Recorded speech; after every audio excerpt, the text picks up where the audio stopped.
That's it, man. I made it. Finally, I'm going to put my ugly face in that trophy. The drivers come to this race with one dream, that when the race is over, they see their number atop the pylon while celebrating with Indy's iconic beverage of champions. And today, the pylon will stand above it all, waiting for its next great memory.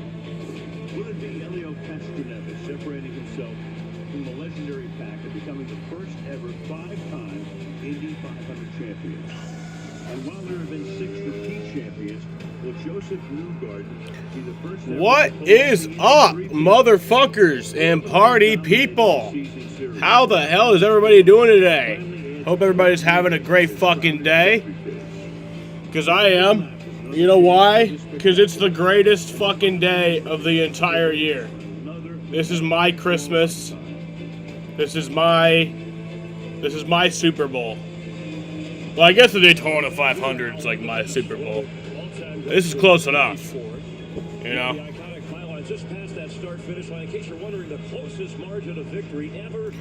The Indianapolis 500 is today. And then later on tonight, we have the Coca-Cola 600. The scoring on here still shows like the final practice.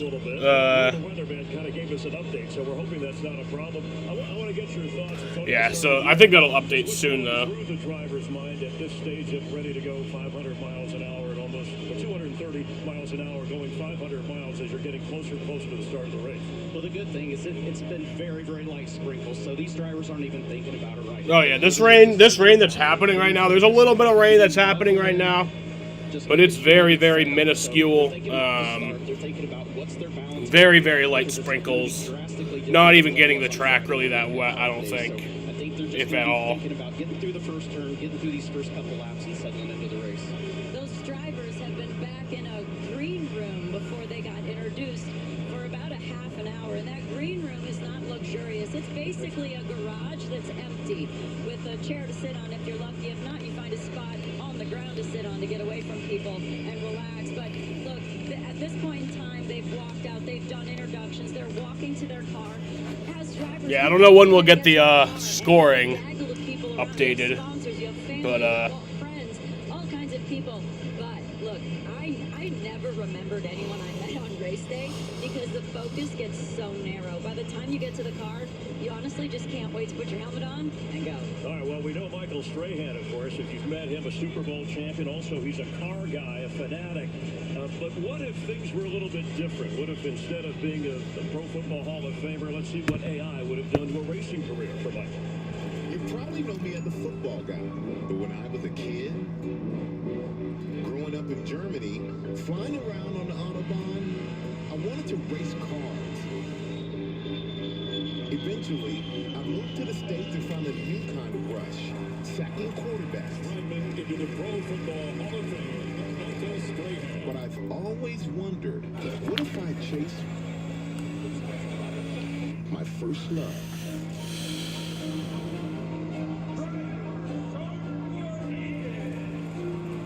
the hell is this shit, dude?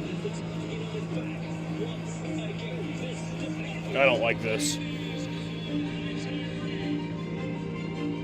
Something tells me you still be seeing me on your TV the day of the Indy 500.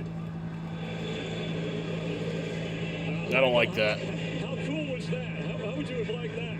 That was extremely cool. I would have loved that, but I'm glad my life worked out the way it worked out. And my life has really worked out because I get a chance to talk to somebody who I've respected for so long, who's an Indy fan, a team owner, has won a few Indy 500s. The one and only David Letterman is here with me. I'm happy that you're here with me. This is to call you a friend. Yes, I've heard a lot about the Indy 500. My first race I've ever been to. You've been to many. Does it ever get old? I'm 350,000. Yes, green flag for this race, I think is 12:47 is what Bob said. Now, I will say today is a special day for me. I've never been in the middle of the front row. 12:47. You look down this way, you got nothing but people and track, and I'm only here because of the team in Tacoma. It's really quite something. So for you, when you're out here as a team owner, are you as nervous as Yeah. How nervous are you? Listen, if I had been asleep for the last 20 years, somebody woke me up and brought me out here not knowing what's going on, I'd be nervous. Are you nervous? I'm a little nervous. If I was asleep for the last 20 years, I would have a beard like you. Well, Dave, thank you. Thank you. Good luck today, my Yeah, friend. we'll see you at Victory Lane. My friend. Good luck That's in right. the pace car. All right, pace car for me, Chris Meyer. I'm going back to you. All right, thanks, Michael. Optimistic. Letterman will be one of many owners trying to end the reign of Joseph Newgarden. He has a tradition of sitting in the stands on the night before the race. He's going for this magical three-peat. This is kind of just sits by himself on this is last night, kind of taking it all in. He allowed our cameras to kind of eavesdrop and get a shot of that. But if he wants to be in the front seat of history, he's going to have to do it from the back row. A tech violation. That's the two-time Indy 500 champ, starting 32nd. Before any of the recent controversy began, our Aaron Andrews caught up with Newgarden in New York City to talk about his mindset and what it's going to take to win 3 in a row here. Radio check, Joseph. Radio check. Loud and clear. Play the car to go. 3, 2, 1. Green. It's so good to finally meet you. This is fun. Look at this view. It's so nice to meet you, though. Honestly, I love your work. So does my wife. We watch you. She loves the NFL now. She watches a lot of football. Speaking of the NFL, I've been around a lot of football players. I know what they're like before a Super Bowl. But what about yours? This is my 14th Indy 500. I've had to learn to come back to the original reason I started racing, which is just loving the process. Many years in the middle there of my career, I was so laser focused on the result. It was like, you can win as many championships, as many races as you want. You don't win an Indy 500, your career is a failure. So I was like, I've just got to have a different relationship with this place. And I started coming back to the thought of just enjoying being there. So as soon as I started doing that, we won the race. And then we won back to back. Yeah, I was going to say, you've won back to back.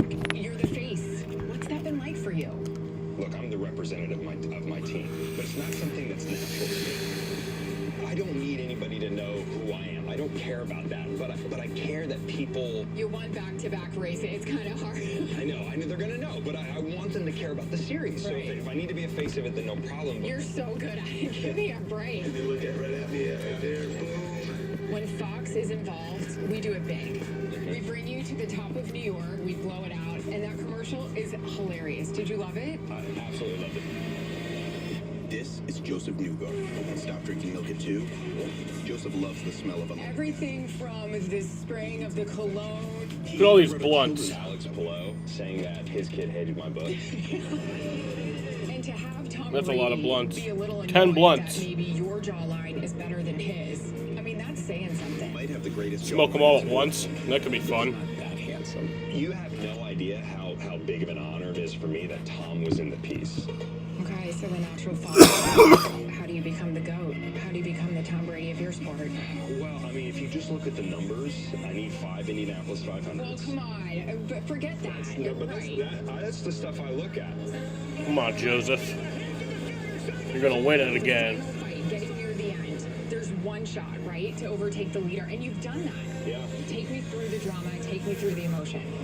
For me, what's worked is I don't look at the end anymore. So the pole sitter is Robert Schwartzman. Like I said, this leaderboard that we have right now, it's not active yet, so it just still has like the Last year was the coolest final thing practice results. I mean, it's last lap. That's why it says Newgarden's at the top. But Robert Schwartzman starts on pole. What does the lineup look like? Could end in disaster. Oh my God. And didn't. And then to the line, win the race.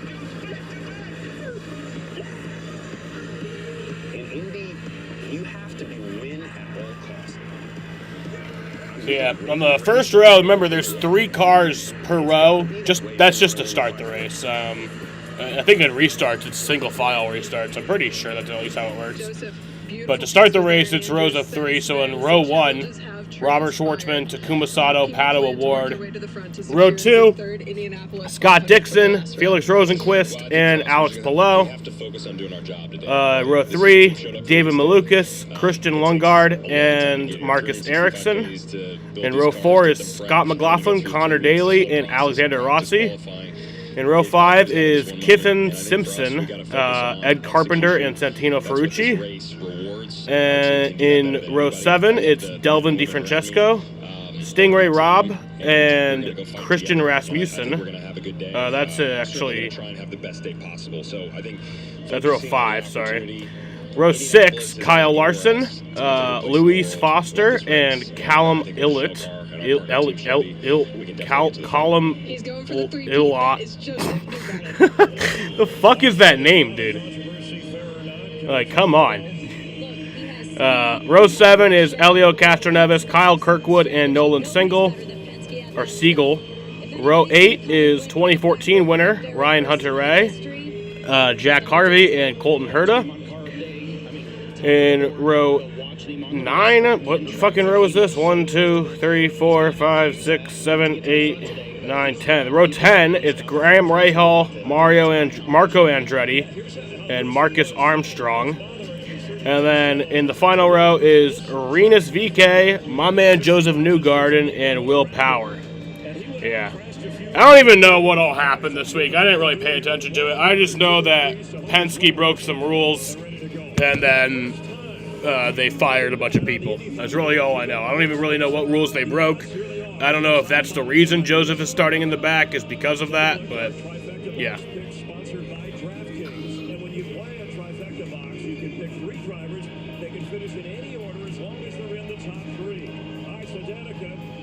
Your choice. Look, I had these picks yesterday without even knowing what it was going to be ranked. But I've got Pato Award winning, Alex Palou second, and Takuma Sato third. We've got. I can't wait to see how this ends up. This is going to be an amazing race. I think Newgarden, Palou, and Dixon, those are the guys that I feel like have the experience and have the confidence to get that top 3. And you can play along also with James Hinchcliffe, his pick Award. Palou, his top 3, and McLaughlin. By the way, nearly 45% of the winners of the Indy 500 have come from the front row. This week on DraftKings Sportsbook, new customers can bet $5, get $300 in bonus bets if your bet wins. Download the app, use the promo code INDY when you sign up. DraftKings Sportsbook, the crown is yours. A patriotic salute on this Memorial Day weekend is straight ahead. You'll see one of the more memorable and moving pre-race ceremonies you'll ever see.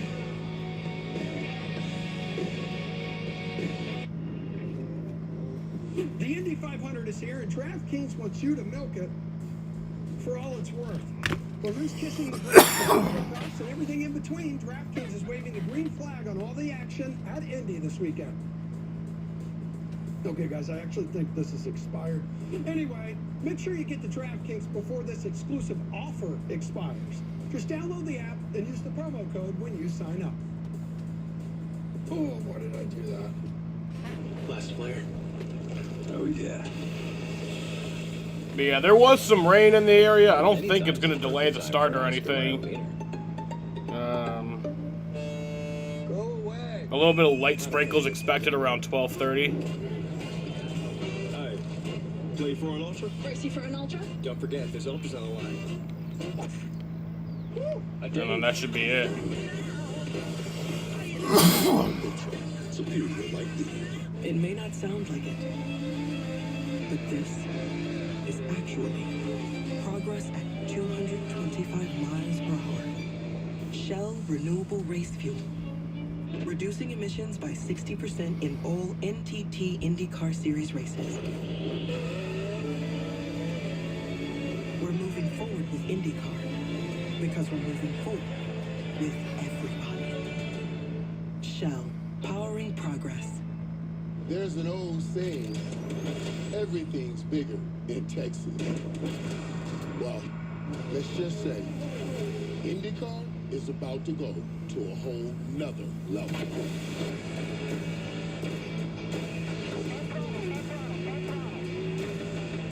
Get ready, Arlington.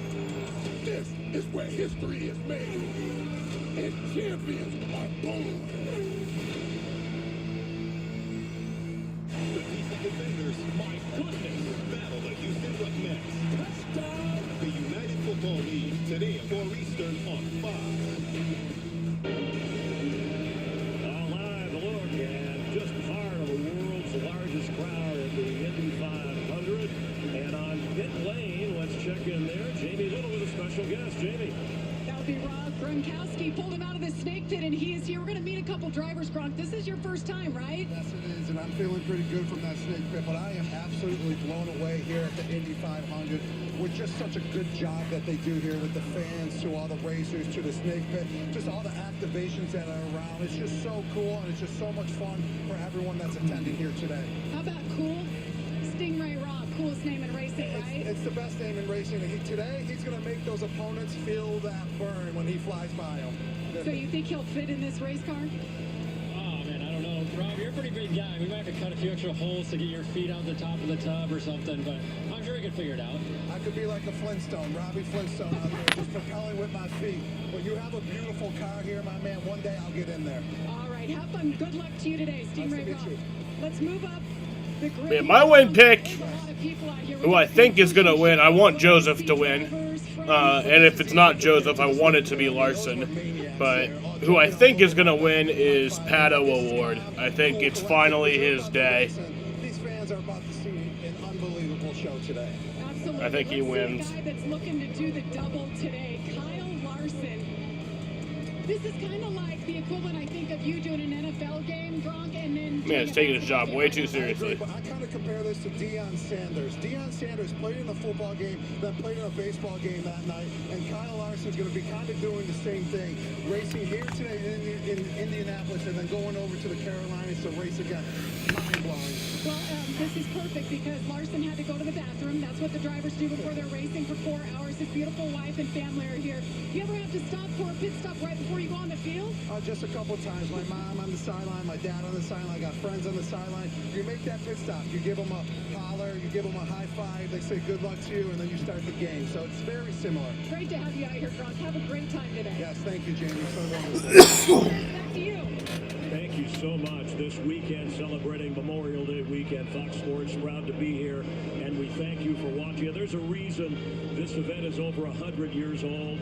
When you're that, you are respected, you are revered, and we are glad you're with us. Time for pre-race ceremonies. Here's the pre-race ceremonies. Alan Bestwick. Ladies and gentlemen, please rise and remove your hats for the presentation of colors, invocation, and a moment of reflection for those who've given their lives unselfishly to defend our freedom.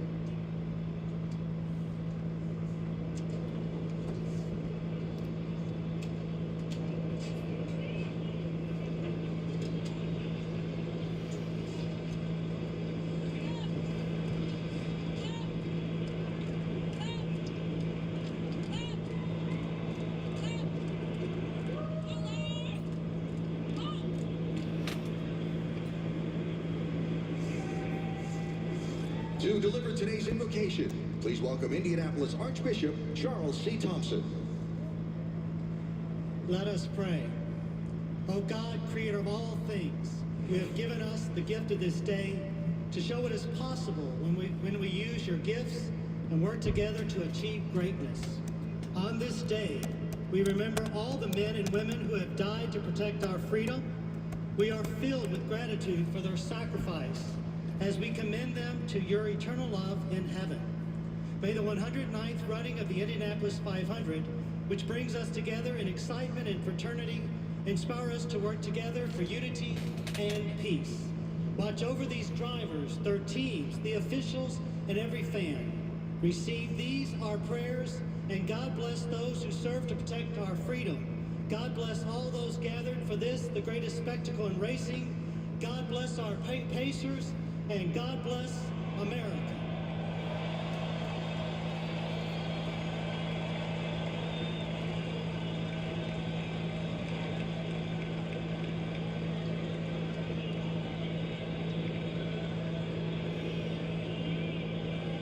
Guard party. Halt. Order. Halt. Right. Face. Stand by. Ready. Ready. Aim. Fire. Ready. Aim. Fire. Ready. Aim. Fire. Ready. Preset. Pause.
Was performed by 2024 International Opera Award winner Arturo Chacon Cruz.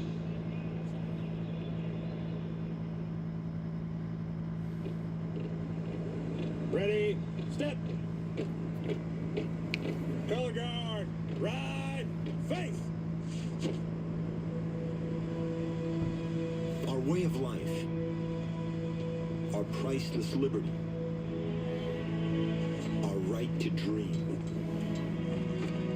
In our gratitude, we owe them more than we can ever repay.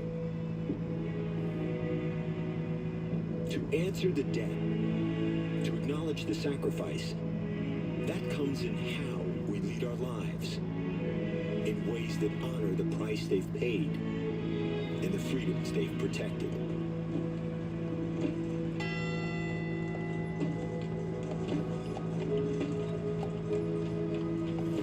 Traditions help us mark the day's solemn purpose. This tradition, held on Memorial Day weekend for decades now, allows us to celebrate the ultimate form of freedom. To be alive and in motion. It's what this day and this place, this sport and this spectacle give us.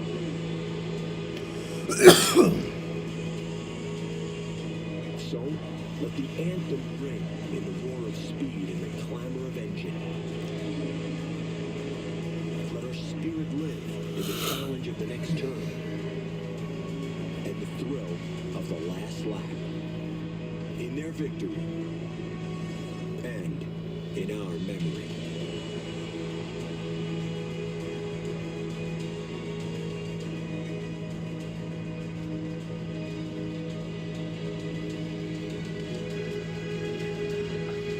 Ladies and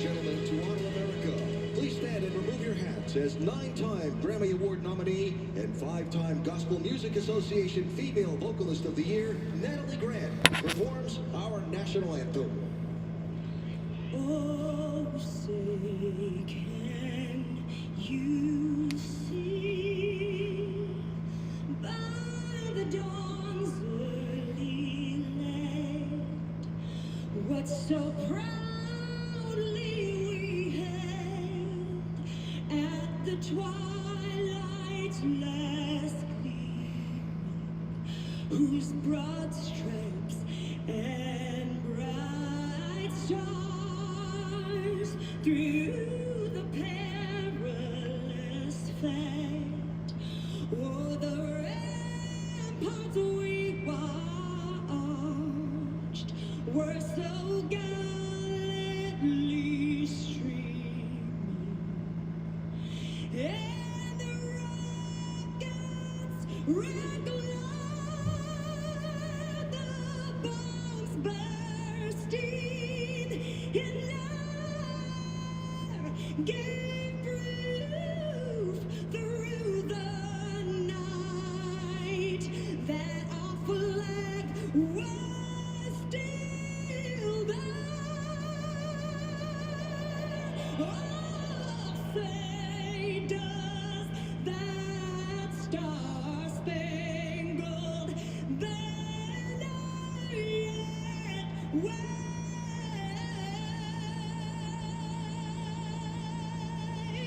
o'er the land of the free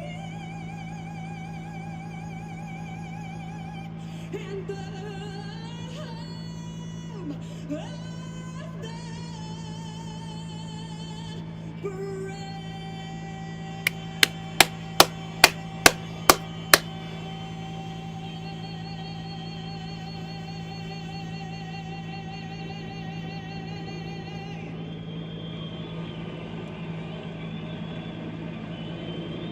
Woo!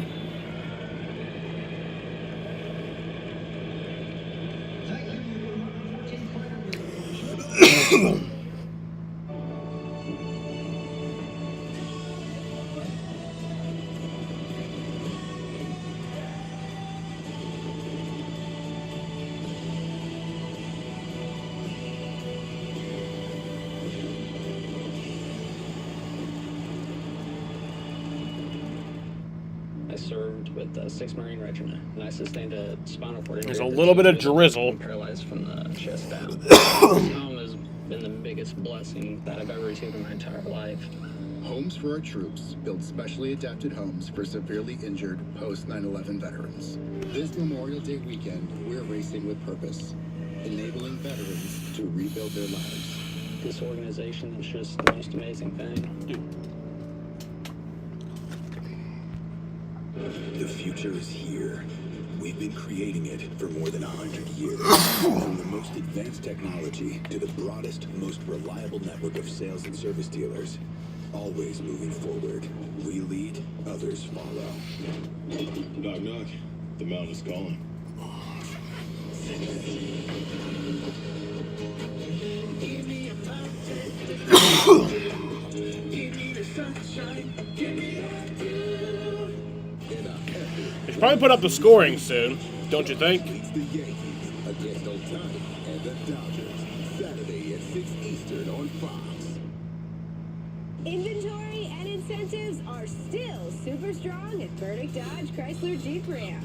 With Employee Pricing Plus, lease your new 3-row 25 Jeep Grand Cherokee El Laredo. Now just $399 a month, 36 months, or for $42,803. 6.9 for 72 financing available too. Go certified pre-owned with no payments for 90 days. Visit Burdick Dodge Chrysler Jeep Ram at Drivers Village or shop BurdickDodgeChryslerJeep.com. When you're seriously injured, your life changes forever. You only get one shot at justice. At Stanley Law, we know how to make it count. Hi, I'm Joe Stanley. Using the Stanley system, we dig deeper, we work harder, and we go above and beyond to find what the others miss. Unlike in life, when it comes to your injury case, there are no second chances. So don't wait and don't sit at home alone in fear. Just get here. still haven't put up the scoring. It's 12:30. Who wants to be a Duncan Bright millionaire? Today's contestant is Kathleen. What is the best reason to Come shop on. the Memorial Day sale at Duncan Bright? Is it A, 35% savings, B, coupons up to $500 off, C, 60 months financing, or D, all of the above? They're all great deals, Joe. I gotta say D, all of the above. Final answer? Final answer. That is correct. Shop Memorial Day now at Duncan Bright. Come find your ride. 2025 Harley-Davidson models are here with sleek design upgrades and cutting-edge electronics. Reimagined for an unbeatable riding experience. With redesigned controls, all-new LED lighting systems, improved braking, enhanced suspension, and rider-focused ergonomics. Built for the bold, we're taking the thrill of the open road to new heights. Schedule your test drive at Performance Harley-Davidson. You're watching Fox 68, WG 68.1, your local broadcast entertainment station.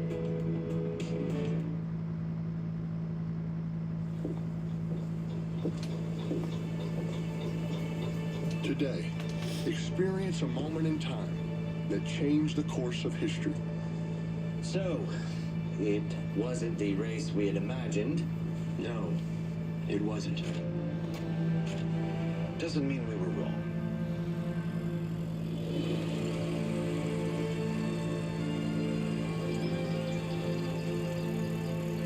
In the heartland of America, ride with this visionary in a quest for speed. This founding father, convinced he could create what the world had never seen. Even if automobile racing is the future. Oh, here we go. They got it now. Even if it is, we can't continue to ask drivers to race on a track that isn't safe. An act of old-fashioned American ingenuity, inspiring an iconic raceway from the earth and furnaces of the great Midwest. I just don't see the way forward. In every sport, success goes to the bold, the daring, calculating minds with a plan. What is this? Our way forward. Good afternoon. Good day. Welcome to the Wabash Clay Company. Mr. Fisher, welcome. Please, have a seat. Carl Fisher. Very happy to finally make your acquaintance. Likewise, I got your letter.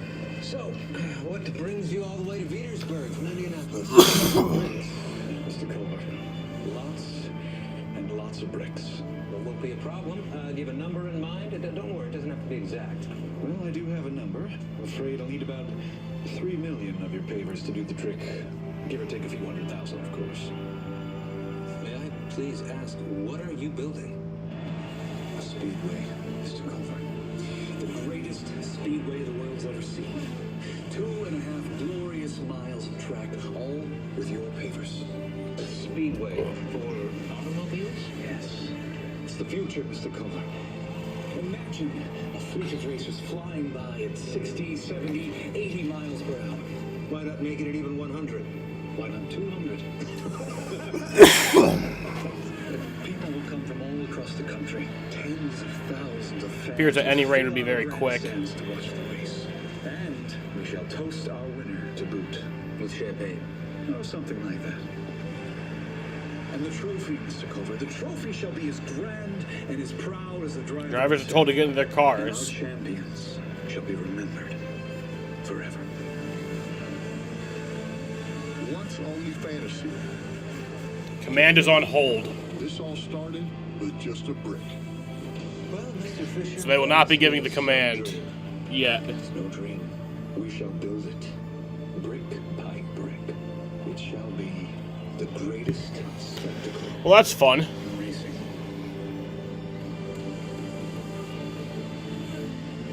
It's May But once again. it's going to be very quick. 109th time, the sun shines on the brickyard. Welcome to the Indianapolis 500 on Fox.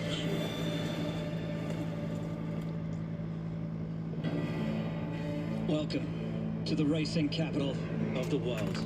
Welcome to the Indianapolis Motor Speedway for the 109th running of the Indianapolis 500. The grandstands are packed. Everyone's expectant for this most momentous of occasions and this most historic of races. The expectation rises trackside, and we go trackside now. Please welcome today's It's Grand Derek Marshals, Jeter five-time World and Series Alex champion Rodriguez. Derek Jeter, along with 14-time All-Star A-Rod Alex Rodriguez. Boo! Boo these guys. Boo. This is the moment you've all been waiting for. Drivers, to your cars. Drivers to your cars. That's it. Welcome, welcome.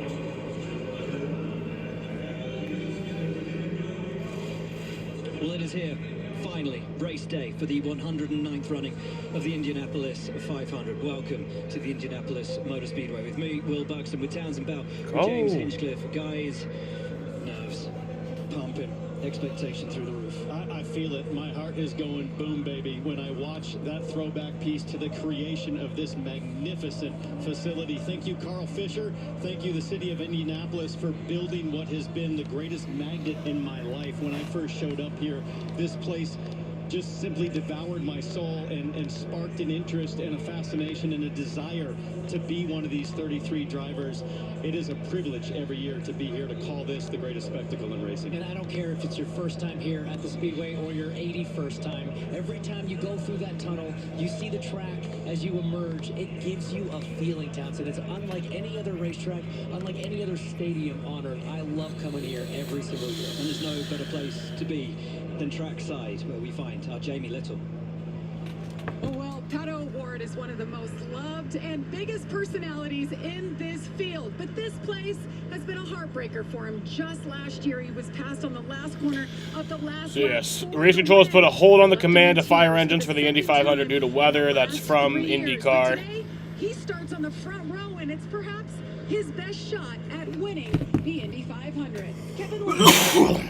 Kyle Larson is a throwback. He came up through the short track ranks. That used to be the path here. And he's also quite popular because he's got to head to Charlotte very soon. But we've had some raindrops. He has about a 40-minute window. If the race is delayed beyond that, he's going to have to abort. To Georgia Henneberry. Two teammates, two 500 champions, and two incredibly motivated drivers start from the 32nd and 33rd today. Watch as their journey to the front of the field.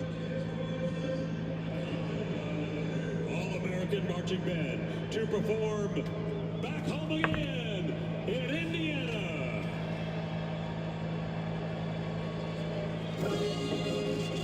The rain looks like it stopped.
Only a few drops left.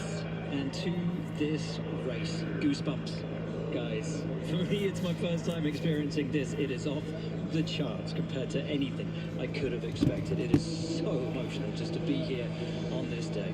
Well, you think about what this means right now for the 33 drivers that are waiting for maybe just a little bit of a raindrop to pause here, and then the chance to fire off and chase the biggest prize in racing, James. This is the time as a driver where you just don't know, hey, are we going right now? Are we starting the engines? What is going on? Yeah, I really don't know. That's why I haven't made any decisions on whether or not I'm going to end the stream and restart it when it looks like we're going or not. And you're still trying to, as a driver, then turn your focus to the race at hand. Now you're strapped in the car, you're ready to go, but the weather might not be cooperating, and so now you're in this kind of purgatory of, are we going, are we not? And you're trying to stay amped up, but it's hard to manage the emotions. And you're pumped, and you're raring to go. There are so many storylines throughout this field, guys.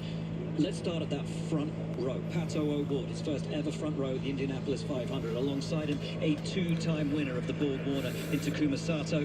And then the pole sitter, a rookie in Robert Schwartzman. A rookie from Tel Aviv, Israel, and a rookie team. They have never, as a group, driver and team, they have never done an oval race. They have certainly never done. Drivers haven't been told to get out of their cars or anything, so there's that. A fantastic qualifying effort, but already, if I'm Sato or I'm Pato O'Ward, or how about Alex Palou in that red in row 2, I'm starting to think this might throw the rookie even more than expected. We could pounce here and take the lead right away. I mean, how much grip is there in turn 1? Has the rain affected those levels at all? The conditions themselves already quite cool compared to what we saw on Fast Friday, the last time, or sorry, on Kart Day, the last time that these drivers were in these cars. So going into turn 1, it's a bit of an unknown for all of them, even the experienced drivers. For a guy like this man here, Robert Schwartzman, it's even more difficult to calculate how much risk to take, how fast to go into that first turn. You talk about that second row, the experience there. Alex Palou, a 3-time champion. Scott Dixon, a 6-time champion. Palou, who has never won the 500. Dixon, for all of his victories and all of his success, has won this race just once and would so dearly love to do so again. But when we look, I don't think this really hurts Larson's double attempt yet. I think his cutoff time would probably be 5 p.m. 32nd, Joseph Newgarden. 33rd, Will Power. Technical infraction during qualifying means they start back there. And if Joseph Newgarden is going to take 3 in a row, he has his work cut out today. Think about how lucky we are as race fans to get to watch and enjoy this. They'll be bummed to start at the last row, but you're looking at 2 of the fastest cars in the field.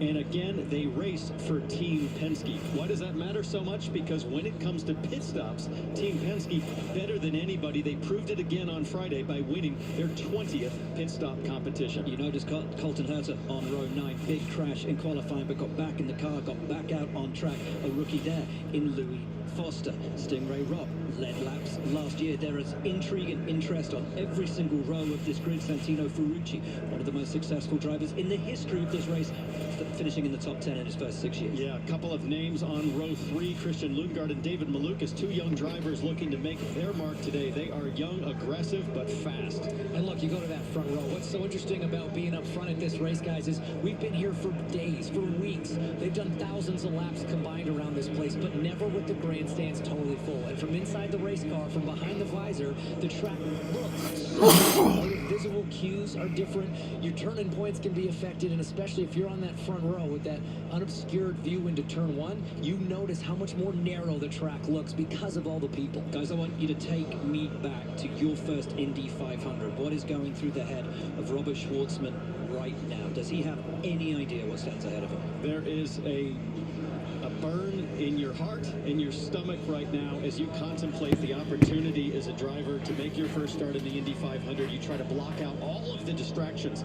Robert Schwartzman has picked up 3 or 4 new sponsors in the last 4 days. They've flown in from Monaco, from Israel, from Los Angeles to support this guy. All of a sudden, he has hoopla around him for the very first time, and you have to block all of that out. But let's not forget, in any other racing series in the world, there is no such thing as a race weekend where you go 48 hours without doing anything before the start of the race. These guys haven't driven anything for 2 days. If the drivers get told to get out of their cars, then I'll end the stream and then I'll go live again whenever. Who most certainly is not a rookie is Elio Castroneves. At 50 years of age, he stands on the brink of history. James, he has already 4 Indy 500 wins to his name. Today, he could become the first to win 5. And he's doing it with the same team he won the 4th with back in 2021. And look, it had been since 2009 before that. That was his 3rd win. So a lot of people weren't sure he was going to make the 4-timers club. So when we talk about the opportunity and the potential of Helio Castroneves to win that historic 5th, yes, absolutely. Is he capable? Is it possible? The team knows how to do it. He knows how to do it. And this guy is one to watch every time we unload here at the Speedway. And this is the first sellout in 9 years. And we talked about Schwartzman having to focus in. Helio Castroneves, completely different. He absorbs and embraces the spiritual community that is this place. So we're hearing that Pato O'Ward might have had some radio communication just a few moments ago, perhaps some coaching coming from the timing stand. Let's listen. Just take a second to realize you have one of the coolest seats in the world right now. Front row at the 8500. Let's have some fun today. Focus on the 5 car and let's go forward. Sounds good, baby. We've done this before. Let's get it.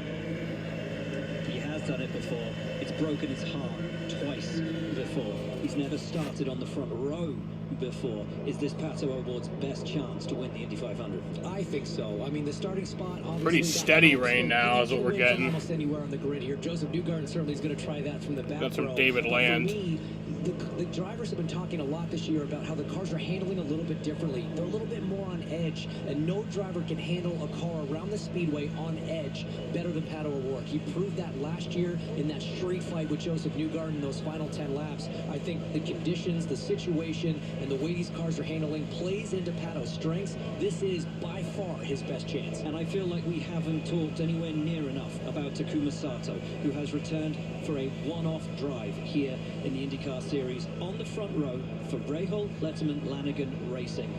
He is a 2-time winner. He is an Track definitely does look a little bit wet. What chances for Taku today? Well, he's a 48-year-old with 2 broken ribs right now off the back of a massive crash that he had in the April Open test. Completely destroyed his race car. The Rahal, Letterman, Lanigan team fully car.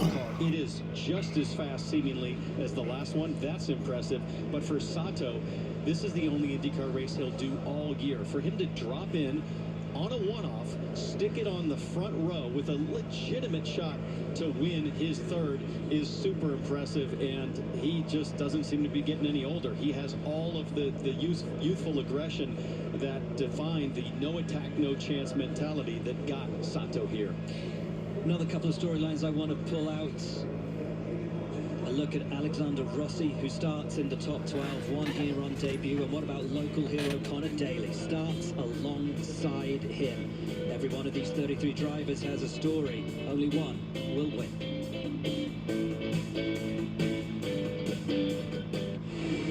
For me, it's not really about the glitz and the glam.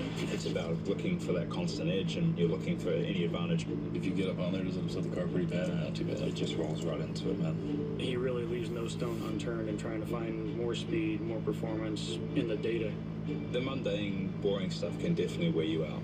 But it's all those small details that make the difference. And that's where the boring becomes brilliant.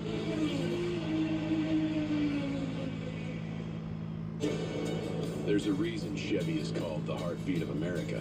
A heartbeat strong, steady, unwavering. Like the people who keep this country moving, doing what they do best. Helping neighbors, pitching in, and getting it done. Then, only America's most... Engine warm-up for 10 minutes since they were planning to start engines now. Would think track should be ready relatively soon. Ability comes standard. That's from Bob. Your car works hard. It deserves more. More protection, more power. That's why Shell V-Power Nitro Plus Premium Gasoline removes up to 100% of performance-robbing deposits to rejuvenate your engine's performance, giving your car the fuel it deserves. A fuel like no other. Shell V-Power Nitro Plus. More performance with every drive. When it comes to your wireless plan, don't settle for less. Get more with a free 5G phone and real unlimited data from Straight Talk. More ways to connect. I love you, Mom. More reasons to share. And when you spend less with Straight Talk, you can get more moments to yourself by getting something for them. This is so much fun. Switch to Straight Talk and get a free 5G phone on us. on America's most reliable 5G network. Find us at Walmart and StraightTalk.com. The official IndyCar app, powered by NTT Data, puts the pulse-pounding action of IndyCar right at your fingertips. Never miss a lap with the latest news, highlights, and live race coverage. Track every move with real-time leaderboards, interactive maps, onboard cameras, and driver radio. Your all-access pass to every race, every moment, every day. Download the official IndyCar app now. Welcome back to the Indianapolis Motor Speedway, where we are under a rain delay. Thankfully, it isn't absolutely thundering down with rain. It is light sprinkles here at the track, but with speeds exceeding 230 miles an hour, those small sprinkles serve to make an incredibly slippery and treacherous surface, and one on which we cannot, as yet, start the Indianapolis 500. So why don't we take this opportunity to take a look around the Indianapolis Motor Speedway on the Honda Track Preview. It is, of course, a 2.5-mile oval, one of, if not the most famous racing circuit on Earth. A perfect 4 turns at 90 degrees, 5/8 of the mile on the front straightaway, and down here in turn 1, it is rich with history.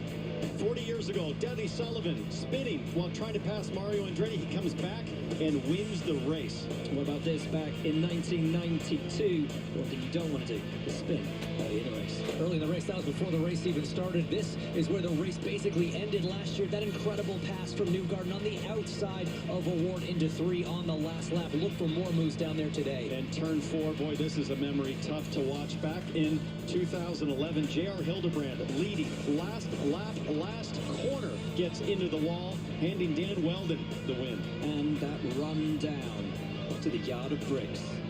And your opportunity for racing infamy.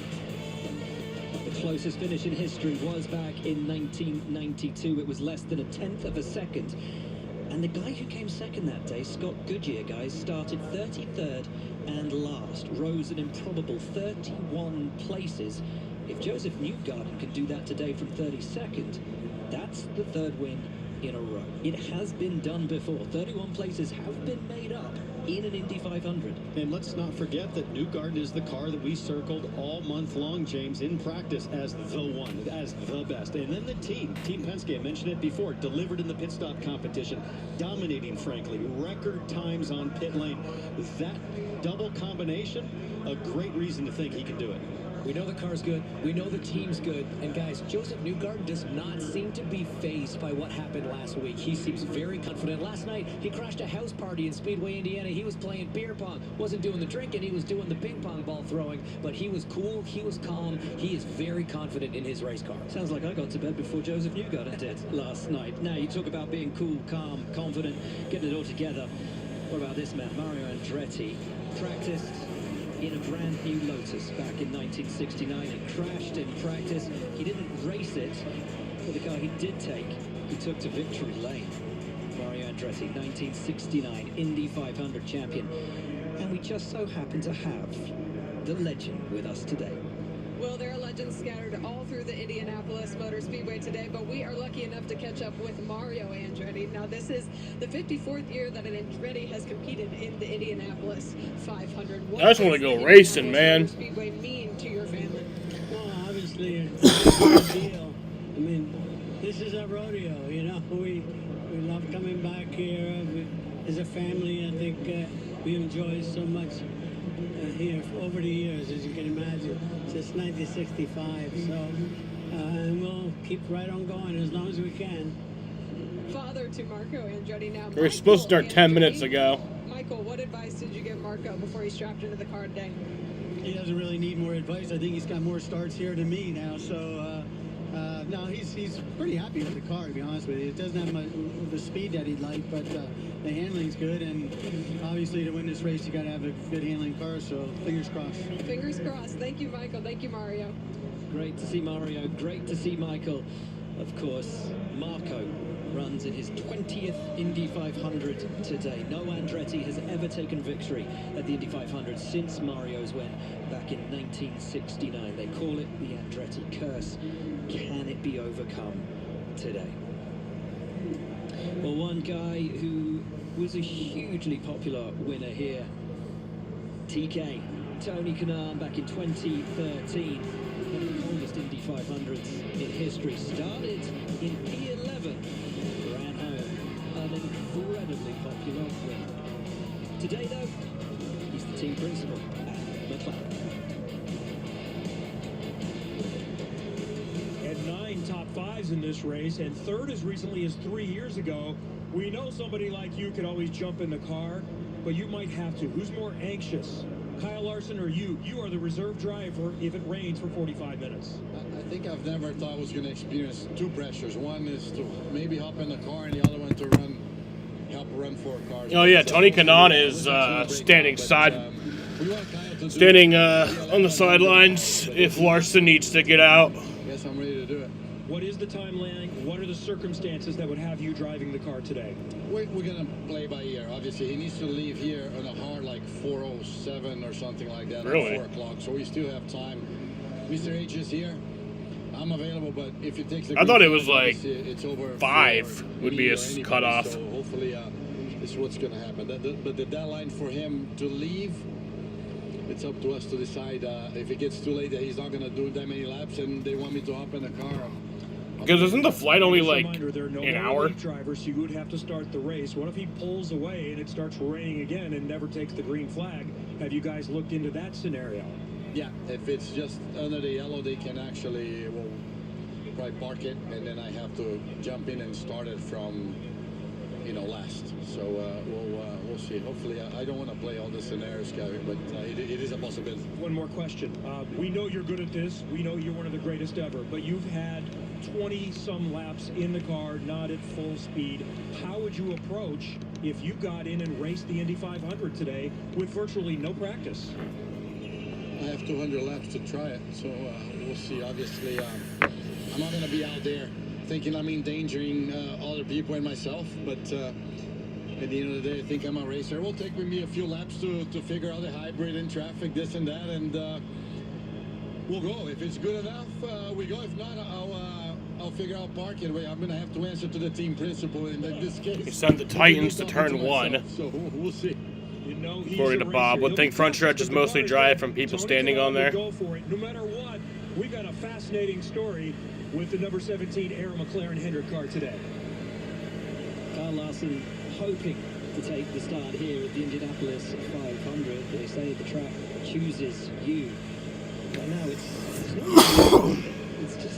just giving us a bit of a hard time figuring out exactly what's going to happen. But he looks pretty chill. Or is he looking at his watch? He's checking his watch. He needs to. He knows he's got a hard time that he's got to get out of here to get back to Charlotte.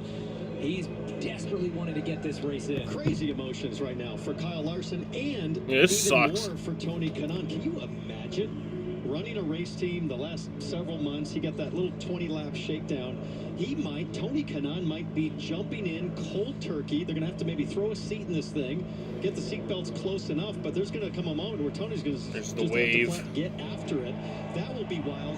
And as the crowd it's the biggest does wave. the wave around here, can you imagine the response from this crowd if Tony Kanaan climbs in to go for his second win? They love him here. They love him here. They absolutely adore TK, and with good reason. He has always been competitive around this circuit. He loves it, and they love him. I mean, he had so many strong runs here before he got that victory back in 2013. It was one of the most celebrated, one of the most adored wins that we've seen here at the Speedway. And, you see that ring that that's on his finger right now. That's what you get. It's one of the many things you get when you win the 500. He wears that thing every day of his life to remind himself and everyone else he's conquered this place. I will tell you one thing about that Tony Kanaan victory. The last time the Pacers played on Indy 500 Sunday was that day when Tony Kanaan won the Indianapolis 500. They play today. Is that prescience? That just seems like part of the magic of this place, and I think the look that I see there on Tony Kanaan is him starting to actually dialogue with specificity about, okay, we might actually Drizzle have is to pretty do much this, stopped on pit road. but we'll find out soon as the weather hopefully improves here shortly. Beat the Knicks, kiss the bricks, the 2 checklist points in Indianapolis this week. Well, the crowd are excited. we're getting ready for the cars to roll off. The studio follows, and we'll be back.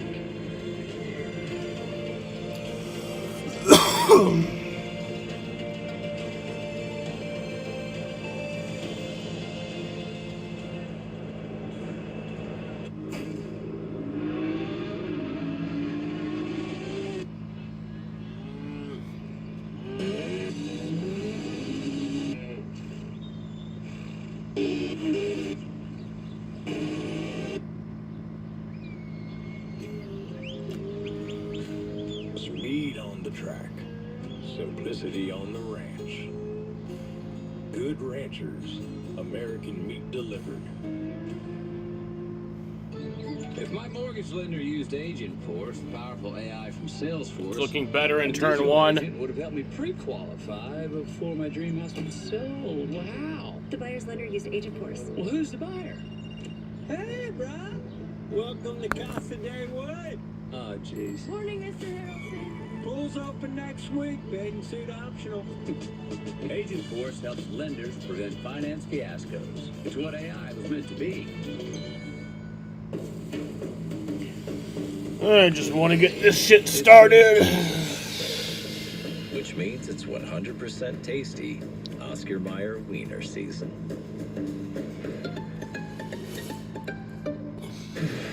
The road to 2026 starts now with the Gold Cup.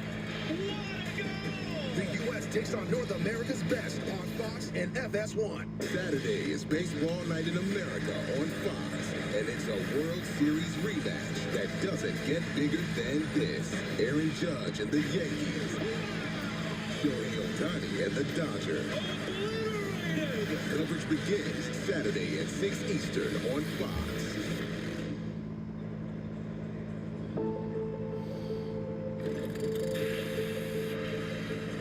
Dream of doing things that have never been done before. It's our life. It's our addiction. It's everything that you want. That fire is constantly burning. There's one race on this planet that transcends sports, and that's the Indianapolis 500. There's no other racetrack like it. There's no other race like it. 500 miles, 400,000 people on the ground. Energy like you've never experienced ever before. It really is magical. Nothing like it. How dangerous it is, how fast it is. Heavy impact. It's the greatest race in the world. You got it as a two-time Indy 500 winner.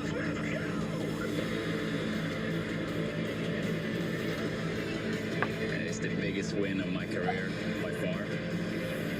I've been on the front row. I've been on the back row. I've been bumped out. I've bumped back in. You will never be forgotten if you win the Indy 500. Once you get that first victory, you just want the second even more. To have my face on that trophy with my heroes, it's amazing to be a part of that history. I won 3 in a row. You have no idea. I want it so bad.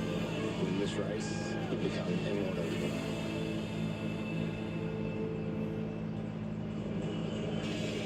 Fox Sports are continuing coverage live from Indianapolis Motor Speedway, getting ready to roll for the 109th time in the Indy 500. And a slight weather delay. It didn't show much on the radar earlier. We had some rain showers at different parts of the track, but our max Doppler radar weather is saying the showers have moved through. They did not lose the track. They are drying out the spots where a little bit of rain fell, so we should be ready to start the race in just a couple of moments. Thanks for being with us, along with Tony Stewart and Danica Patrick. I'm Chris Myers, our spot. We're back here at our set with the thank you. Some fans have scattered, but the rain has stopped. The pagoda behind us. And the, Larson likely needs an hour 45. Ask as we await this, what drivers, and you both have experienced different parts of So this. that would be like 4:30, 4:45. All of us, and then a driver has to sit and wait. What's going on in his head? Yeah, that's the fun part that Danica and I were talking about is we kind of have different approaches to it, but I think that's the great thing is you got 13 different different drivers out there. They all have different personalities. They all have different quirks. The thing that I would not like is I was so routine driven that when I got in the car, I wanted to get going. I didn't want any delays. I didn't want anything to be different or changed. So to sit there, and I guess I would probably be like Kyle Larson, who we just saw was looking at his watch, checking time already. I want to get going. Once I get in that car, that's my mode, that's my office, and I want to get to work. Did you wear a watch in the car too? I've never wore a watch. I still don't wear a watch. Exactly. I mean, from my perspective, I think this is an opportunity actually for the drivers to relax. Outside of Kyle Larson, who has a hard out, has another 600 miles to do after this 500. You've had so much going on before the race. There's a minute by minute all morning long. So many people, so many obligations, so much energy. You get to the car before you get strapped in. There's so many people there too. Now it's peaceful. They're all gone. You're just sitting in your car. You're making sure that... Well, the rain has stopped. I think the track is almost dry. I think we're going to get... It's time to relax. So, look, if this continues on, it does get a little arduous as a driver to just sit there very strapped in. But, you know, a little bit of time is kind of nice. Yeah, but a good sign that it's not going to drag on too much longer. I mean, we really should, within moments here, get rolling because, look, that's Tom Brady, and you saw Michael Strahan earlier talking about being in the pace car for him as well, and the experience for champions of their sport to try and just see what a little bit of it feels like for the guys going through the Indy 500. How does Tony? How does Strahan look in that all? He genuinely looks nervous. I mean, when he was walking by, I said, "Hey, you gonna do any work today?" He goes, "Yeah." But he does look nervous to me. I mean, it's a big responsibility driving the pace car. I mean, you're pacing 33 cars.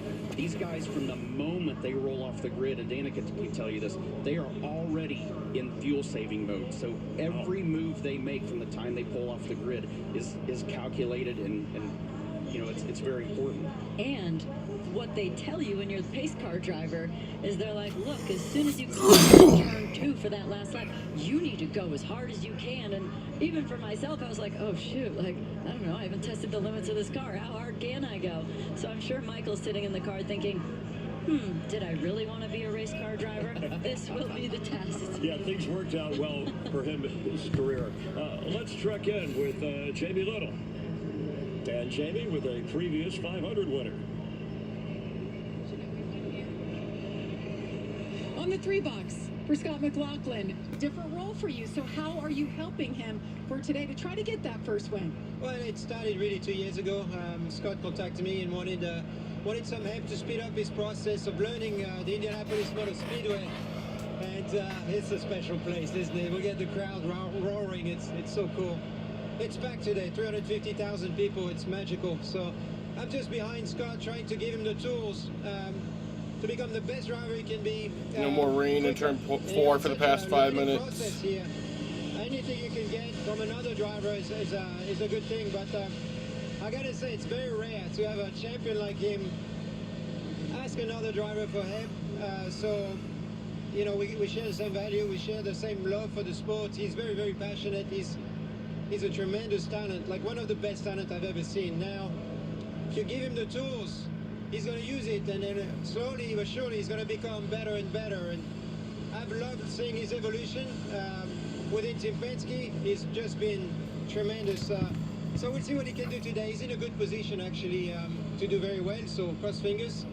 The whole team is pushing hard, and it's been a pleasure to be obviously back with Team Penske and experience this for the last 2 weeks. Well, you're mostly dry. That, let's brag on you in the moment you won this race, Simon. Take us back to it. What does it mean to stand there in winner's circle? I mean, that's what I asked Scott. I said, when you win today, like, just give me 1 drop of milk, please, so you can put me back in that moment. It stays with you your whole life. You know, today it's my pride and joy, and my kids, when they see the Indianapolis Motor Speedway, they think of the yellow car and the win, and it's just amazing to have accomplished such an incredible thing in my career and my life. And you know, it's going to stay with me and my kids forever. So it's really it's a gift that keeps on giving. Everybody says the same thing, but it's so true. And every year, you know, you stand on the grid and the goosebumps still happening. I mean, even though I'm not driving, it's actually more stressful to be on this side of the fence than being in the car and controlling things. But it means everything because it's a dedication. You dedicate your life to this since you're a little child. You know, I started thinking about go-kart at 4 years old, and I watched Rick Mears win. I was 6 years old, and I said that someday I'm going to go to the Indianapolis 500. And being part of it is one thing. Winning is just a privilege. Stays with you forever. So good to see you, Simon. Good to see you too. Thank you. Let's go back to Chris. All right, hey, thank you very much. All right, so we saw in qualifying they surpassed speeds of 230. We also saw more crashes, I think, than we had leading up to the race qualifying weeks here. But what kind of racing speeds do you think we're going to see today? And obviously handling the corners and avoiding the wall. Well, things definitely slow down. But it's cooler now, too. It's cooler, which does help. That's going to give them more downforce usually. The rain won't help. But look, when you get into the race, you're doing much longer runs than you would otherwise do if you were in practice. Also, when you're out there organized in practice, you know, usually if you're not comfortable in a line, you just drop back and get out of the way. You All right, so here's Larson's plans. You try and work on the car. Larson has roughly a 45-minute buffer of delays that would allow him to do the entire Indy 500. We are 25 minutes into that. 25 minutes into that 45-minute buffer. He has to be wheels up in the jet by 4:30 p.m. That's roughly 20 minutes from getting out of the cockpit to into the jet. If Larson isn't in the car with the race started by 3 p.m., Larson will leave, and Tony Kanaan will start the 17. And they're going to be feeling out and just kind of settling in this first thing. Yeah, as the drivers wait this out, you talked about checking their watch. I'm sure for Kyle Larson, right, he had that 40-minute window to try and do. I would hope that NASCAR would maybe wait a little bit, but I mean that's also not their problem. I get it, you know. How difficult was that for you in terms of racing here? Obviously, and then thinking, hey, I want to do well, but then I want to get to the next one. Can you block it out and stay focused in that moment? Yeah, and I didn't have to worry about weather. I had great weather conditions both times that I did the double. But for Kyle, I think it's easy. I think you just literally have to treat it as two stages. I mean, this first stage is strictly focusing on the Indy 500. Don't think about the car in Charlotte. Don't think about what you have to do later in the day. Strictly focus on the task at hand. Once that's over, then you kind of have this little middle phase, an intermission, I called it, of getting on the plane, getting hydrated again. He'll get an IV fluid on once he gets on the airplane. He talked to me about the meal that he's going to have, a protein bowl, just to get some food in his stomach and get some energy back for the second half. But then once he gets to Charlotte and he lands, his mind will automatically switch gears without him having to think about it, of getting reacclimated to that Cup car, and it will take zero amount of time for him to get used to it again. He's not going to have salad on the plane. Kyle Larson is a salad lover. Imagine if he won and just ran away from the. Oh no, he would literally have to. He would literally have to. At this point now, he would have to. If he wins, it would literally be no celebration. Focus is completely on the job at hand. This is going to be the worst part. The flight, sort of waiting it out. Can the jet go any quicker? Those are the things that are going through his head. But when it comes to the job at hand at 230 miles an hour, you're laser focused. Yeah, so these are the best drivers in the world, and when you think, hey, driving is driving, but the difference, and we know about the cars between a NASCAR and an Indy car, is it like just this is annoying. Versus driving a truck? What's the best way to explain that in a very elementary way? It's like driving a tennis ball and driving a bowling ball. Oh, that's the difference. I mean, that's what I've always told everybody about the difference of driving here in Indianapolis. These guys can run wide open around this racetrack if their car's comfortable. You could never do that in a stock car. So imagine taking a tennis ball. If you want to make that thing change directions, you just bat it with your hand and it's going to change direction. The bowling ball, you have to slow it down, then get it to change direction and get it to accelerate again. So it's drastically different. But this is not in his wheelhouse. This is not his normal feel. So thank God this is the first. I mean, I feel pretty good for my cutoff time still. 5:15 is my cutoff time. I can probably extend that a little bit to like 5:25. That's it. I never had you as a tennis guy. A bowler I could see. All right, but you did both. They drink a lot of beer in bowling, so it fits me very well. All right, let's. I'm a pickleball guy. Let's check in once again with Jamie Little. Jamie. Well, look who I ran into. Michael Strahan at the front of the field. He is pacing. What is this moment like? You are strapped in. I'm looking in your rear view, Michael. You've got the entire field ready to go. Yeah, they're ready to go. I heard Danica and I heard Tony talking about me being nervous just slightly. But I'm ready, Danica. You saw that little piece we did earlier in the show. I could have been a race car driver, but I grew out of it. Too big. All right, what's your coach telling you here for these laps? Relax, be smooth, calm down. He's an incredible driver himself. So he just got me through that. We're just having a nice, pleasant conversation, keeping it nice and calm in the car. A slight delay, getting to know each other a little bit. First off, this view. What do you think of this place and these moments that you've taken in so far? Well, this is absolutely amazing. I've never seen an event with this many people ever. The biggest sporting event in the world for a reason. And I'm talking to Tom earlier and Jimmy was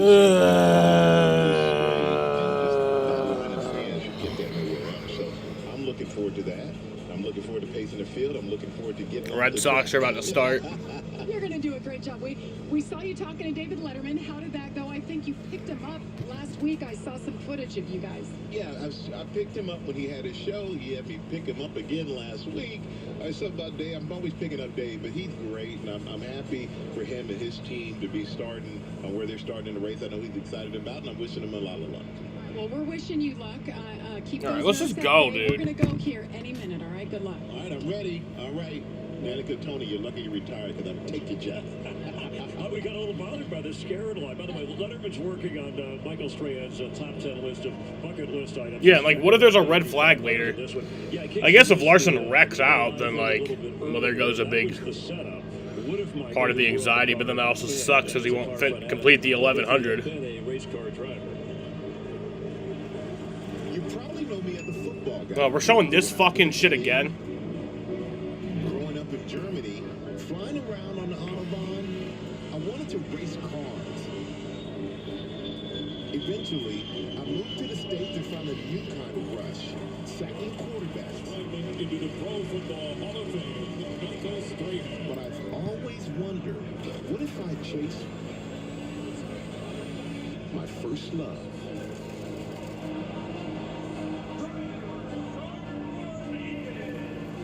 Engines to be fired at 121. Alright. Commanded 5 minutes. I'm gonna go pee. Something tells me you still be seeing me on your TV the day of the Indy 500. Good stuff with Michael. Always willing to try anything. And definitely too tall, probably after the age of about 11. Yeah, and AI, artificial intelligence. Maybe for some people, no intelligence to get in a car unless you're prepared to go as fast. Hey, of the major storylines, it looks like we're getting closer and ready to hear the engines roar here. You got the rookie on the pole. You got Newgarden going for 3 straight. And you have Castro Neves going for a 5th. Those would be records. Which one of those is you won't raced here? It stands out the most or is special to you? I'm kind of going front row, back row. I think Robert Schwartzman on the pole. I think this is what I'm going to be looking for off the start. How's he going to handle starting on the front row, starting first place, not making any mistakes and not getting jumped? Because if he starts to get checked up, that's going to really cause a lot of chaos on the first lap. So I'm looking for that on the front row. And on the back row, what can Joseph Newgarden do? Can he come in back and actually win 3rd in a row from further back than anyone's ever won the Indy 500? Got to run the race to see. Yeah, I'm the same. I'm going to be watching Newgarden and Will Power on that back row. We saw Will in Carb Day actually trying the second lane up just to see what nobody ever does that in practice. I mean, you get forced to it. You don't volunteer to go there on your own. But starting in the back like that, we've seen Tony Kanaan sit there numerous times, go a 3rd lane and rip around the outside and just cherry pick spots on the start. I'm going to be watching those 2 guys in particular off that back row. And you're confident about Newgarden. You were before, but even though he's starting in the back, you still think he's the guy to beat. I do. I mean, when you've won 2 in a row and you're coming into a 3rd year behind that, and your car's fast and it looks comfortable, how do you not have the confidence in the guy? You can see the way he's driving the car this month that he has the confidence in his race car. I don't think you could start him a lap down. I don't think it's going to matter. He's got enough time in 500 miles. But this first stint is really, I feel like, it's going to tell the story of what his true odds are. If he doesn't get to mid-pack, I think by the end of this first stint, 2 minutes till the command. I'm nervous about his odds. There's no lucky dogs here, though. There's no lucky dogs here in IndyCar. Just don't go a lap down. It's a different animal. The age range, we have a couple of 20-year-old drivers in this. There are 3 rookies, including Schwartzman on the pole, as we talked about. Oh, relief drivers are not allowed in Indy. The Indy 500 once before that are if Larson starts the race, Tony Kanaan cannot get in the car. Within 2 minutes of the command for this outstanding event. And we thank you for being with us. Our live coverage continuing on Fox from Indianapolis Motor Speedway. If you tuned in a little bit late, it was because they had a slight weather delay, but the update on the radar that wasn't there initially, it has moved through the track. They never lost it. They cleaned up a few of the rain showers that are there, and we should be rolling soon. And the guys that'll take you through it, Hinch, Townsend, and Will, take it away. Thank you so much, Chris. Guys, we are moments away now. But who are you looking out for? Maybe a driver that we haven't spoken about yet today. Well, why not Scott Dixon? He's already won here once. He's a 6-time champion. He's the most successful driver in the Indy Championship in several generations, and he's a sleeper. He flies under the radar like a stealth fighter here, out of the hoopla. He's got a great Chip Ganassi car, an awesome team on pit lane. Dixon's one to watch. Look, if you want to take a little bit of a dark horse for me, Alex Rossi. That ECR team always has quick cars here at the Speedway. He won this race back in 16 as a rookie. He's had several great finishes since then. This could be the magic combination. This could be the magic day. All right, let's starting go. inside the top 12, I think he's got a great shot. I like both those picks. For me, it's the guy starting alongside Alexander Rossi, Connor Daly, local hero. And of course, the last time we had a Pacers game on Indy 500 Sunday, and it was cold like it is today. Tony Kanaan, who started where? 11th, exactly where Connor Daly starts today. It is going to be a thrilling day of racing. We are not far away now, folks, from the words that we have all been longing to hear. We had a small rain delay. All right, That rain it's 121 has now. passed. The track has dried. The drivers are right, prepped. okay, and we get are it. Yep, ready. okay. And we can now go trackside. Race fans, Don't do a speech, just say it. Words in motorsports. Please welcome the chairman of the Indianapolis Motor Speedway, Roger Penske. Welcome, race fans. This is a great day for all of us, and to thank you, we want to say thanks to all the fans, the 300,000+ fans that are here today, Okay, you can just say it. and the millions of fans that are watching. Yep. Well, if you really want to thank me, just give the command. Around the world to see the greatest. Yep, we get it. Just go. spectacle in racing in the world.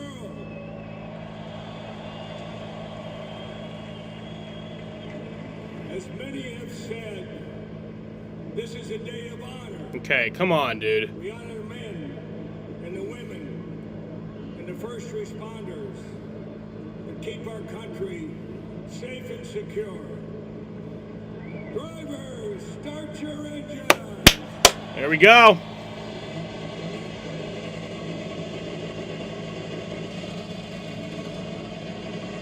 Engines are fired. Let's get to this.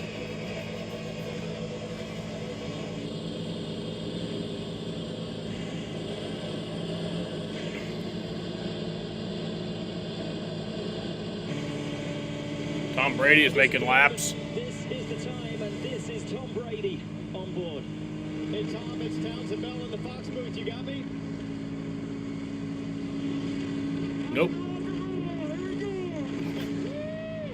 Tom, you just went blasting past the snake pit. I don't know if you can hear us. You won 7 Super Bowls with the best view in the house, but what are you seeing and feeling right now? It's incredible. Jimmy driving, all the fans here. I can't believe this is the first time I've ever been here. Hey, thanks for throwing the ball around with me backstage there. You throw a tight spiral, my friend. Hey, you had better hands than I thought. I might have replaced you with Edelman. Edelman out. Get you in there. All right, well, have a great day. Thanks for coming. Thank you, guys. Have a great broadcast. Great to see Tom Brady and Jimmy Johnson out there. And what about this? Guys, this is the pace lap for America. All right, they're doing the pace laps. Memorial Day and the U.S. Army's 250th birthday. To all This the is men beautiful. and women of the U.S. Army and the 160th Special Operations Group, happy birthday from all of us. This is something special.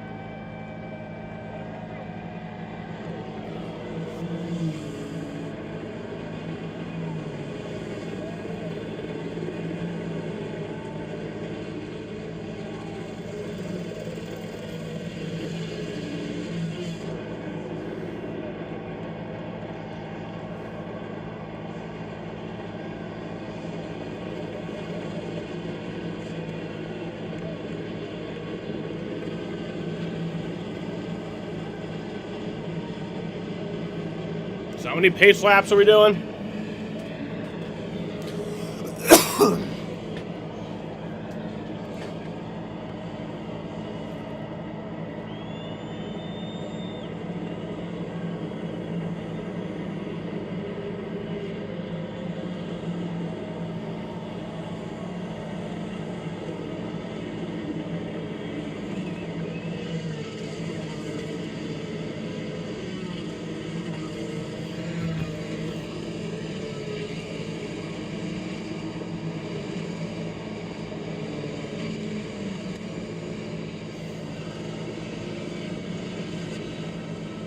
Technologia.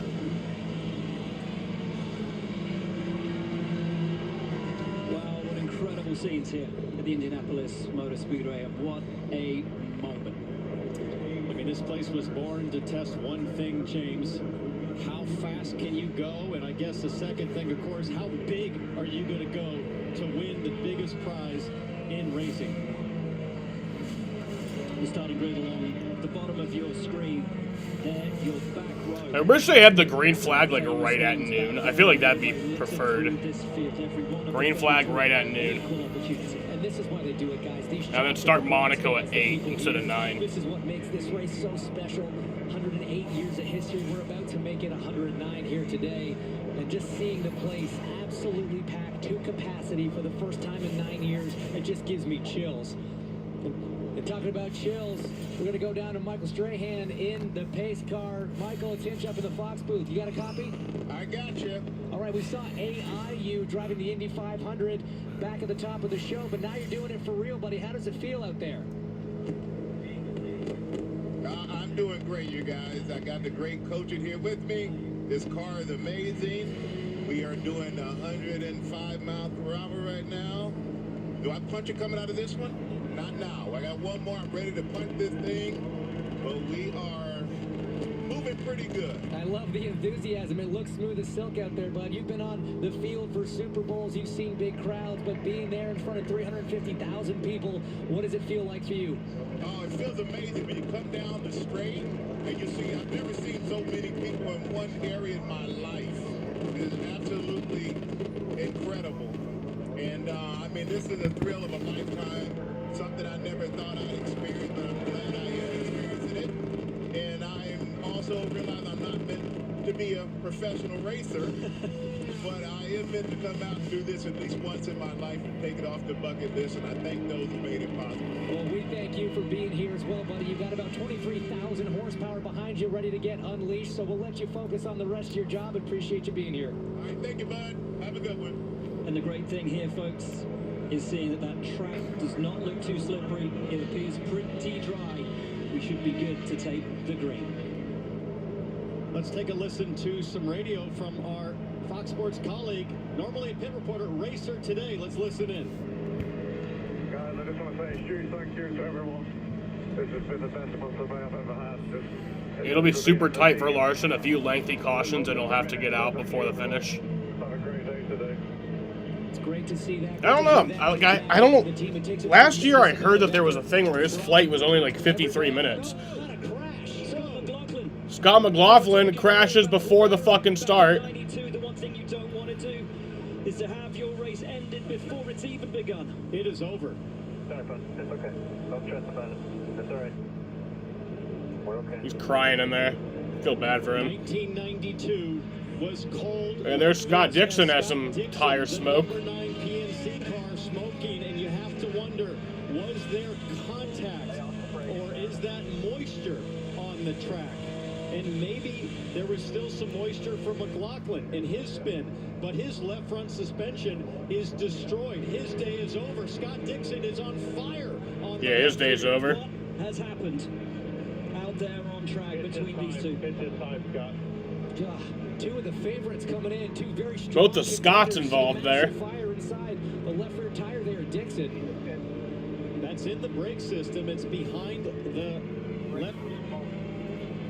We didn't pit. We heard the call hit this lap. They left him out there. That could be a huge Poor issue Scott. as we see the devastation on Scott McLaughlin's face and his body language. And that is what it means. That is what it means to have your dreams wrenched away from you. Oh man, I feel really bad for him. An opportunity to make them real. Galling, utterly galling for Scott. You work all month and then that And happens. I wonder, guys, Scott Dixon on row 2, McLaughlin on row 4. How could they have come together? They're 2 rows apart. Well, we don't know if they had contact yet, but let's get a report maybe on what's going on with Scott Dixon's car as the EMR safety team goes to work on McLaughlin. Kevin? So listening to the number 9 radio, it does not sound as dire. They need to just cool the brakes. Michael, his strategist, is telling him, let's just cool the brakes. It's all going to be fine. They are not planning to pit at this moment. And they have the benefit. Felix Rose, that hurts Larson. Right behind Dixon, can radio in and get some information because there's a relationship between Chip Kadasky and Jim Meyer. Here's what happened with Scotty Mack. He's right on board. With McLaughlin warming his tires. Oh no. Oh man, he just lost it. Oh no. Warming his tires, swerving just to put some temperature into the rubber and just loses it. The track is cold. The tires are cold. These cars are set up to turn left. They don't do straight very well, Townsend. And when you light up the rear tires to try to get a bit of heat into them, it is so easy to have that happen. Well, especially if there's any of that residual rain moisture on the racetrack. And for Scott McLaughlin, the worst feeling I can possibly imagine as a racing driver. Trying to come to grips with what seemed like the most bizarre moment of his life. Jamie, the 3 out. Yes, I just talked to his strategist, Ben Bretzman, and he said exactly what you guys just saw. It's a cold track. He was trying to... Kyle Larson, number 6 on trending. Too much to the left, hit the inside wall, and I just asked him, is there any chance that can be repaired? He said, no, we are done. And obviously... I don't know why they don't make any like schedule changes for like the drivers trying to do the double. Like have the Indy 500 go green right at noon. We haven't officially started yet because of course you only have a set number of pace laps before the race officially begins, but it is behind the safety car and under caution. Lucky for Dixon to be able to get that out, because had the diffuser, the carbon diffuser actually gone up in flames, now the whole car is alight. So it was a gamble, but it's paid off as we understand Dixon's left rear braking system is cooled back down as Scotty Max. Oh wait, did they start counting laps? Number 3 goes back to gasoline out. But my concern would be, is the brake system okay? I mean, yeah. The race has started. There are very delicate brake lines, and he's being told to stay off the brakes right now, so I'm not sure he even knows if the brake system's okay. We wait to see. Scott Dixon waits to see. We wait to go racing. So they have started counting laps. Mental health was better, but uncontrollable movements called TD, tardive dyskinesia, started disrupting my day. TD felt embarrassing. I felt like disconnecting. I asked my doctor about treating my TD and learned about Ingrezza. Ingrezza is clinically proven to treat TD, quickly reducing TD by greater than 5 times in 2 weeks. #1 prescribed Ingrezza. Yeah, the race started technically at 129. And you can keep taking most mental health meds. Ingrezza can cause depression, suicidal thoughts, or actions in patients with Huntington's disease. But I guess this in a way kind of helps Larson because they are now counting laps. Suicidal thoughts. Don't take Ingrezza if allergic. Serious side effects may include allergic reactions like sudden, potentially fatal swelling. So it's like a green-yellow start. Common side effect and heart rhythm problems. Know how Ingrezza affects you before operating a car or dangerous machinery. Report fever, stiff muscles, or problems thinking, as these might be life-threatening. Shaking, stiffness, drooling, and trouble with moving or balance may occur. Take control by asking your doctor about Ingrezza.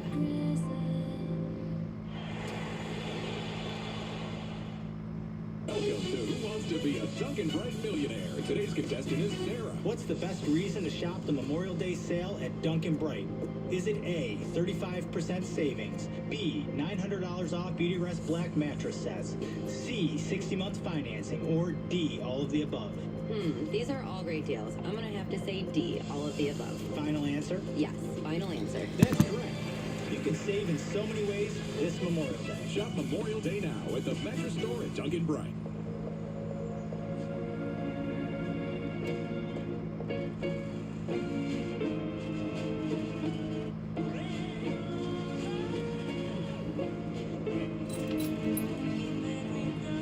You gesture, the world responds. Any car that doesn't offer that sense of control is a car that stops short of amazing. Okay. We have internet. Easy. It's all coming together. So we're on lap 4 right now. The race has technically started. We haven't seen any racing yet, but the race has started. Curtis? Next week? This is nice. This is nice. IndyCar is lining up the cars now to take the green flag in the traditional row of 3. Unpack later. Set up in minutes with Here we go. Getting ready to go. Thanks for watching Fox 68 WSYT.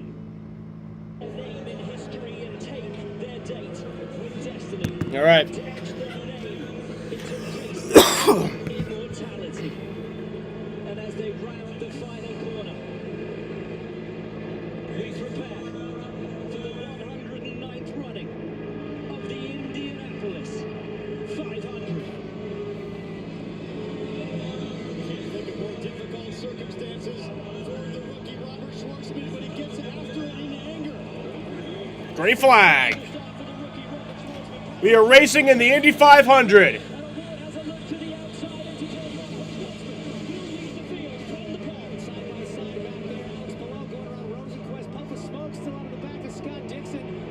Oh!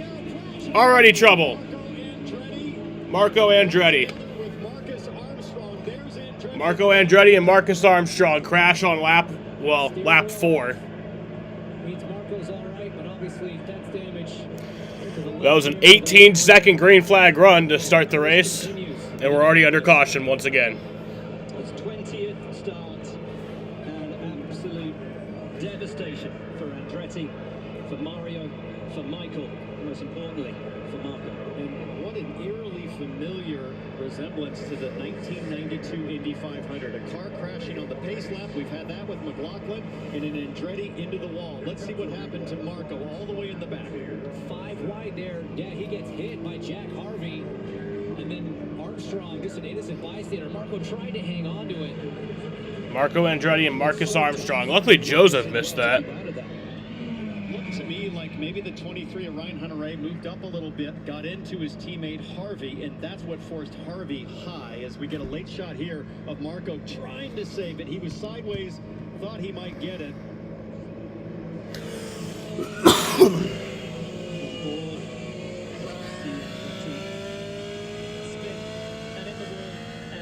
Of the Indianapolis 500.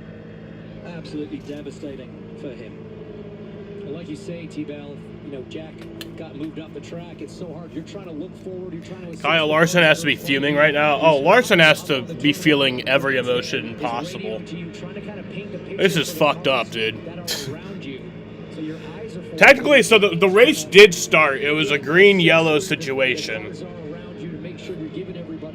So when we started the race, it was actually lap 4. And then the caution immediately came out. It was only an 18-second green flag run to start the race. 800 today. He waves to the crowd. Now watch this. Watch Ryan Hunter-Reay there move up a little bit. And Jack Harvey, you know, he went to avoid Hunter-Reay, but I think he expected Hunter-Reay to keep coming up. It might have been a bit premature there from Harvey. I mean, it sucks for, like, I feel bad for Larson. Smart move from Newgarden, just hanging back. My heart hurts for him. Boy, that is a veteran play there for Newgarden, trailing way back. And it also just sucks, like, as a fan, like, of racing. I just want to... It's a cool thing that I want to see happen in my lifetime. You know? You saw Kurt Busch run... I saw him run the Indy 500, then ran the Coke 600, but didn't run all 600 miles. It means so much to him, so much to his family. You know? And I think Tony Stewart did it, but that was before I ever started watching racing. Into the race. And as we sit under caution, one of the big stories, Scott McLaughlin already out of the race. With warm-up laps. He's standing by the judge. Scott McLaughlin's day is done. How do you dissect a moment like this? Rookie, I don't know what, I really have no idea what happened. Just really upset for my team. They built me a fantastic car again. I'm surprised he even doing an interview. My fans, my family. I feel so bad for Scott McLaughlin, man. Just We look forward to this race for the year. Like, ever since the checkered flag dropped last year, you're looking forward to this race again. I know it's probably dramatic. And then whatever, but it's just like I put so much into this. You work race all that month. Everyone does, and I'm just didn't get to see the great play. Yeah. Devastating moment for Scott McLaughlin. And this is the thing, isn't it, guys?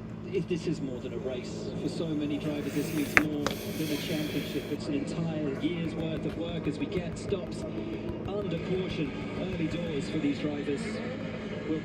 So we didn't get the green flag until 1:36, but technically the race did start at 1:28.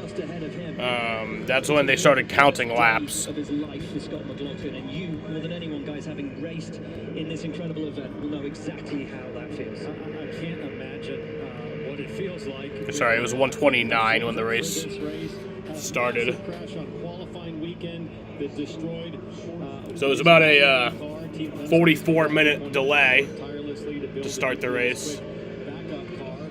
He's starting inside the Chester. and for it to go down like that, James, is just, it's impossible to put into words what he must be feeling. I mean, it's so hard for a driver to reconcile, you know, with that kind of... Kind of bothers me that, like, they didn't address that on the broadcast. I had to find that out myself, that they started under a yellow. I had to find that out on Twitter. I wish they, like, had mentioned that on the broadcast. That's kind of important. It is just, it's a tough one to solve. I will say this, though, Will. Track temp at 72 degrees. We haven't seen an Indy 500 with a track temp that low for a very, very long time. The last I can think of, 1992, which is where Roberto Guerrero, as you documented, spun on the backstretch on the pace lap before the green from pole position, no less. And it was a day. Well, Larson's cutoff time is 4:30, I think. That's his cutoff time. My cutoff time is like 5:15.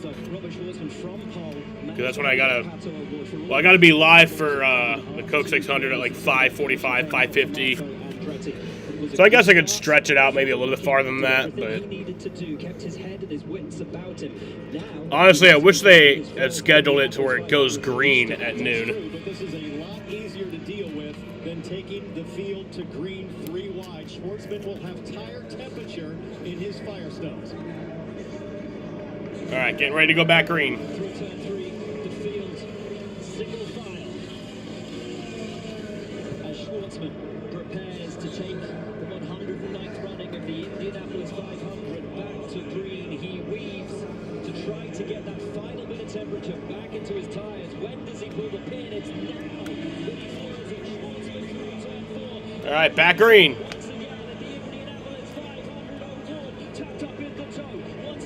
Can we be green for real now?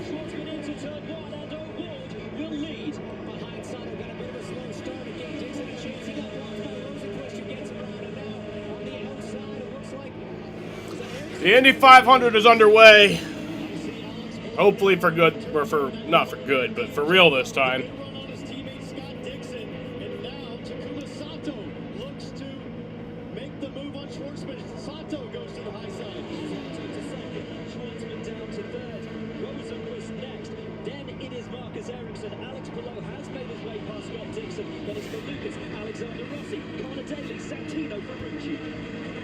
Single funnel right now, but all still very close. Defensive move from Malukas as Rossi tries to make a move. Schwartzman under threat now from Rosenquist into one. Rosie gets ahead, and this was always the worry. Schwartzman and Prema had not shown great pace during practice. Our question mark was how long could Schwartzman stay at the front of the field? How quickly would he drop back through the field? As now Ericsson has a look, and at the front, it's Pato award to the lead. Here comes Sato. Takuma Sato takes the lead. 2-time Indy 500 winner. You hear the crowd cheering down in turn 3, and he loves seeing a pass for the lead up there in the north end of that racetrack. So Robert Schwartzman falls back to 4th place, but he told me this morning, hey, I just want to stay in the top 3 or 5 cars, somewhere in clean air, and just settle in. His #1 goal, run all 200 laps today. Alex Palou sitting in the slipstream right on the rear wing of Marcus Ericsson. Ericsson, of course, he has won the Indy 500. Who has not yet. Ericsson running back in 2022 was so close to being the first back-to-back for 20 years. In 2023, just picked by Newgarden after a late restart. The former Formula One driver driving for Andretti Global right now, the strongest qualifier from that team, moving up a couple spots already. You got to think, guys, that a lot of the drivers are going to be a little conservative after seeing what happened to Scott McLaughlin with these cool track temps. And look at Schwartzman having a look there in turn one on Rosenquist. So if he was a little slow to get going, it didn't take him long as the rookie Schwartzman now looking to make moves back to the front on veterans. Take a beat, take your breath, get your head in the game and go after it. Every one of these laps for Schwartzman, a learning process. He has never raced on an oval in his life. Sato Award through the middle of the front. Rosenquist P3, then it's Schwartzman, Ericsson, Pelot, Dixon, Rossi Malukas and Connor Daly up into the top 10. Honestly, this is a learning process right now for all of these drivers. These conditions are so different from what we've had all month. So everybody trying to figure it out. And right now, Will, this first into the race, it's about just that. It's about filling out your race car. This is not a time to panic. Even if you lose 3, 5, 10 positions, it's more about surviving this first stint, feeling the balance of the race car, learning what the adjustments inside the cockpit are doing, and then starting to plan with your pit crew what changes the first stops. You've already seen the fact that Marco Andretti is out of this race. He's standing by you, Georgia. This race, he is also out of the IndyCar medical unit. Marco, do you feel like you... Yo, Camden, you still in here? Yeah, just been, I guess, patient, but I mean, I couldn't have moved. Once I was committed up there, I couldn't have moved. I was kind of at the wall. They must have been 4 wide. I haven't seen it yet. But whoever was next to me definitely crowded me, and I ran out of room. Thanks. Good to see that Marco is okay after that hit that took him out of the race. Guess not. Meanwhile, with news on the 17 car, Dan's Kevin. Well, they're very much watching the clock. So the goal is to be out of here, leaving pit lane in an SUV at 3:57. Oh. Wheels up from the Indianapolis International Airport for an hour 10 flight at 4:15. That would get Kyle Larson there in time for intros. Okay, well that's not what we're looking for. Still has about a 45-minute to an hour buffer to make the green flag at Yeah. 6:37 in Charlotte. So Larson is still in play to be able to run 500 miles. An hour 10-minute flight. So that means a realistic. Okay, so that 3:57 time is bullshit. That's to make intros. Like fuck that. You don't need to make intros or the driver's meeting or any of that. Like, get here for the pace lap. So like 6:15 is when he really needs to land. So get out of here by like 4:40. Is being patient. It's the word of the month when you're here as a rookie. There's so much to learn, so much to take in. So Schwartzman absolutely getting the right advice right now. What's great for him and all the rookies in the field, they have a few consistent. I don't think the track is going to be changing as much as it sometimes does. So he's in a nice, consistent environment. He just needs to long laps and learn. Schwartzman sitting steady in 4th. It is Rosenquist ahead of him in 3rd. Award is 2nd. Takuma Sato still leads.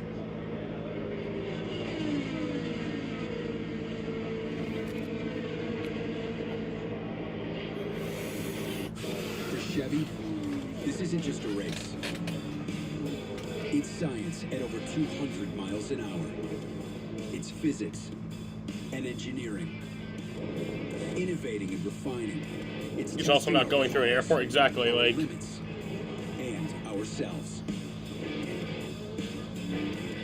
And whatever he needs to do, he gets police escorts for. Like, Move forward together.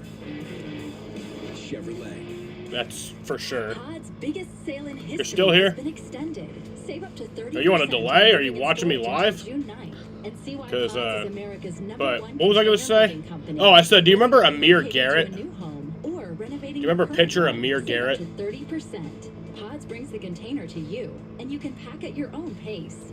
Then we'll take it to your new home or to a secure pod storage center until you need it, so you don't have to do the driving. Book now and save up to 30% at pods.com. Caution. And smooth survival skills. If you encounter one, You don't? chances are Well, never mind then. nearby.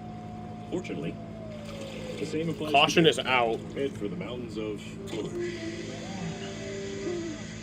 This is a meal. Yellow flag for weather. Cheesy, flaky, toasty.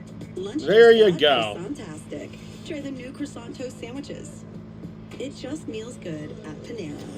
It may not but this So that was a 6 minute and 33 second green flag run there. 25 miles per hour. Shell Renewable Race Fuel.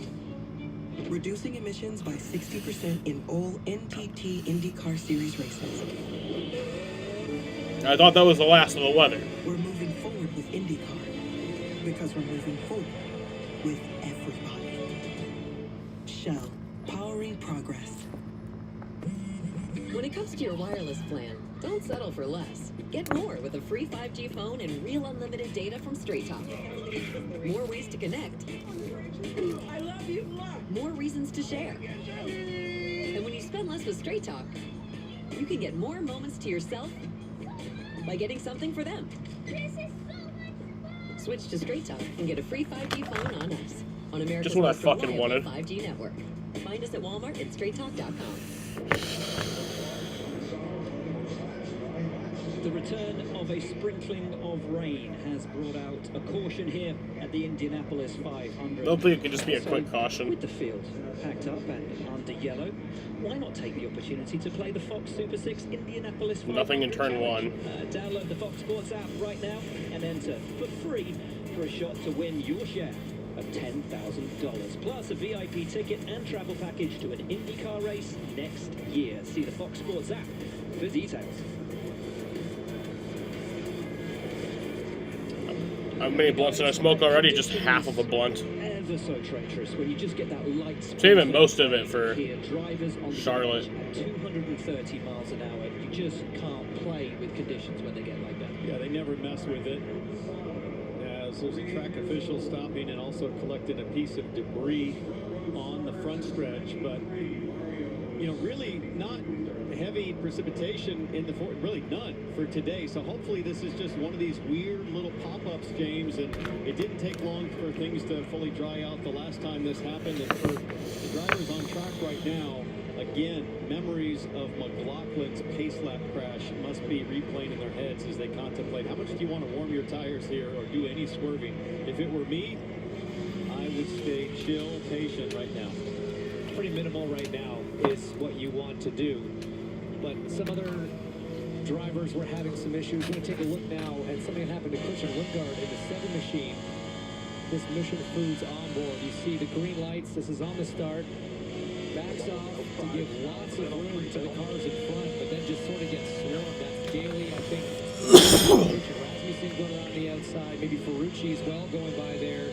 Wow, very conservative. Very, very conservative. But not a terrible move as we see even Ed Carpenter going by. Is that just trepidation? I think so. Knowing the conditions? I think so. Probably not sure. Might have had some communication on the radio. And look at what Christian Lundgaard sees right now as our camera lens picks up some of the sprinkles out on the track. So kind of a treacherous situation, especially for a driver like Lundgaard here. He doesn't have a lot of experience here at Indy. So with the race still under caution, we already have 2 retirements.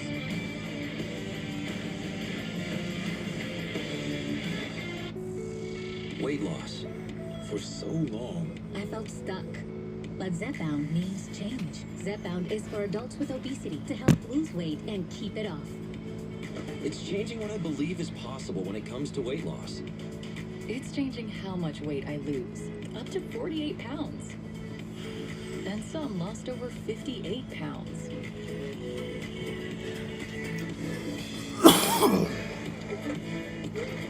Don't take if allergic to it, or if you or someone in your family had medullary thyroid cancer or multiple endocrine neoplasia syndrome type 2. Tell your doctor if you get a lump or swelling in your neck. Stop Zepbound and call your doctor if you have severe stomach pain or a serious allergic reaction. Severe side effects may include inflamed pancreas or gallbladder problems. Tell your doctor if you experience vision changes, depression, or suicidal thoughts before scheduled procedures with anesthesia. If you're nursing, pregnant, plan to be, or taking birth control pills. Taking Zepbound with a sulfonylurea or insulin may cause low blood sugar. Side effects include nausea, diarrhea, and vomiting, which can cause dehydration and worsen kidney problems. Zepbound needs change. Ask your doctor about Zepbound.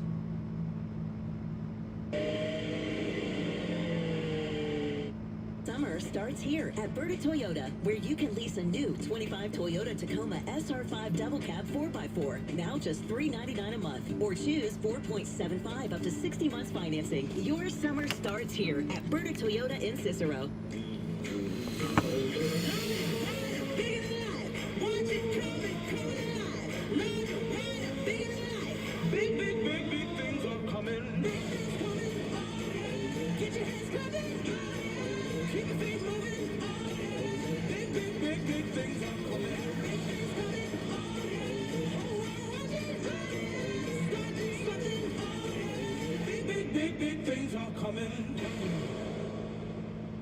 Which automaker employs the most hourly workers in the country?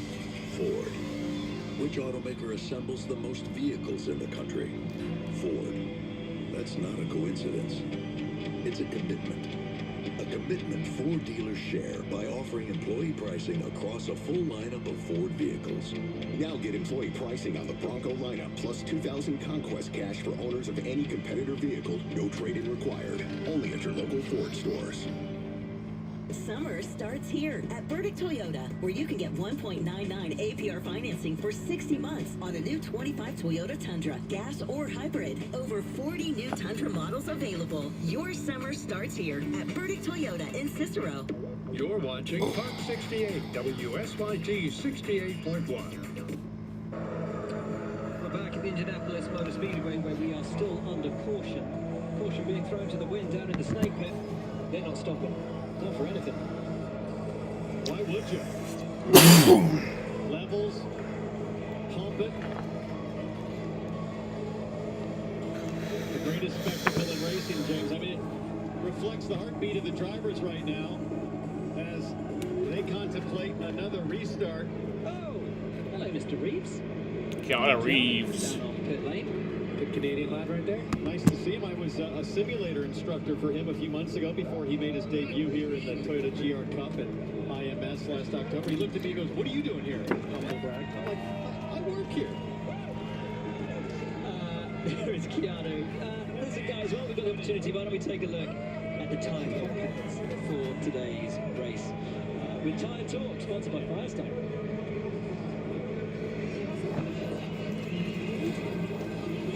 Stolik is the chief engineer at Firestone, so teams are dealing with colder temps than they expected.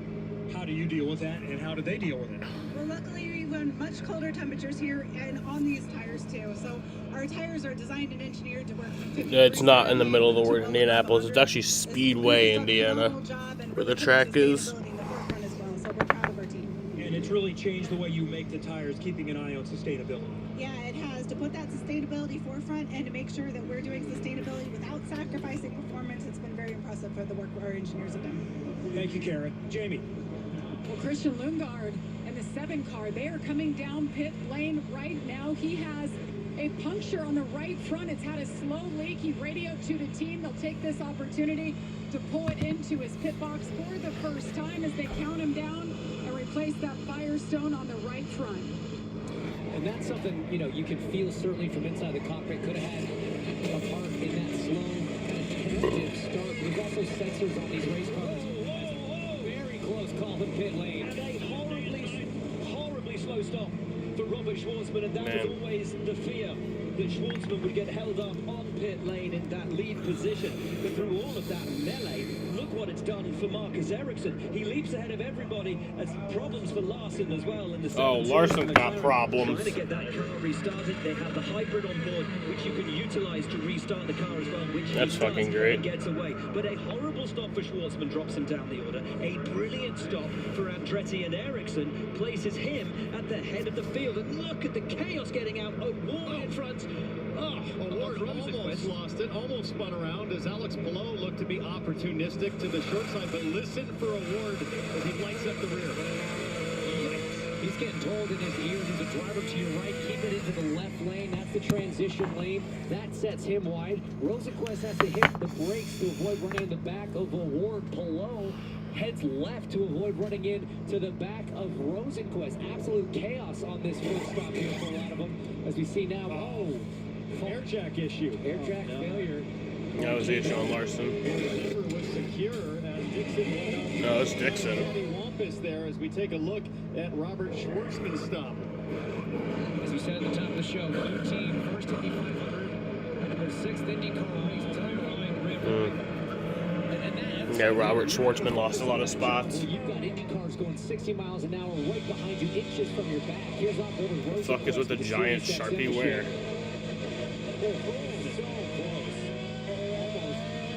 His front wing did Rosenquist there. And guys, first round of pit stops under yellow. This is the one where it's supposed to be chill and conservative. Can you imagine what's going to happen when we get to the last round of stops? I was just going to say, this is the most chaotic first 25 laps of an Indy 500 I can remember. Since 1992.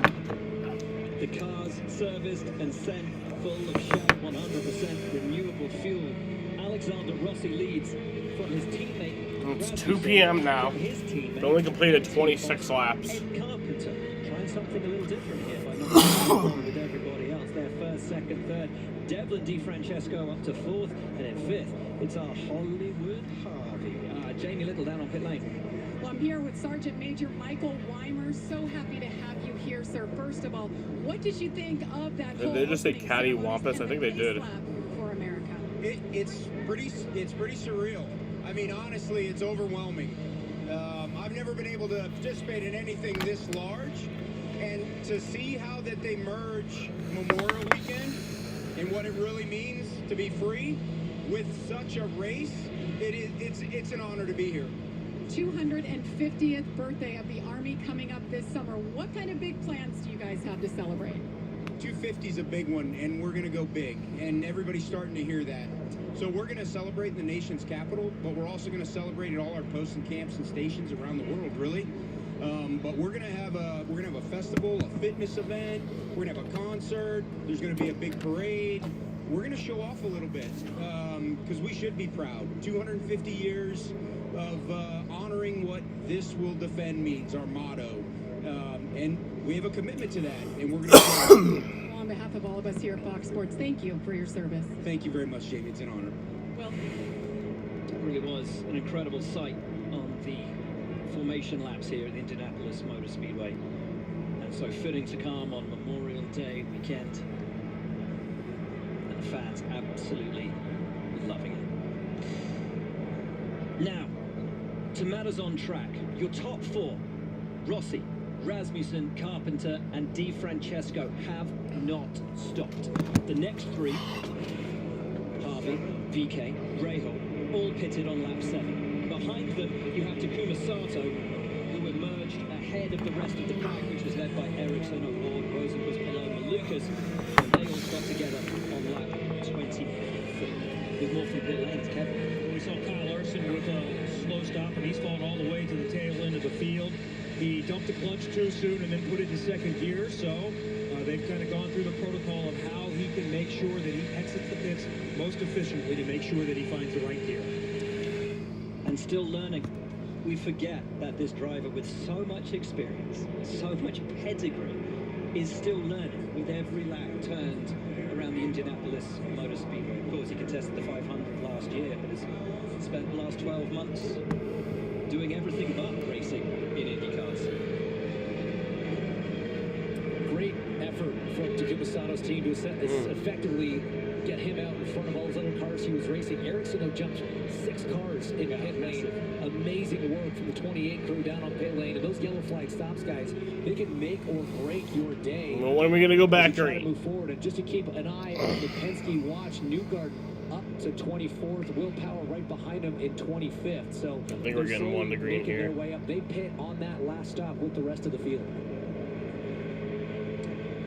Georgia with more on the Penskes. Yeah, and Joseph Newgarden, Will Power, as you alluded to, 24th and 25th. When Joseph was asked how his car was, he said it was okay. He was battling a little bit of understeer, but they're going on a little bit of a different strategy. They have both pitted twice. And Joseph has been pretty vocal as through the race it would be hard to work with your teammate. But I did talk to strategist Luke Mason, and he said that Power and Newgarden will help each other on pit lane. You can see them working through the same strategies as we already started out with both of them pitting twice.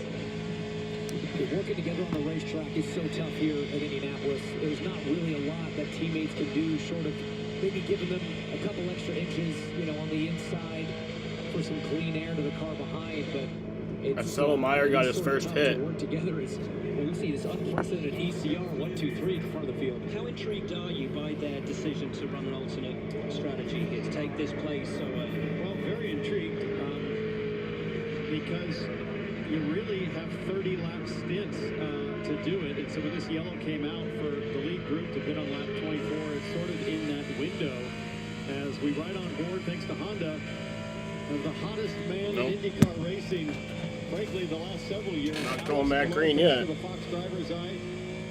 Beautiful look out the DHL car. Let's listen to a little radio. Well, a lot has happened already in just 25 laps. We'll work our way back to the front. Yeah, I can see that. No worries. Car's good. The pace car means we will go racing. All right. By. No worries. Cars Want to good. go this That's the time. reply from Alex Palou. You don't have to tell this guy to stay calm. This is what he does. This is why he's been so successful, Johnson. Yeah, born calm, raised calm, as the number 9 of Scott Dixon comes down pit Dixon's lane. pitting. Remember that air jack issue the last time? We'll have to see what they do. Is this a top-up? It is, and no.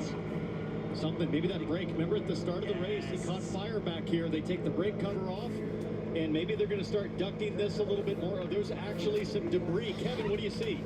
So they're going to perform a brake and caliper change is what I'm hearing on the left rear. So as you guys wondered, Not a good day for McLaren. Yeah, I just couldn't help It was in Monaco, but not in Indy. But think that there may be some damage with the fire burning that long. As we see Christian Rasmussen's on 16 winner. You got to think team owner Ed Carpenter, who sits third in line. Maybe he has some instructions for his two young guns up ahead. How does Rossi play this one? And what does Carpenter do? Does he play rear gunner action? He let his boys get away. Rossi brings them back to green. All right, back green. From Rasmussen, it's an ECR 1-2-3 at the Indianapolis Motor Speedway. Rasmussen already tucked up behind his teammate as we go 3, 4, sometimes possibly 5 wide, coming down to turn 1. Wow, 4 wide there into 1 for this group. And Rasmussen made a move on Rossi to the outside up front, but they are stacked up in the back. Right in the middle of that was your championship leader below, but on the high side, one of the McLarens, I think that's a Ward maybe trying to make some moves on the outside of 2. Rasmussen now out front again, spreading out 4 wide as the Ward's trying to make a move on Ferrucci. As we understand, the restart is under review. Restart's under review. Really wore them down to a pretty slow pace, so we'll have to see what race control says about that. Here comes Ferrucci on the inside of Rahal. Beautiful stuff from Santino Ferrucci, as that is the car of Callum Ilott. The red and green Prema car, who now sits quite a few places ahead of his teammate Schwartzman, who had fallen back to 21st place, and Rahal is dropping like a stone. Past goes Herter, past around the outside. I think that's Rosenquist going around the outside of him as well. Man, Rahal. On the inside of Rahal. What is happening to Graham Rahal? He is running so slow. His teammate Louis Foster next in line to go around, but that created some dangerous situations. Remember, Graham Rahal had an engine issue on car day, put a new motor in. They did not get a chance to shake down this car, so potentially issues since Friday for Graham Rahal. And of all the drivers who stopped together on lap 24, I tell you who's looking good right now. It's Connor Daly, who was right on the rear of Marcus Ericsson, who had that huge jump, gained those 6 places.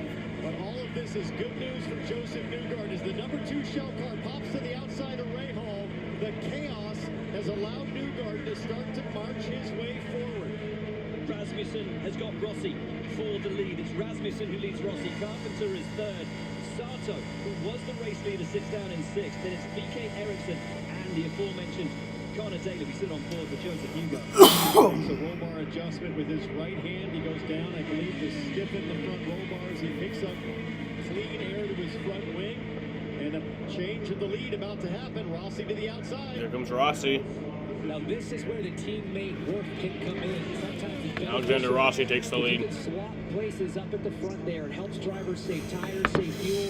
It kind of just helps them get into the rhythm here, which 34 laps into the race, that's kind of what you want to do. Carpenter behind, almost just playing gunner, just protecting his 2 young charges in front. The rest of the season, Ed Carpenter has to watch from the timing stand, but now he's got the best view a team owner can have.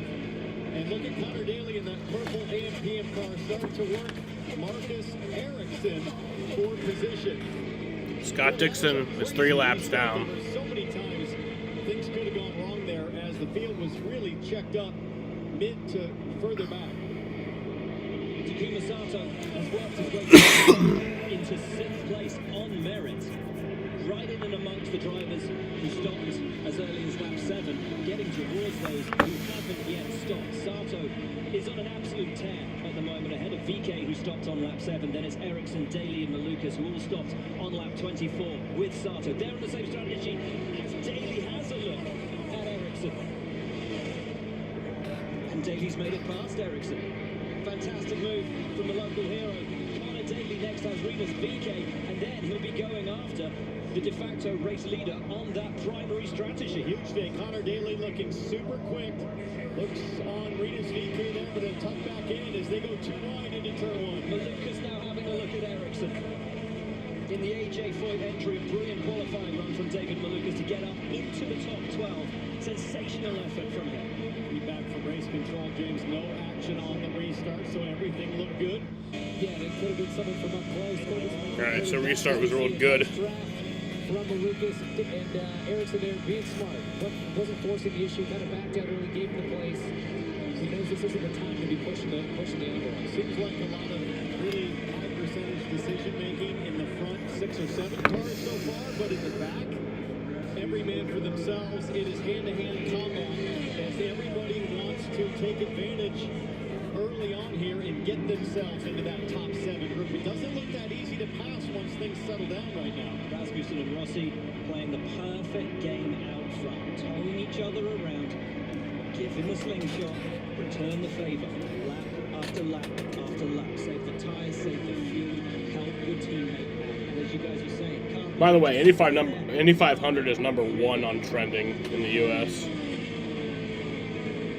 Remember these top 4 cars, they have not hit yet. Some cars have hit, some cars have hit twice already. So with all the cautions we had in the early stage of this race, several different strategies already playing out as VK's got to go defensive against Daly, who is absolutely up on the wheel, man. He is just making moves happen.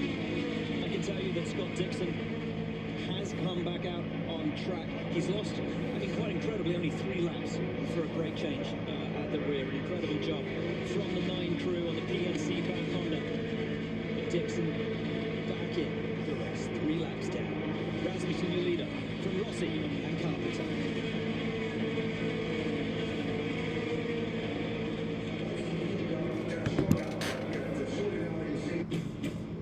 Let's go exploring in the rugged CR-V from Honda, KBB.com's 2025 Best Value brand. Get comfy. There's plenty of space for both passengers and cargo. And feel free to take pictures.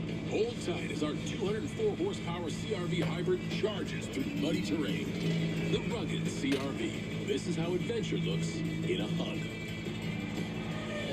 Honda, proud partner of the NTT IndyCar Series. Caitlin Clark, amazing at So assist. Christian Rasmussen is the leader right now. For your savings. But ever since they teamed up, she's taken assisting to a whole new level. And Rossi just took it back.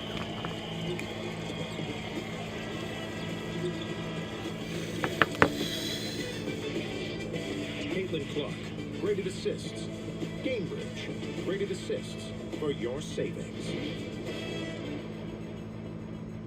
At Napa, we're the pros that know how to make your business our business. Pros everywhere you need us, with every part you need. From brake pads to stock your shop in Orange County, California. Brake pads. To oil filters for your fleet in Orange County, Florida. It's why we built a nationwide network of parts and exceptional service, all driven by one mission: to keep businesses big, small, and everything in between moving full speed ahead.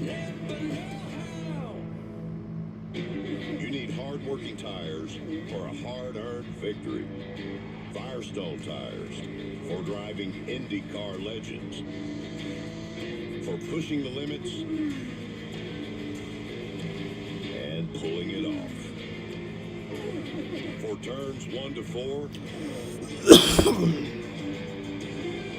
and handling your 9 to 5. Whatever you drive, drive drive a Firestone.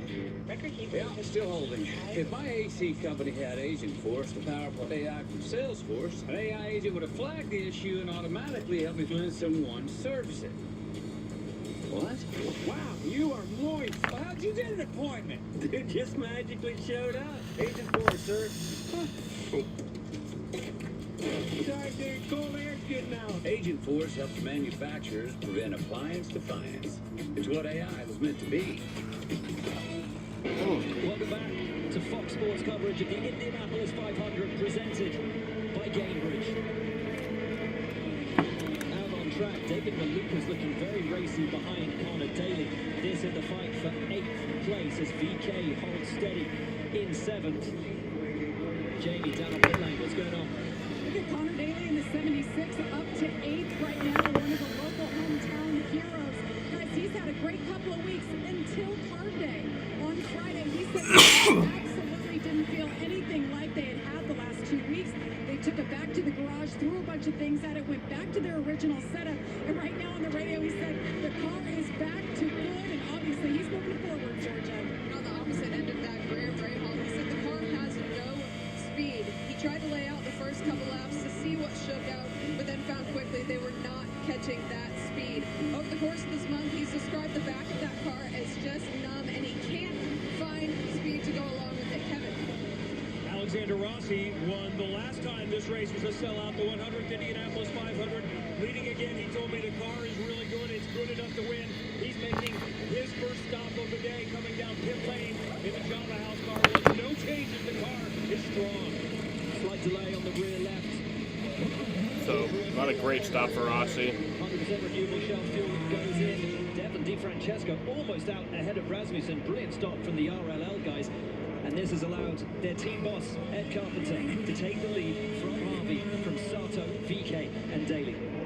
There comes Ed Carpenter down to pit lane, so that puts Hollywood, Jack Harvey to the lead of the Indy 500 as team owner and racer Ed Carpenter pits. Pretty cool moment for our guy Jack Harvey. Let's get it.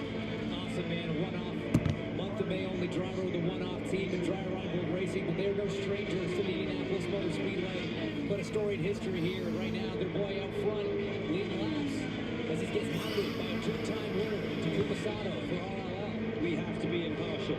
Of course we do. But there is always going to be a little bit of joy for us seeing our friend Jack here in the Indy 500, not just at the Indy 500, but leading the Indy 500 as Daly now puts the moves on VK round the outside of top. Connor Daly and Arenas VK. To get around there, and VK gets his foot in. Oh, careful, Connor. Now, Connor might get some trouble from David Malukas on the back straightaway as both the AJ Foyt cars have looked really good. Ed Carpenter blends out between Harvey and Sato on the backstretch.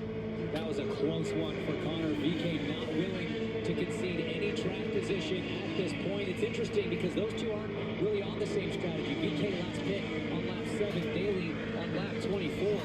A few of the fastest cars on the racetrack right now with Devin DiFrancesco now trying to clear Christian Rasmussen. But here's the issue with that strategy that ECR have employed. You see them roll through there, but there's the race leaders.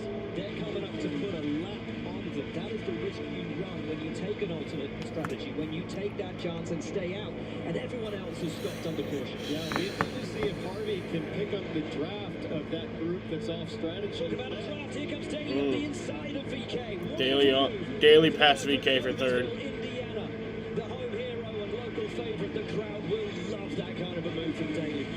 Not driving like we're in the first quarter of this race, guys. Neither one of those guys.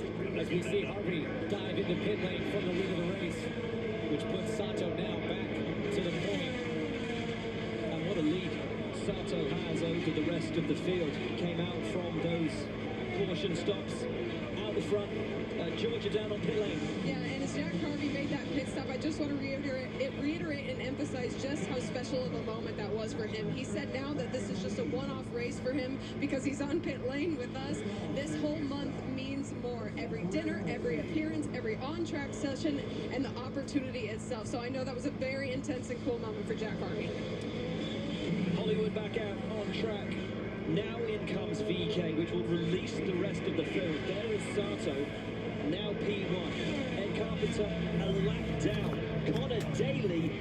Sato's now the leader. In this race. David Malukas in his third Indianapolis 500 sits third. Then, guess who? Mr. Perfect. Alex Palou is fourth. Santino Ferrucci fifth.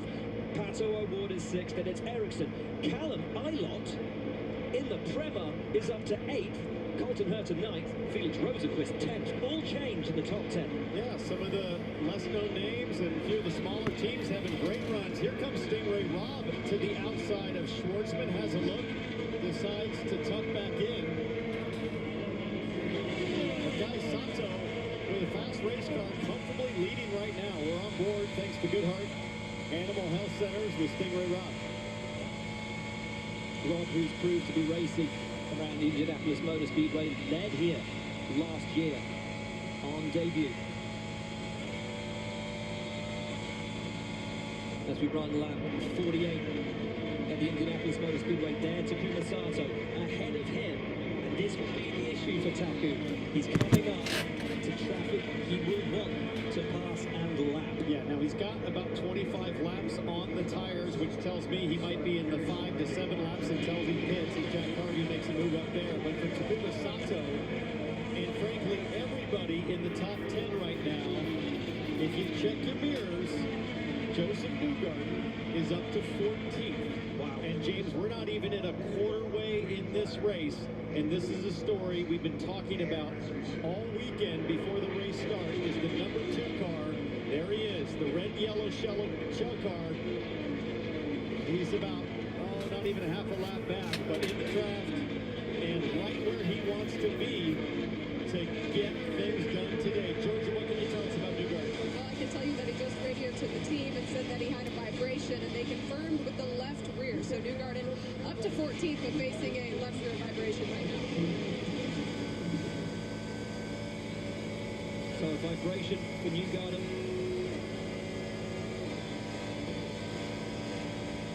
It's not good. You can see the front wing looks to be flapping there for Joseph Newgarden has like a vibration. The number 12 of Will Power. Will Power told me, hey, if my teammate Newgarden goes big at the start of this thing, I'm happy to just fall in line and follow him through. And Will Power right now having a decent run. He's up to 19th, but Newgarden's the one I'm watching. And those vibrations can just come from the way that the tires are wearing. It's usually an uneven wear thing that develops throughout his stint. So it's not a cause of more concern for Joseph Newgarden right now, because as he comes in a few laps time, gets a new set of Firestones, be right on board the show, on board with the guy right now, that should be able to fix itself. Maybe a tire pressure adjustment for the team can help the cause as well. We see Newgarden in the wheel tracks of Kyle Kirkwood. Elliot Castroneves, Kyle Kirkwood, and Joseph Newgarden. So hopefully the vibration is something that'll just get addressed with the next set of tires. That's often the case, like James mentioned. And now you've got these Strategy B cars in front of Takuma Sato on Strategy A. Lap 51 now complete. And Sato, I think, is happy to just kind of ride, save a little Shell fuel here. One of the favourites for this race starting on the front row, this man. Pato O'Ward, be right on board with him, courtesy of Arrow. Let's listen to some radio. Everyone you are around is same strategy. They need to try something with stretch keep losing the front end of the car pretty soon. Copy, understood. So Ronald giving the feedback change to the team saying, hey, on the next stop, can we adjust some tire pressures because the front end is getting away from Pato early in the run. And that's what this is all about. It's about filling that car out, like I was saying, and make sure that you're talking to your team about what changes to make as you move forward and keep making this car better and better. Pato O'Ward trying to move up from 6th. Takuma Sato leads from Connor Daly.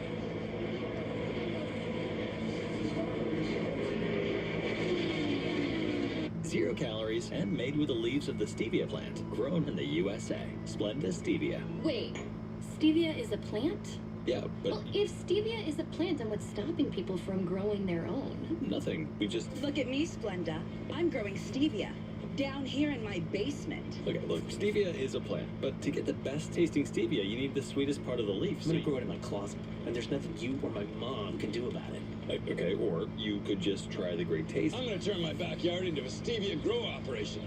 Take that, Splenda. Or you could just... We could grow our own and make sweet tea with it. Hell yeah, we could. Okay, or you could just try the convenience and great taste of the stevia we already grew. Splenda stevia. I'm gonna grow my own and take it to the coffee shop. It's a really bad idea. Splenda stevia. It's the sweetest thing you could grow. I mean, if you had time and you liked gardening and, you know, you liked kind of doing stuff the hard way.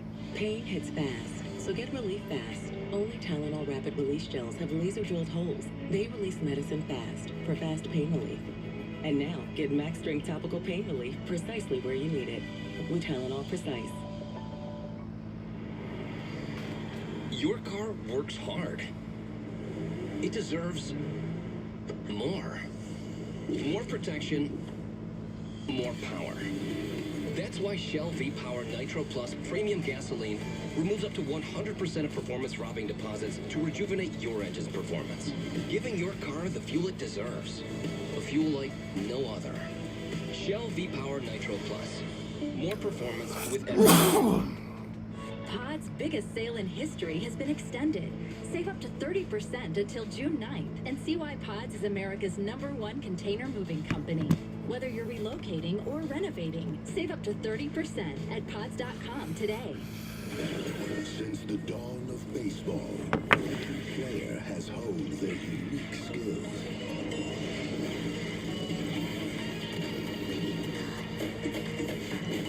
Who from this era will prove worthy of legend?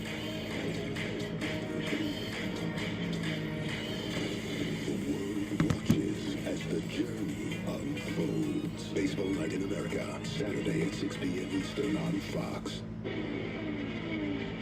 Earlier this week, Joseph Newgarden was at the Macy's Fragrance Department in New York City to meet with fans. What does Macy's Fragrance Counter have to do with Joseph Newgarden? It all started last week when Joseph posted a fake commercial on Instagram for his fake cologne called Ethanol. The Macy's folks commented on the ad and said to Joseph, if you really want to be in the cologne game, come on down to our store. Father's Day just 2 weeks away, Macy's has you covered if you need some actual, real cologne. Maybe they'll carry ethanol next year. Maybe not. Back to matters at hand, back to racing at Indianapolis Motor Speedway, and we have a fascinating dichotomy of strategy. Takuma Sato leads, there he is for RLL. Connor Daly behind him, David Malukas is third, then it's Alex Palou and Santino Ferrucci your top five. However, the ECR cars, Jack Harvey, Devlin DiFrancesco, all stopped off strategy. And if our calculations are correct, and if is a huge word in IndyCar and in particular at the Indy 500, this thing goes green for the next 140 laps, then those two strategies will converge and we will have a race between those two groups, which at the moment looks so disparate because Sato is about to put them all a lap down. It's crazy to think that Sato's about to put them a lap down, but this is legitimately the leading quartet on the alternate strategy right now. We saw Connor Daly peel off and head to pit lane. He's getting service done on the number 76 machine. Jamie, what do you got? Yeah, Connor Daly, as I mentioned, he's happy with the race car. Much better than on Friday. Climbing the field all the way up to second. You see it there.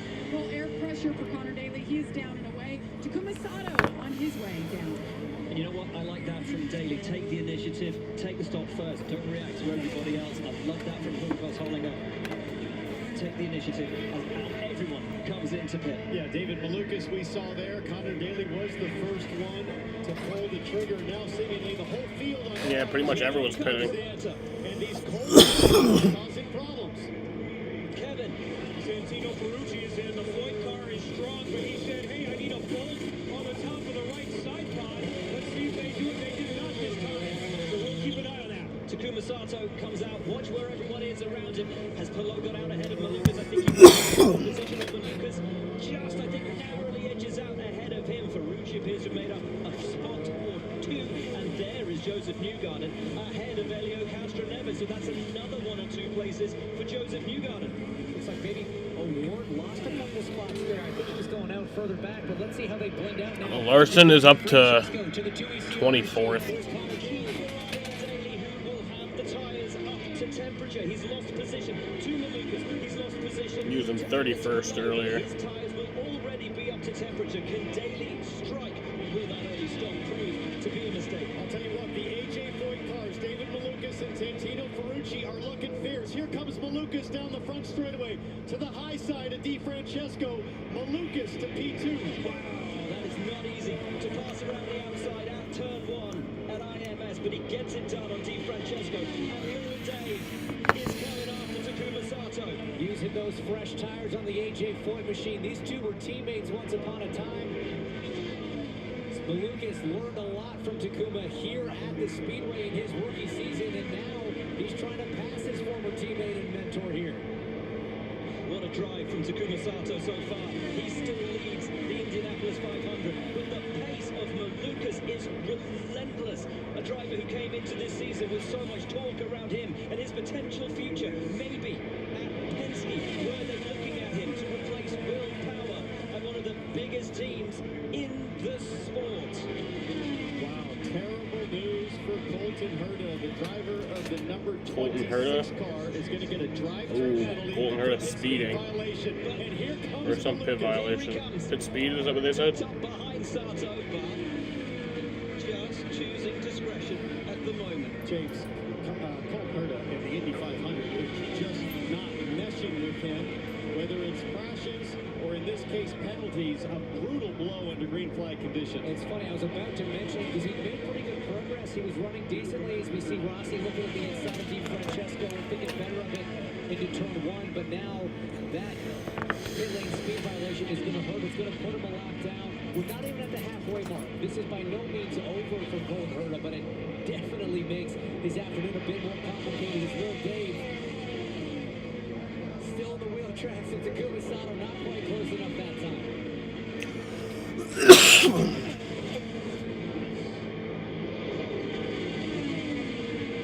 Sato has a great car, guys. We've seen him both in traffic and out front. His pace that last lap at 2:20.4. That's awfully quick as Malukas seems happy to get towed around right now, but also seems happy with the balance of his car. Look at how close he can follow mid-corner. Great shot right here. I was going to say, he is choosing to stay in second place right now. He wants to protect those tires a little bit. He wants to just let Takuma pull him around. It's a smart move, very mature approach from the 23-year-old from the Chicago area.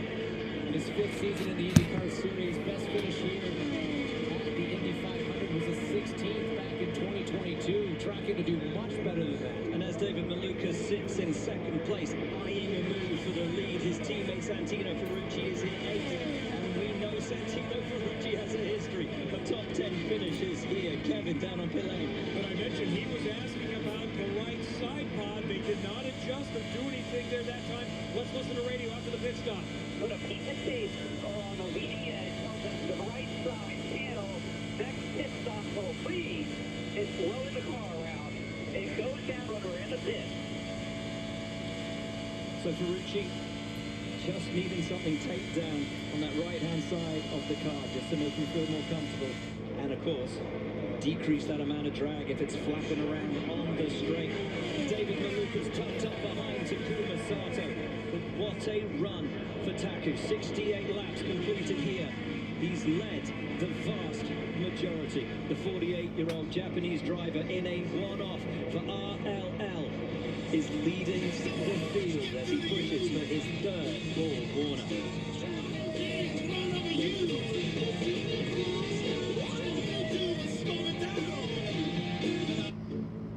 Like a relentless weed, moderate to severe ulcerative colitis symptoms can keep coming back. Break away to what's possible with Why are we doing a full screen commercial? I thought we weren't doing that. Many people experience During green remission at flag. 1 and even 2 years. Some saw 100% visible healing of their intestinal lining. Serious allergic reactions and increased risk of infections and liver problems may occur. Before treatment, your doctor should check you for infections and TB. Tell your doctor if you have an infection, flu-like symptoms, or if you need a vaccine. Healing is possible with Tremfya. Tremfya is now approved for Crohn's disease. Ask your doctor about Tremfya. Gordon Ramsay's Secret Service, all new Wednesdays on Fox. Stop wasting your time with impossible to clean messes. Leave it to the pros. I can't take it anymore. Don't worry. We got you covered. Thanks, National Maintenance Supply.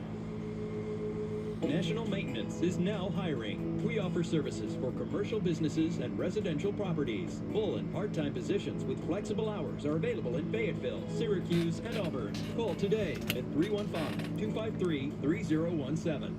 May is the time to buy, and Verdict Chevrolet is dealing this month. Come lease a new 25 Chevy Equinox LT compact SUV. Now just $298 a month, 36 months. 0 down payment lease available too. Or choose 2.9 for 36 financing. Plus no payments for 90 days. Over 150 trucks and SUVs at Verdict Chevrolet at Drivers Village. Together, let's drive. Shop VerdictGM.com. The Roofing Guys installs top quality roofs that give homeowners peace of mind. It takes hard work, craftsmanship, quality materials, and pride to do the job right. With top industry certifications, we're licensed, fully insured, and Angie approved.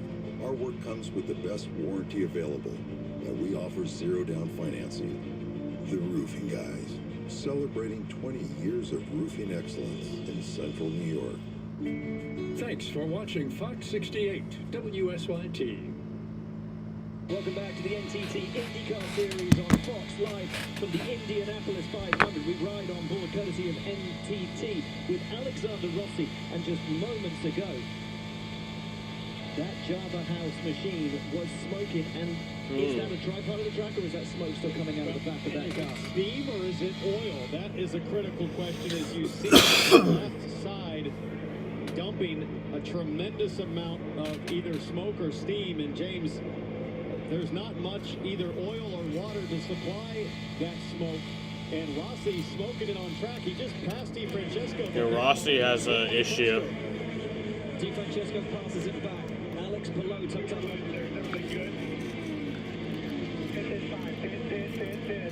Rossi's gonna pit. Really loose there too. And Alex Palou is right behind. And look at what Palou is seeing. Fluid all over the visor. They need to tell him it's a problem, not just to pit, because he could have an issue here in turn 3. Rossi way off the pace. Very wisely being conservative, but look how much is going on the camera. So imagine what's on the windscreen of Alex Palou right now. Palou must be screaming Palou's on the radio pitting. saying, hey, you got to get that guy in. Now, luckily, Palou is able to clear him. Rossi comes to pit lane. Terrible luck for Rossi, who is having a great day. This is going to be a minute here. So, stop here. We're going to have to take a look at it. Kevin, that's Tim Broyles talking to Alexander Rossi right before you guys notice things. He said it's getting really loose. We're wondering, is this a gearbox issue? Remember, they lost some water during the final practice, and they've now just told him to shut it off and get a fire extinguisher out. Yeah, they lost the water pump on carb day. No. Oh, Rossi's on fire. Get out. Get out. Get out. That's scary. That's terrifying. Get out.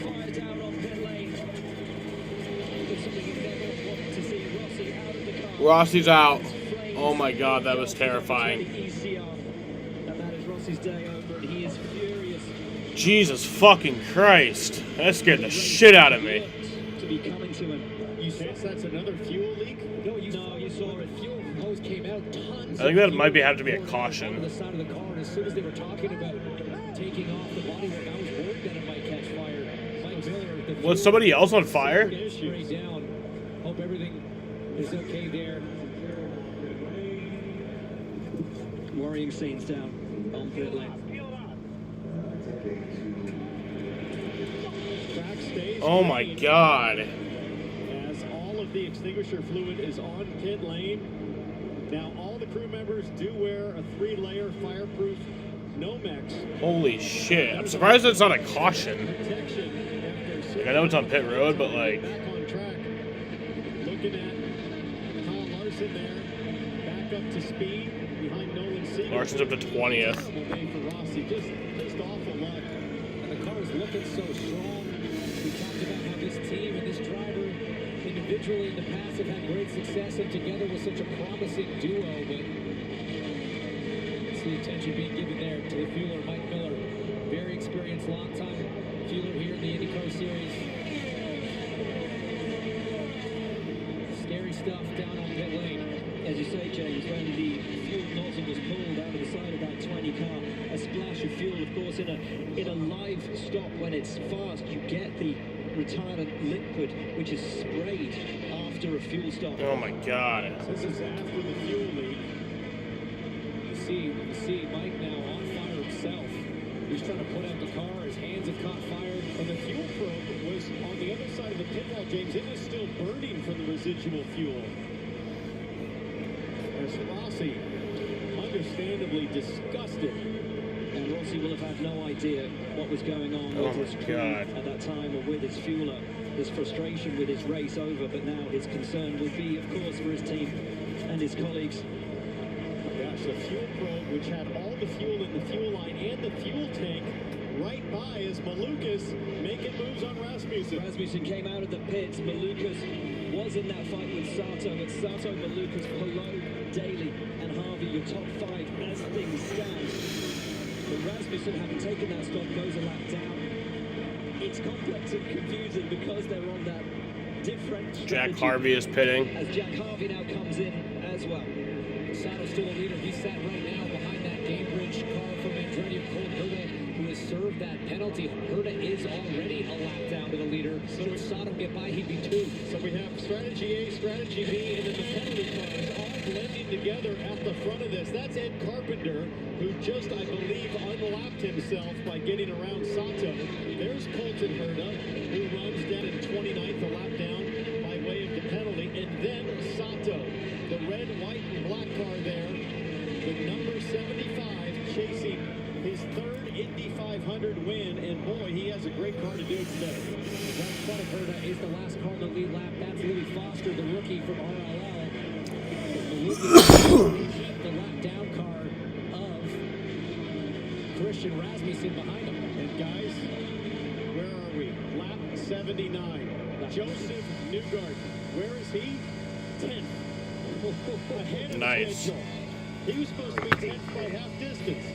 I mean, it's incredible. The only guy doing better right now is actually Rinus VeeKay. Come on, Joseph, you got this. Program pit strategy-wise, but he's up 25 spots. Newgarden up 22 before half distance. And on the right, well, I shouldn't say the right, the strategy A program. So Newgarden equal with the leaders on fuel, and hopefully that vibration has gone away. He is on track.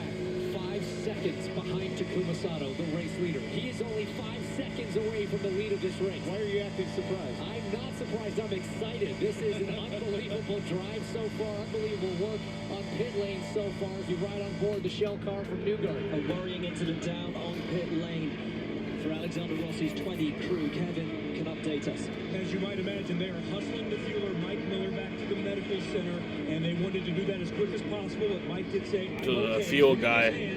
Said he's okay, but he's going back to the care center. He said, I'm okay. That was good to hear. Oh, trouble on pit road. Oh, guys, spin in pit lane. There's a crash. That's Into the VeeKay. wall. Caution.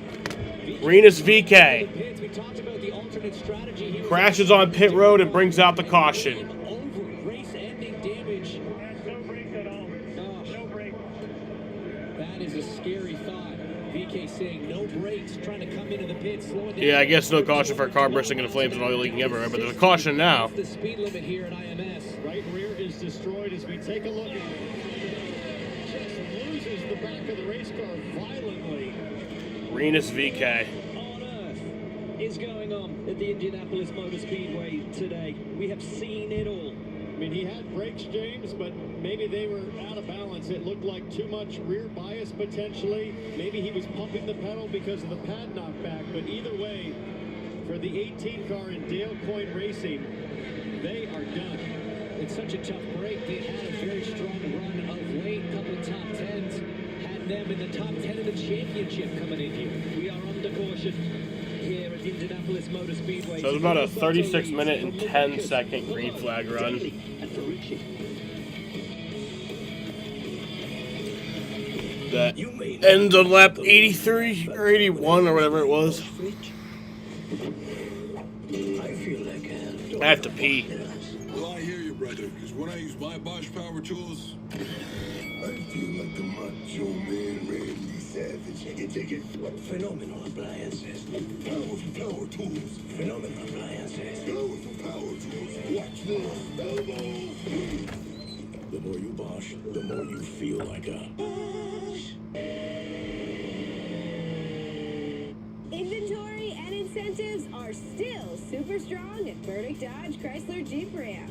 With Employee Pricing Plus, lease your new 3-row 25 Jeep Grand Cherokee El Laredo. Now just $399 a month, 36 months. Or buy today for $42,803. 6.9 for 72 financing available too. Go certified pre-owned with no payments for 90 days. Visit Burdick Dodge Chrysler Jeep Ram at Drivers Village or shop BurdickDodgeChryslerJeep.com. Are you ready for the ultimate entertainment experience? Spectrum is bringing together the streaming apps you love. Plus, live TV for sports, entertainment, and news. All in one place, across your devices. So no matter when or where you are, it's all here. Spectrum.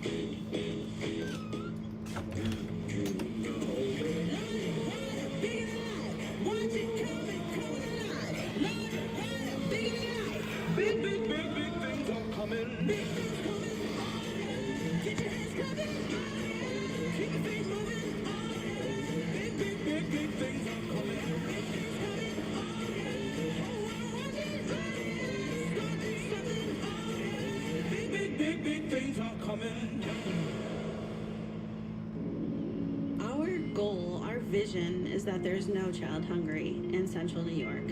At Aaron's Angels of CNY, we believe in the mindset of abundance and that we, as a community, can solve childhood hunger. The mini grants from Music from the Mission help us to buy food so that we can put them into weekend meal bags for students in need. We try to do as much as we can, and there's a tremendous need. Go to musicforthemission.org. You're watching Fox 68, WSYT 68.1, your local broadcast entertainment station.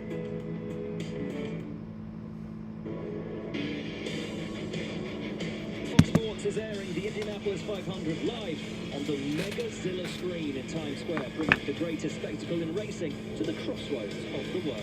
A 20,000 square foot Ultra HD screen dubbed Megazilla, located in Manhattan, and takes up an entire city block. It's considered the largest and most impactful digital screen in the world, measuring 329 feet, 10 inches wide by 77 feet, 8 inches high.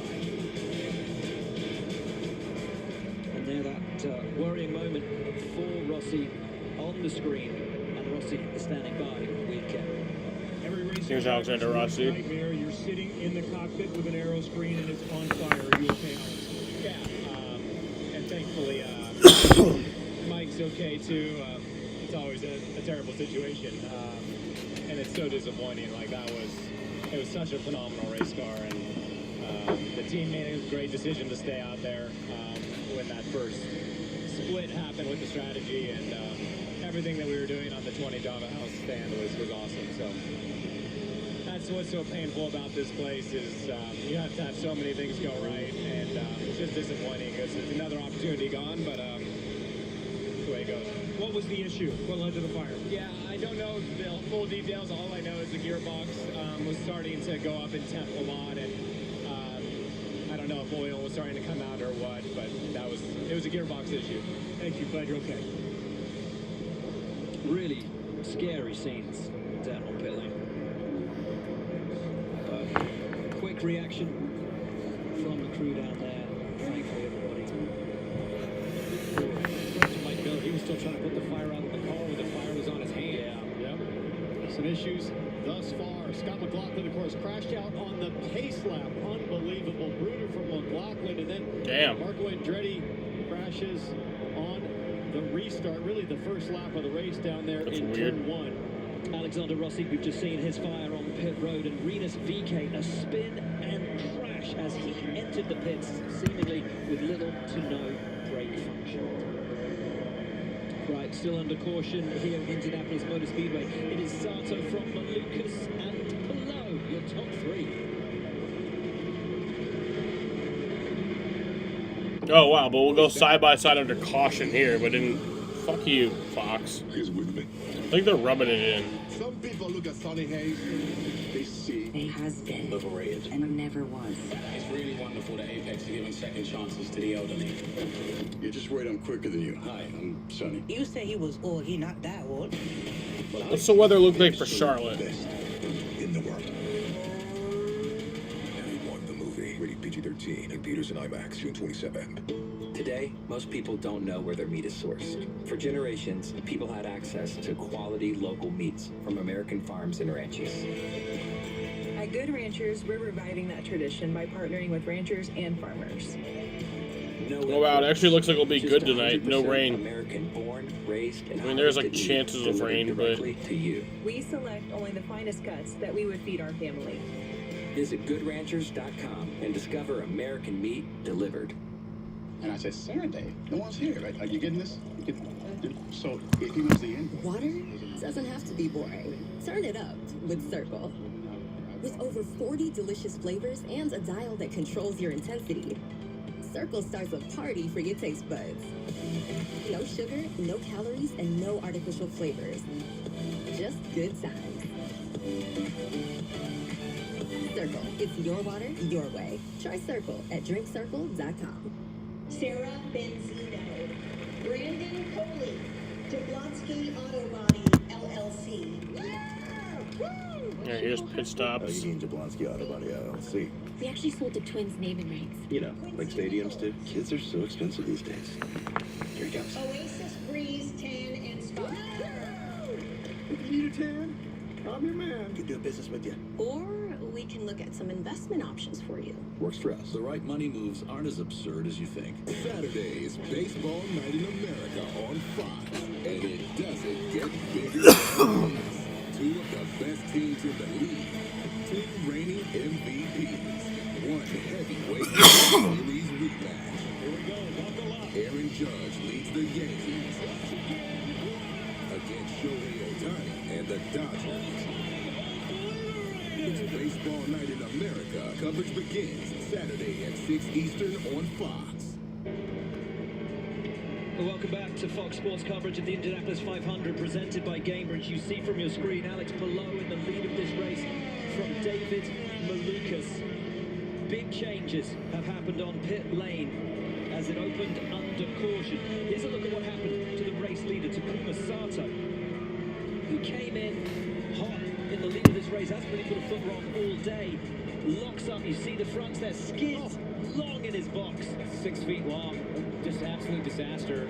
And then, once the fronts are changed, watch the rear left starts to spin it. How about Robert Schwartzman? Watch Damn. hard, like a bowling ball, takes out four members and the fueler. We will That's hope not that good. everybody's okay. Oh, that's horrible. Geez, But we scary talked moments on about pit a road rookie today. in Indy, and James, there's no way to practice for what Robert Schwartzman just had to deal with, pitting in anger under a full course caution. And we don't know if there's damage to put them out of this race, but the pole sitter is well back at a minimum. I mean, you talk about the Yeah, problems for a rough rookie. for Robert Takuma Schwartzman. Sato has been doing He had this a for pit crew decades member. and also Now he's getting a locked new up as wing well. put on. Such cool temperatures here, and of course, brakes that haven't really been used in anger.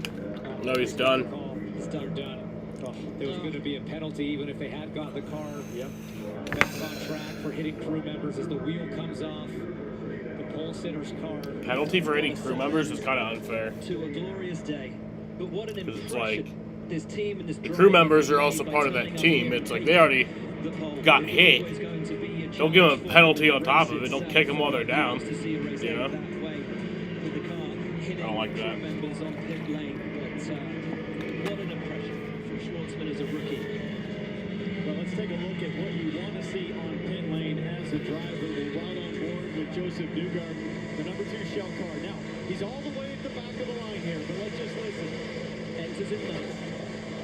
Perfectly on his marks. Team goes to work. They won the pit stop competition. Caitlin Brown crushing it on the left front as always, and watches you pivot around. Long drive. Now, if you're Newgard, you're who's going to pop out? Who's going to try to cut me off? He just had a lightning fast Penske pit stop, and he gets all the way down to the lead group. Okay, there's one in front of me. 2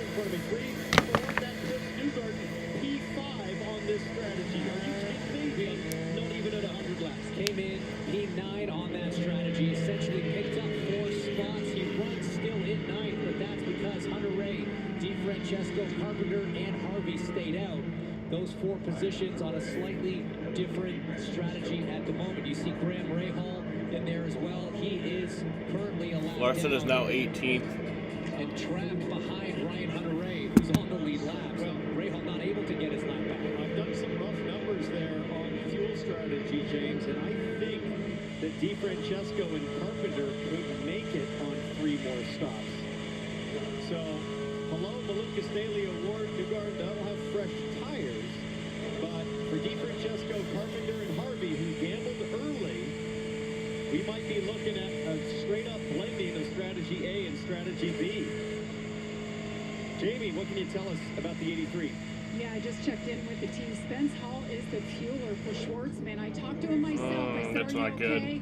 He said, "It's my right foot that hurts." He actually just walked himself onto Well, the stretcher. You all see right. them loading That's on good. I the mean, that's that he walked onto the stretcher. talking to the team. But he's on a stretcher. What a day.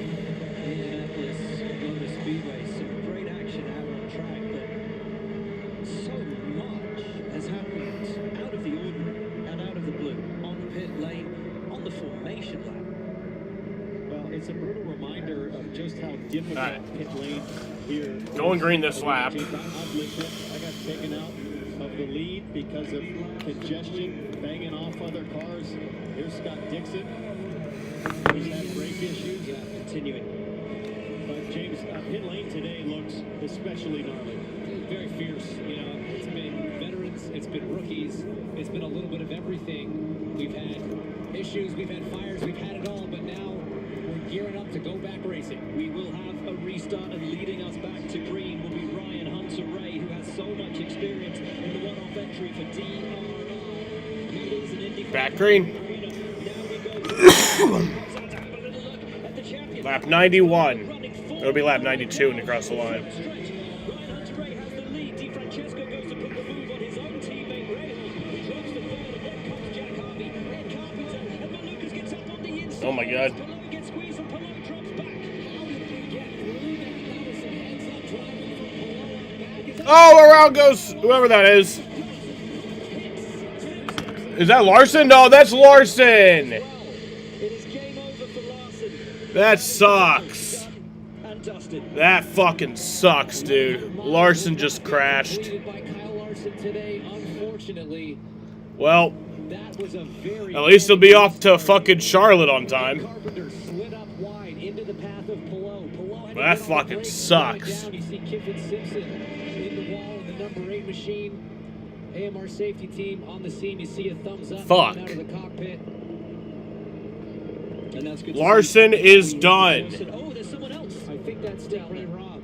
Stingray Rob. You're right. Ooh, that is Stingray Rob, who has gone into the tyre barrier on the left-hand side of the track. Not often you see a driver end up down there. Safety team helping as Stingray Rob looks to be climbing out under his own power. AMR safety team dispatched in multiple locations here for Larson and Simpson. So out climbs Kiffin Simpson. There goes Stingray Well, that was a Rob. Great sign. 28-second green flag run. Boy, guys. Yeah, I know, right, Eric? I'm sad about that. I think the leader's speed has been very slow on Stingray Rob is out of the car. Pretty bunched up in the back. Great to see the AMR IndyCar safety team on the scene. Yep, Larson was in that, Jaden. Just this month. Larson is done. Everywhere we go and everywhere we race. Best in the business. Larson is done. He is off to Charlotte, I guess, though. That's like, well, once he gets released from the care center, he'll be off to Charlotte. 17 races in the IndyCar series. And there's Kyle Larson. He was so looking forward. Bush's to turn being next the year. first guy to complete all Man, that 100 sucks for miles. Larson, Tony man. Stewart, the only one that's done it.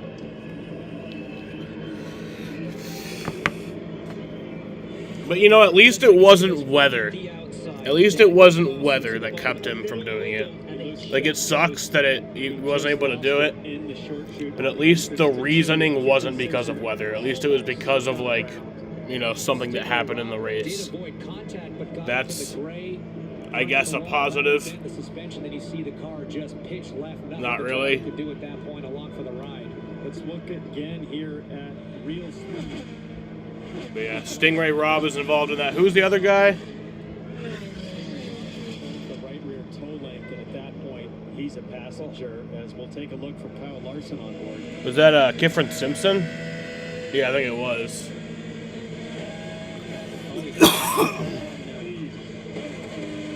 Third gear, you're at the top of third gear. That was a downshift he did not need. Downshift his hands, throw up to the rear tires on board. Marcus Ericsson having to avoid. You see the car spinning. It's so hard to know which way to go in that moment. He kind of just held steady. Didn't make anything. This set moves. Who's on board with Stingray Rob now? Here's Stingray Rob's view. Restart down the front straight, but Larson's going to have that massive toe to his left. Stingray kind of out on his own. That's the 66, I believe, with Armstrong on the outside. Oh, Larson. Larson was being risky there, but that didn't cause it. Now watch this. Larson's going to slow up and then grab that fateful downshift that kicks him sideways. Ah. It looks almost like he reacted to Larson spinning alongside it, trying to get him just a little too long. Oh, you rarely see cars get down into that wall. That's a hard impact. Even though it's a relatively slow pace for an Indy car. Those are water barriers. His peripheral vision, as though he just saw Larson coming towards the side of his car in the rear view mirrors, and just reacted to that, and that inch or two movement to the right at that speed, up and into the wall. Wow, Hunter Ray still leads from Di Francesco under caution at Indy.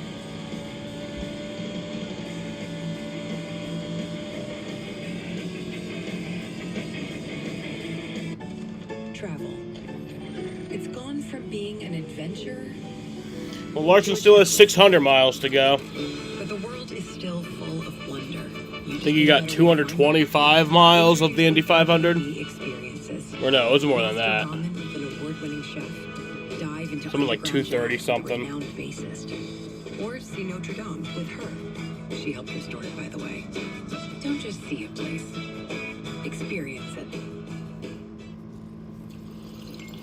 Look, we're great with teeth. We're toothbrushes. But we're not What? the best with tongues, cheeks, and everything in between. We need backup. The clinically proven essential oils in Listerine clean every surface of your mouth. For whole mouth health, That Listerine. fucking Wash sucks. your mouth.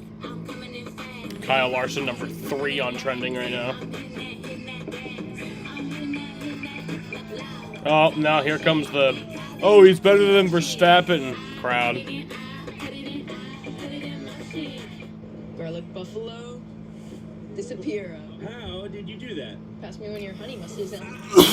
Those are dads, all right? I think we've had enough magic at the dinner table. You may know me as Antonio Banderas, but when I use my Bosch fridge, I feel like Antonio Banderas. Well, I hear you, brother, because when I use my Bosch power tools, I feel like a macho man, Randy Savage. Take it. Phenomenal appliances. Powerful power tools. Phenomenal appliances. Powerful power tools. He got 230 miles. The more you Bosch, the more you feel like a Bosch. Pain hits fast, so get relief fast. Only Tylenol Rapid Release Gels have laser-drilled holes. They release medicine fast for fast pain relief. And now, get max strength topical pain relief precisely where you need it with Tylenol Precise. What do you drink when you win the Indy 500? The milk. We drink the milk. There is life outside of racing. Maybe that helps me get a go. He had the fastest lap. Race to Indy, streaming now on Fox Nation. Sign up Damn. at foxnation.com. I'm gonna do my best to act with integrity. I don't think I'm going to have any issue portraying anybody in this game. Might beat the record of not killing a dude. Damn.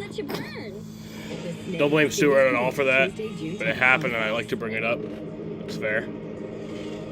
The second annual Community Day featured Indianapolis Motor Speedway and Gallagher teaming up with over 2,000 students from 10 local schools. All 33 of today's drivers engaged in interactive sessions covering racing and introductory STEM activities. While Larson will power Pato Award and Scott McLaughlin have fun with the kids from Westlake Elementary.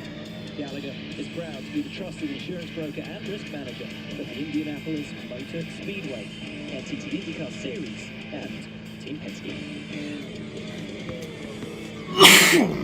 Back to the Indianapolis Motor Speedway where Ryan Hunter-Reay leads from Devin DiFrancesco, Jack Harvey, David Malukas, and Connor Daly.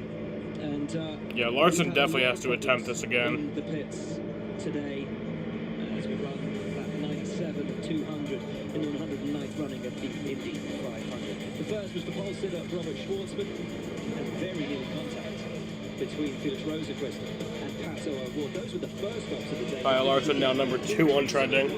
Yeah, Kyle Larson here stalling on pit lane as his Hendrick McLaren team, and then fire for Alexander Rossi. Fuel leak from the fuel probe. Rossi furious. Rinus VK had a crash earlier. And then finally, Oof. too hard. Scary. Never gets nicer to see. Jamie standing by with Robert Schwartzman. Yes, the rookie starting his first oval started on pole, and it came to a screeching halt right here in the pit box. What happened there? Well, yeah, I mean, I think I had a pretty decent start today, and we were up the top. Then we had our first pit stop that we had some issue there, so I lost a lot of time. So I was in the back, and then tried to battle my way through the front. We were, I think, P13 coming back, and then when it was yellow, I came in, and honestly, it felt really strange. My brakes, already when I was going slow coming in the pit lane, I locked both front tires, which usually is not the case. So I was like, okay, something is. I wasn't sure if it was the brakes or because the tire were cold. And then when I came back to my pit, I did not push. I tried to be very slow, but as soon as I touched my brakes, my both front just locks and just went straight into the guys. Luckily nobody got really hardly injured. I think there is only one guy that's had a bit of an injury. I'm happy that everybody is fine. It was really scary because at the moment when I braked, I was just a passenger. There was nothing, no brakes. So we don't know yet what's happened with the car. We'll need to have a look and understand if there was any mechanical issue or it's just cold tires. I don't know, but we have to work on it. From my side, yeah, it's really sad because we did such a great work in qualifying, but as we know, this is Indy 500 in a race. Anything can happen. I saw like already quite a lot of strong drivers are either out of the race or behind. So I mean, this Going green as we are having some we just drizzle. need to learn from it, and hopefully next year we'll come and have a proper battle for the win. Thank you for your time. Georgia, more pit lane issues, this time for Rinus VK, who didn't have brakes. Did you know you had an issue before you came to pit lane? No, I didn't. I pitted for. He tried it this year and last year. Like we needed to do on strategy. And, No, Harvick never did it. Kurt Busch did it before in 2014. He was the last one to do it before Larson did it last year. Larson didn't even make the 600 into the pit lane and coming to the because of the rain. pit lane speed line. Speaking of rain, we're getting a little drizzle right now. I really had no response from the brakes, which at that point I was just trying to hit the brakes as hard as possible and locked up the left rear, and then it came around. really unfortunate. I feel bad for the 18 crew. Ask ROI, Dilcon Racing, just a bummer. We were doing really well. We were moving forward, and we actually could kind of race and hang in a little bit better than I thought we would. So yeah, really unfortunate, but I'm not totally sure if I could have anticipated this before. Such a massive change coming onto pit lane, guys. Glad to see Rinus and everyone is okay. Thank you, Georgia. Well, so much action down there on pit lane. Why don't we take a look at Marcus Ericsson's pit stop replay, sponsored by Allegra. Coming down, win on the marks, maybe a little bit short there for 28 crew. Larson is out of the care center, so should be probably doing an interview, and then he'd be off to Charlotte. Getting into the view here, watch the right rear, goes on. Typically that's the hardest of the four. Gun gets jammed for just a second, but the crew member doing a great job to recover. And probably just a couple tenths off for Ericsson. One of the biggest stories coming into today's Indy 500 was, of course, Kyle Larson going for the double. It will not be a stand-by down. Yeah, Kyle Here's Larson. is done. Kyle, what happened? It was a bit crazy there on the start, and I got like tight behind Takuma. I was really close to him, and I think as I finally got maybe shaded left to him, I haven't seen a replay, I got loose and just kind of got all over the place, and drove me, so I spun. So just hate that I What's the play for Hunter Ray? got a little too eager there on the restart, and caused that crash. So hate it for everybody that also got caught up in it. Just bummed bummed out. So try to get over this quickly and get on to Charlotte and yeah, just forget about it and try to. His day continues with the race in Charlotte later today. Yeah, brutal break for Kyle Larson. We've got a good replay there again. I think it's that just downshift to third, top of the rev range. Kind of got on the throttle, it loosened him up, and game over. And unfortunately took a couple of contenders with him. Fair number of retirements so far. You see that in the graphic. Number of cars out, starting all the way back on the pace lap through this latest incident that leaves us under caution.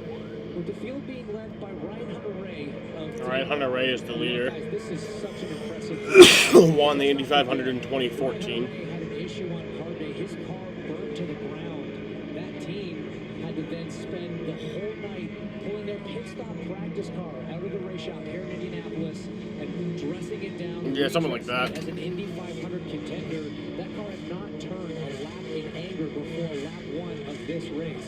I think it's like an hour 10. For both the team to get it done and Hunter-Reay to hang on to it so far and put himself in contention. Yeah, another great story right here with Joseph Newgarden, who currently rides in 10th. But if Still getting that drizzle. Strategy A cars, he would be 6th with Malukas leading. I don't know if strategy matters much at this point. There's some wiggle room on the fuel windows. And when I do my math right now, especially with this long yellow, I think Hunter-Reay DeFrancesco and Jack Harvey could make it on 3 more stops. We are at lap 101 right now. Fascinatingly, while Alex Palou left the pits ahead on his strategy, Yeah, I don't on that know. restart, he lost position to both David Malukas and Connor Daly. So we have a real fight within that group. Malukas, Daly, Palou, they've looked phenomenal all the way through the day. Ferrucci as well makes it 2 AJ Foyts in that group of 4. And let's not discount Joseph Newgarden, who has come from 32nd and sits now with a phenomenal chance of fighting for a 3rd consecutive win at the Indianapolis 500.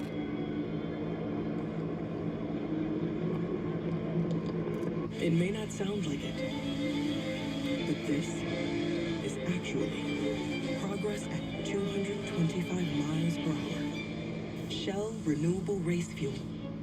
Reducing emissions by 60% in all NTT IndyCar Series races. We're moving forward with IndyCar because we're moving forward with everybody. Shell. Coffee Mate is the world's biggest coffee lover. Because we Biggest coffee lover? Huh? Impossible. Well, Coffee Mate loves all the ways you enjoy it. Coffee lover? I flew to Thailand for this. We have flavors from all over the world. Wow. We need our little coffee treats, even if it means we'll never afford a house. What I'm trying to say is... Okay, maybe we're the second biggest coffee lovers. 14 years from today, Jen Gomez will turn her tiny garden into the biggest backyard farm in town. Maybe. A totally organic, free-range labor of love that Jen is already future-proofing Maybe today. Larson actually just teleports and they just use the helicopter as a cover-up. So nobody like suspects that he has like magic that he can do. Everything from eggs to eggplants with the friends and neighbors she loves.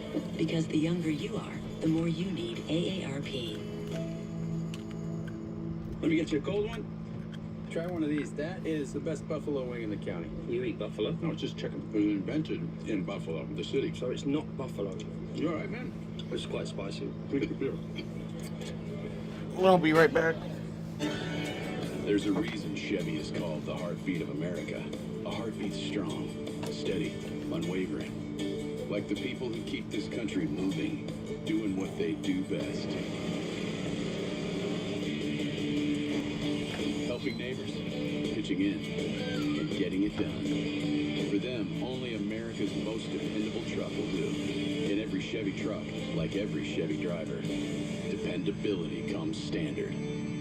Next on Fox, Jordan Ta'amu leads the DC Defenders push towards the playoffs. My goodness! Against the Houston Roughnecks. The Star Roughnecks. The United Football League. Next on Fox. It was a day when Meyer-Shank Racing made history. What a historic moment. The son of baby Helen joined their team. Helen Bourne, a close relative of the Meyer family, will always be connected to the Indy 500. But this year's race, for all who love her, will be different. In March, at 3 years old, Helen was diagnosed with CLN2 Batten disease, a rare, progressive, and terminal neurodegenerative disorder. It has no cure. Upon the devastating news, Helen pointed toward a pink sky as a sign of hope. It was the spark to create Helen's Pink Sky I love the finger Foundation, paint. Oh my dedicated to God. funding research and finding a cure. Pink lemonade is being sold at this year's race, encouraging those across the country to set up lemonade stands next weekend and donate the proceeds in honor of Helen's 4th birthday and in hopes of giving all those affected many more pink skies to come. Here's with it. Hope for Helen. Doc. We are still under caution here at the Indianapolis Motor Speedway as we have some moisture in the air, some more rain falling on the tracks, just keeping things under control just for the moment. That is why we are still under caution. Ryan Hunter-Ray has had to come in for a fuel stop. He was running incredibly lean on his strategy. That has put Devlin DiFrancesco into the lead of the race from Jack Harvey. They are still on that alternate strategy. Then it's David Malukas, Connor Daly, Alex Palou, Santino Ferrucci, Rosenquist, Carpenter on the alternate strategy, and then Newgarden on the prime strategy. So Newgarden is going to shout at this. Bear in mind, this race has never been won from further back on the grid than 28th, and no one's ever made up more than 31 positions in a field of 33. And now there's a run to second place. George is standing by with Stingray Rob ahead of us. Stingray Rob has been released from the IndyCar medical unit. Was that a wrong place, wrong time situation? Is there anything else you could have done? I mean, looking at it in my head, I don't see a way to get out of that. I mean, when Kyle started losing it, I was checking up, and once he spun, I was trying to get her on the outside, but there's just no grip out there. Cold track, cold tires on the restart. It's tough conditions, and these cars are much more difficult to drive this year. It's unfortunate. So I wish we could do something different, but let's not throw away on the end of the race. Watching the replay now, though, yeah, right there, he just lost it, and yeah, we were just too high to try and avoid it. Not much to do. I mean, they did sweep the high line, but not that high. You know, if they were to have slept one more lane up, I think that would have been okay, but that's frustrating. Thanks, Stingray. Thumbs up from Stingray Rob. And we will have one more lap under caution, and then we will be racing once again. 64 green flag laps, 41 caution. There certainly has been a huge amount going on in this race. Whether it's been on track, in pit lane, on the warm-up lap, it hasn't stopped all day. Yeah, that was a tough break for Stingray, and he's right. He did a great job to avoid contact with Larson, but just cold tires, cold track, and the dirty part, nothing he could do. As now we go to Devlin DiFrancesco leading the field. All right. Since DiFrancesco last pit, but a lot of those Gotta go back green finally. These two, DiFrancesco and Harvey, will have to peel off. Hopefully for a while this time. I think everybody can make it now on 3 more stops. Running lap 106 of 200. And now they go. Green flag. Oh, and already trouble. And caution. Oh my god, dude. That's my shortest, I think, green flag run of. I was losing it because I saw Raspy. He never spun, but wait till you see the replay. Yeah. And race control saw what I saw. It was actually like 4 seconds. Hit the button. Yeah. He had about a 5 tank slapper moment and barely held on to it. And we're lucky that What just happened to IndyCar? They're getting. the chaos there. This is like a NASCAR moment.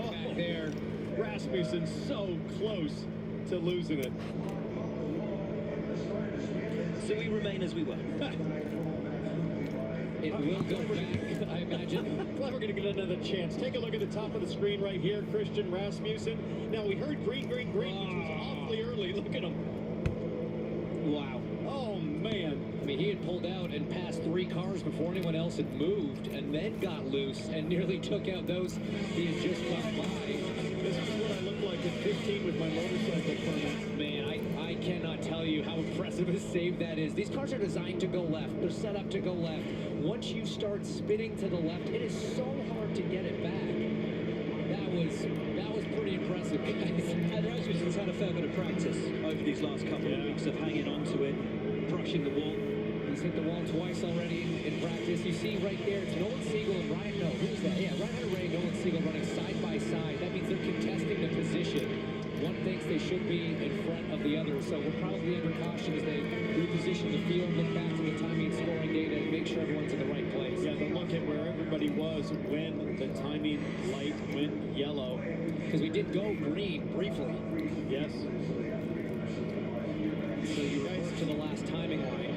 Guys, such a cold day. We've seen so many issues, not only on restarts, but also on the brakes. We've had issues on the throttle, issues on the brakes. Let's take a look at how drivers deal with issues as they decelerate for the pit speed line or their pit box. It starts with the Dallara cutaway car here. Will fly down through the foot box, and on the left-hand side is the brake bias knob. You turn that clockwise, you put more brake bias to the front. Counterclockwise, you move it to the rear. Well, what does that knob do? It turns a cable inside a line that goes down here to the pedal assembly, and it basically is moving this cylinder, this threaded cylinder, adjusting the torque, or I should say the pressure on the master cylinders. Something you adjust a lot here as you get your balance just right coming to pit lane. You're coming off of 4 at 200 plus miles an hour. You got to get down to 60. And again, the car's setup is all asymmetric because of the oval. So hard to get the car rolled up. Playing with the brake bias that you need coming to the line can be different than the one you want going into your box. And sometimes you're adjusting it even down pit lane. And the reason it's so hard, Will, is that the brakes are cold, and you just don't know what you're going to get the first time you apply that pedal. And you're trying not to apply that pedal until the last possible second. Larson is off. We know who's on that helicopter.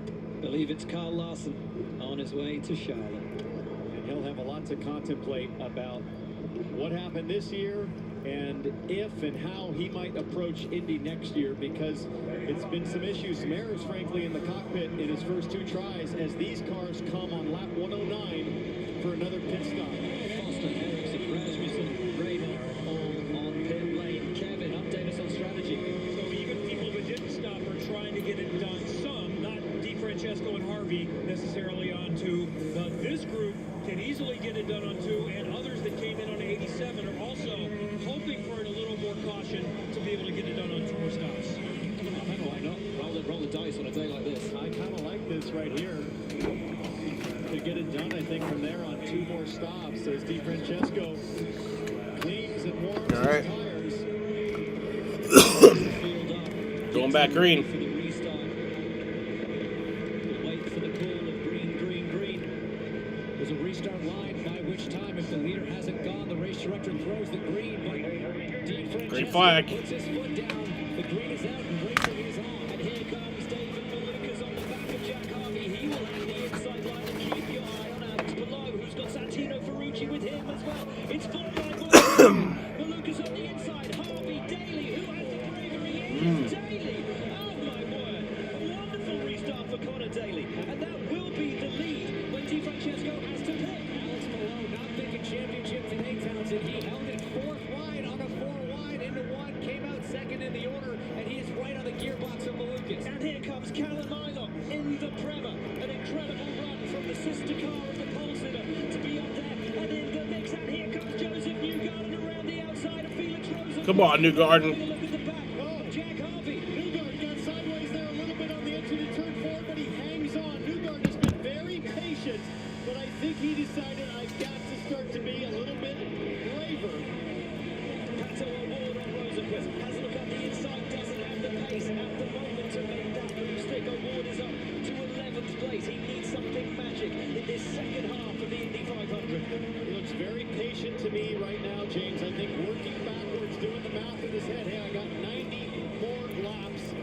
make smart decisions and work my way to the front. And this is what Tony Stewart and I were talking in the pre-race show. He asked, do you think Pato could be smart about this for 200 laps? I said, Pato 5 years ago? I don't know.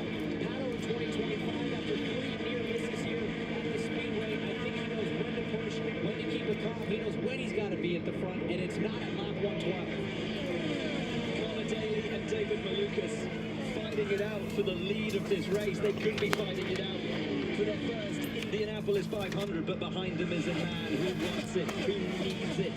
And Connor Daly and David Malukas will be getting information from their pit stand, letting them know, hey, DiFrancesco is going to be pitting earlier than you guys, so consider that as you strategize here. I think Connor Daly and David Malukas fine to chill for now. How about AJ Foyt Racing? Malukas third, Ferrucci fifth, running with the big dogs past half distance. Connor Daly in his 12th Indianapolis 500. David Malukas in his third. We ride on board with Santino Ferrucci with an incredible run, courtesy of Venture HR. And guys, this guy is so impressive at this racetrack. Only driver in history to be in the top 10 in all 6 of his first 6 starts here at Indy. Started down in 15th, but he's got himself there. Doing an incredible job just getting around Kalamila, who also, again, we just talked about it, but he deserves a shout out for being up there. This is a guy that knows how to play the long game here at Indy. Just riding on board, Ferrucci's hands look very steady, very confident, like he knows exactly what to expect out of his race car in that turbulent air behind Alex Palou. So Palou has narrowly avoided some crazy situations today. It's something that we celebrate about his skill level is the right decisions at the right time. We talked pre-race about how methodical he is, how surgical he is with his approach. But as we get closer to the finish of this thing, the big question is, how big is he going to go? How much is he willing to risk it?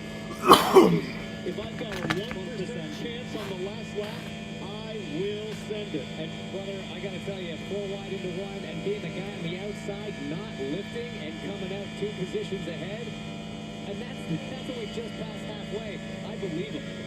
Courtesy of Honda, we sit on board with the championship leader, the 3-time champion, the man gunning for his first ever Indianapolis 500. Delta DiFrancesco is the leader, and now Connor did. Oh, no, I don't fucking know. Would not be complete. Will not be complete until Yeah, I think it's Delta DiFrancesco. that Warner trophy, no matter how many championships he takes. He needs this desperately.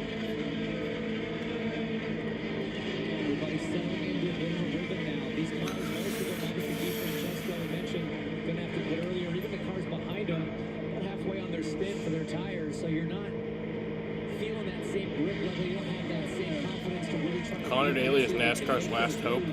Everyone's kind of settled in from the restart. Why do you say that, Jaden? Again, it's feeling out the car. How's the track changing?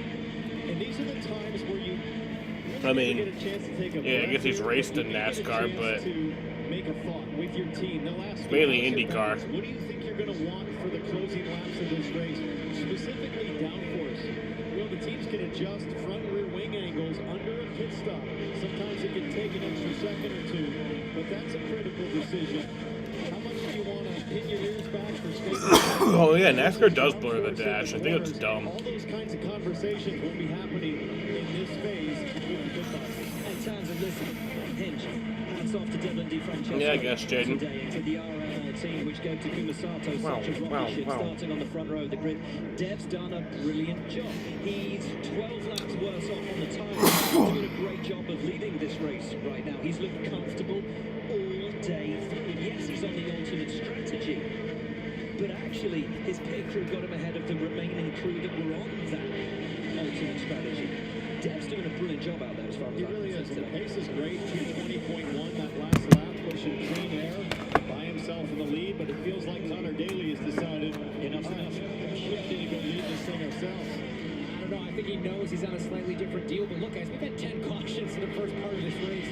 This could still play out with the cautions falling away that leaves Dev up there from a track position standpoint. So this is a great strategy gamble to a certain extent. But as you say, T-Bell, Dev's doing the job behind the wheel, doing a great job. That car speed is good. He's keeping Connor Daly behind, but I know Connor really wants to lead some more laps here at the 500. He's done it before. The crowd absolutely loses their mind when Connor gets to the front.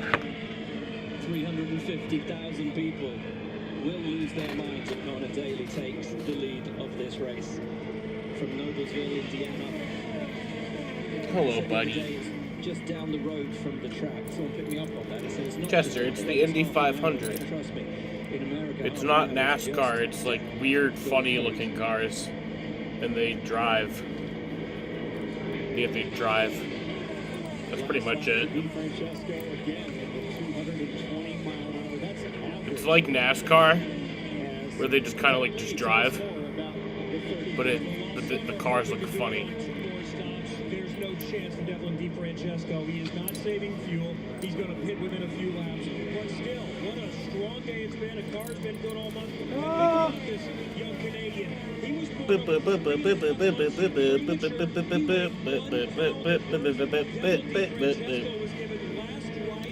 had no ill effects since that with his health, and he's leading the Indy 500 right now.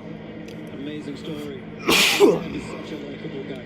He has such a tremendous work ethic as well. When he signed for RLL at the start of the season, the first thing he did was he texted Graham Rahal with a bunch of demands and questions. And how can I improve myself? What can I do to be the best I can possibly be? He has led the Indianapolis 500, but Connor Daly across the bricks. Listen to the crowd.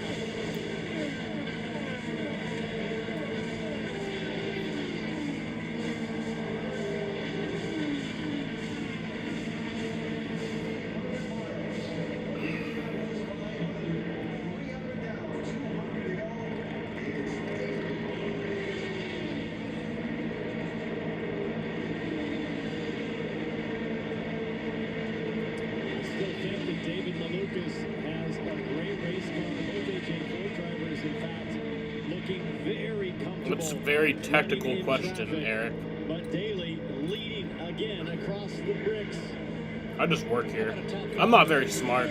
Daly to JHR, Lucas and an AJ Foyt, a CGR, another Foyt, and a Prema. That's your top five from a team standpoint. This has been a crazy, crazy race. It's a crazy race. It's been a crazy day. Here's your race leader, and this was him a couple of hours before we went racing. Connor Daly, never one to miss a party. That's my team out there. If our network goes down, lives are at stake. Our comms have to work. Or the mission won't. That's why we partner with Verizon Frontline, the network that truly prioritizes first responders. So we don't worry about getting through. And they're the most reliable 5G network in America. Out here, reliability is everything. Extreme or routine, Verizon Frontline delivers. The #1 network choice in public safety. Learn more. Your mission is our purpose. Caitlin Clark, amazing at assists. Gamebridge, the ultimate assist for your savings. Buddy, old pal, buddy, old pal. She's taken assisting to a whole new level.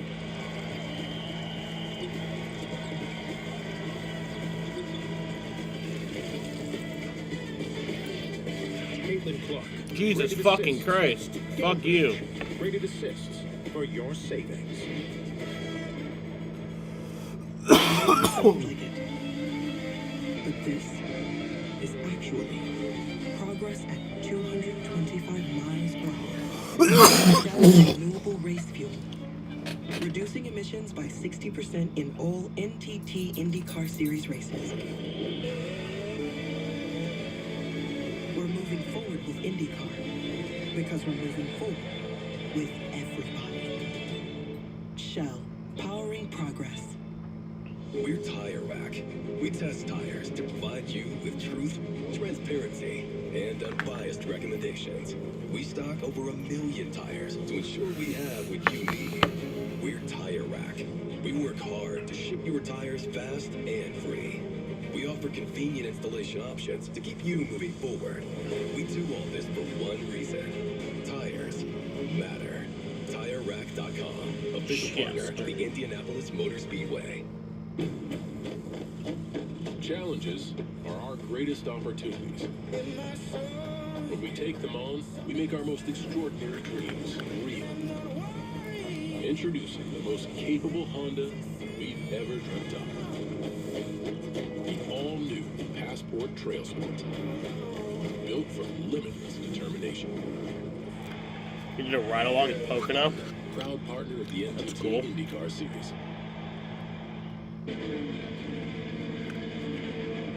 Welcome back to the Indianapolis 500. Connor Daly leads from David Malukas. Let's take a moment for a look at the big move sponsored by Mods. And it is big moves plural from Joseph Newgarden. Ed Carpenter just put up the fastest lap. On board with Newgarden. He went 3 wide on this restart down the front straightaway. Continues to make some moves, but I think he has used a bit of discretion. It's been nice to see him trusting these Team Penske guys on pit lane to make up stops, but this guy right here up 25 positions.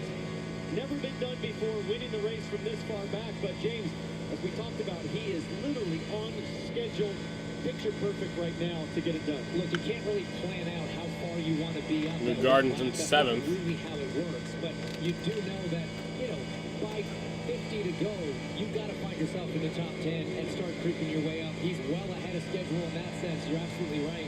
And look, Scott Goodyear went from last to second, made up 31 spots. If Newgarden wins today, he's going to go from 32nd to first. That would Here we go again. Haha, triangle track. He's sitting pretty right now. I love that. To force the issue on Jack Harvey and the cars in Just front. enjoying life. He's going to ride his race car, he's going to ride his pit crew, and he's got time on his side. It'll be interesting to see how far this league group can go here and potentially get this done on 2 more stops as we can listen to a little radio on fuel strategy. Fuel number we need is 4.6. We don't want to lose position. We want to stay with them. If you can get 4.6 or better, that's great. But we don't want to lose that position. Yeah, I got the year. Barry Wanzer, the strategist, giving Alex Palou exactly the fuel burn information he needs. Jamie? Yeah, what had happened just before that is he runs 3rd right now. The team came on the radio. Barry Wanzer told him, we just lost power here on the pit stand. He said, but we don't need numbers right now. Just go fast. It took about 3 or 4 minutes, and then that was the radio communication. So, Hinch and Townsend, how important are those numbers? Jack for a Harvey driver at this on point pit in the road. race? Yeah, very important. Again, at this point, you're past halfway. These strategists, they're looking from lap 200 backwards. They're trying to minimize the number of stops. That's the number that he needs to hit. But he also said, we don't want to lose track of the guys in front. So it's get this number if you can. But if you got to burn a little bit more to maintain the track position, that's what you got to do. Georgia, what's going on with Joseph Newgarden? Joseph Newgarden asking for a little more trim in the car. But before this race even started, Luke Mason, strategist now, told me that this car is set up for the last 10 laps. They were thinking all the way ahead. They knew what Newgarden had to do and that they had a good car. He's worked his way all the way up to 6, and right now just wanting a little more trim in the car. This is mesmerizing from Joseph Newgarden. Absolutely incredible drive. 70 laps to go for the 109th running of the Indianapolis 500. It's Connor Daly, David Malukas, Alex Palou, Santino Ferrucci, Callum Ilott. What a shot. Then Newgarden is 6th, Rosenquist is 7th, O'Rourke, Castro Neves. Top 10. The top 12 are all on the same strategy, what we call the primary strategy. So A strategy. 70 laps to go. We think you can go 32 laps on a long stint. So the question is, can these guys make it to lap 64? Would be a happy spot to make your second to last stop. As we get to green flag stops, you have to think out of those top 6 drivers, advantage Palou and Team Penske, Chip Ganassi, and Newgarden and Team Penske. That's where the flex might really come to the front in these closing stages. 70 laps to go.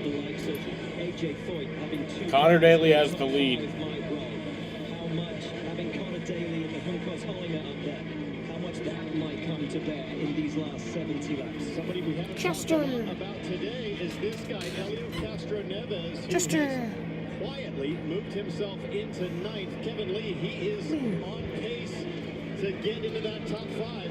He is not out of it at this point. He's 50 years old to be the oldest winner of the Indianapolis 500. 4 Indy 500 wins. He'll be the first 5-timer. He's going to need some help, though, to get it done. Here he comes. And he's followed by Takuma Sato. So the old wily hands at this this race who know it better than anybody else out there. 48-year-old Sato, 50-year-old Castro Neves. They've both won it multiple times. They know what they're doing. I love my dog. Should other drivers be taking note and thinking, hey, what are we missing? Wow. Takuma Sato comes to his box, the 48-year-old. A lot better than the start of the race. Perfectly hits his marks. The Rahal Letterman Lanigan team gets it done. Waiting on the fueler, he pulls Sato down and away. And let's not forget how much of this race Takuma Sato led with ease as now Daly comes in, as does below, as critically does Joseph Newgarden and Pato Newgarden's pitting. Joseph Newgarden comes into pit lane. This pit crew on point all day long. They won the pit stop competition just yesterday. He comes in, 4 tires. They're going to fill it up to the brink with fuel. Jamie. Connor Daly, what a great day he has had. The 5th time he has led this different race at the Indy 500. He said, my car is fine. It's all good. Lieutenant Alex Palou, you heard that radio communication. As full as they can go. There's a pause. What a good little boy. Out comes Newgarden, ahead of O'Ward. We'll wait to see where everybody else siphons back into the grouping. On 67 laps to go, James. That's at the far end of the fuel window as Santino Ferrucci, AJ Foyt Racing comes to pit lane. Kev. Try one more time to get to the top of that site. Papa Pavano wrap coming up. I think they needed 2 or 3 more laps to be able to get home in one more stop without caution, so they're going to need a little bit of help, Jamie. It's the dog. It's the fucking dog. I tell you what, we've been talking all week about the Penske stops and how fast they've been. Hello. AJ Foyt with their technical partnership with Penske, those stops were slick as anything. Hello. Joseph Newgarden is back on pit lane. No! Joseph Newgarden has a Fuck! pressure problem. Came over the radio loop. God damn it! So he came back into pit lane. They top it off with fuel, and they're going to try Fuck! to send it back out. Oh, disaster for Newgarden. Well, there goes the 3-peat. Fuck! This is the blend. These are all cars that just God damn it. looking to make a run on Harvey on the front straightaway. We'll have to see how things shake out here, but I think Connor Daly and Alex Palou. Palou has got ahead of Daly, passes him. It's Palou. Palou ahead of Connor Daly. This is effectively the fight for the win of the Indianapolis 500, and after those stops, it's Palou who takes the advantage, but Daly will not want to let it go. Fuck. All 3 of these drivers who've had such a phenomenal day, and up comes Malukas on the inside of Daly. Puts the move on, makes it stick. Now these guys are racing hard, but they're going to have to be mindful of their fuel mileage because, as Kevin talked about, they're right on the far end of the bubble to be able to make it. I think they might need some caution or maybe a splash and go at the finish. These are the drivers to watch. The drivers you see on the left-hand side, Ryan Hunter-Reay, Christian Rasmussen, Marcus Ericsson, and Lundgaard. Yes, they are effectively leading the race at the moment, but they're off strategy as now Ferrucci puts the move on Di Francesco to move himself up and try to take the fight to Louis Foster himself, who is out of position as these strategies begin to converge. And now Daly up on the inside of Malukas, and has a look at Palou and gets the Damn. one move. Connor Daly, sensational. Alex Palou's last lap was 2:13, so that tells me that Palou is trying to stretch it as Newgarden has more issues on pit lane. He'll go 2 laps. Come on! Fuck! Newgarden's dream of fighting from the back all the way to the front. Having a look as Ferrucci goes to take the pass on Foster, who chops him off into turn 1 and will not let him through.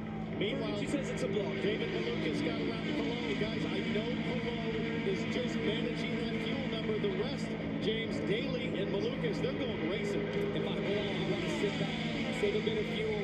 You heard Kev say it, Foster even taking a look there. Not what he wants to do. Being behind 2 cars, you can manage that. You fall back to 3, 4, 5th in line, it starts getting a lot harder. So Palou right now sitting exactly where he wants to be. Connor Daly's last lap, 211 miles an hour. Big time save going on at the front. Malukas doesn't want to pass it. He wants that tone as we see Rosenquist now make a move on the inside of Di Francesco for a position. Ferrucci still looking racy on the back of Foster. The vibe of this race has just totally changed based on that pit window as Joseph Newgarden's dream of winning a third consecutive 500 appeared. Going multiple laps down. Team Penske furiously working at the back of his race car. He's now 3 laps down. Dream in tatters for Joseph. And it came so close. It was a phenomenal drive through the field. Can't win without cheating. Jaden, I don't need this right now. This bothers me. This bothers me, Jaden. He was doing so good. He was up to 7th. Started in the back. Came all the way up to 7th. Man.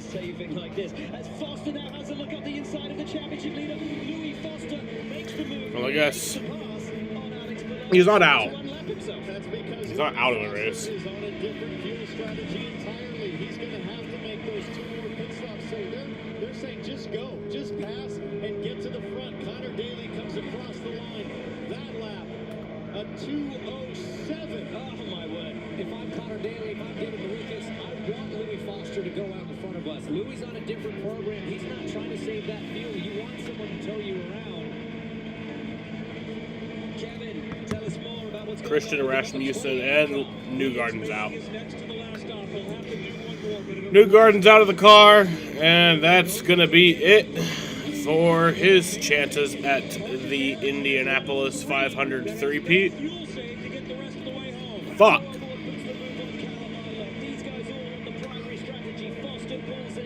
From his position on track and releases Alex below to try to fight back towards Lucas and Daly, who have stretched their legs out in front of the field. God damn it. It was going to be such a beautiful moment.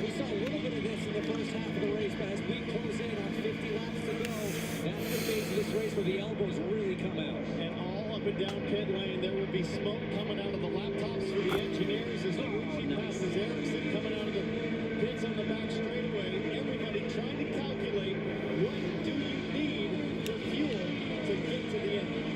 58 laps to go. Strategies converging and still no clear answer as to who's got this in the bag. Biggest sale in history has been extended.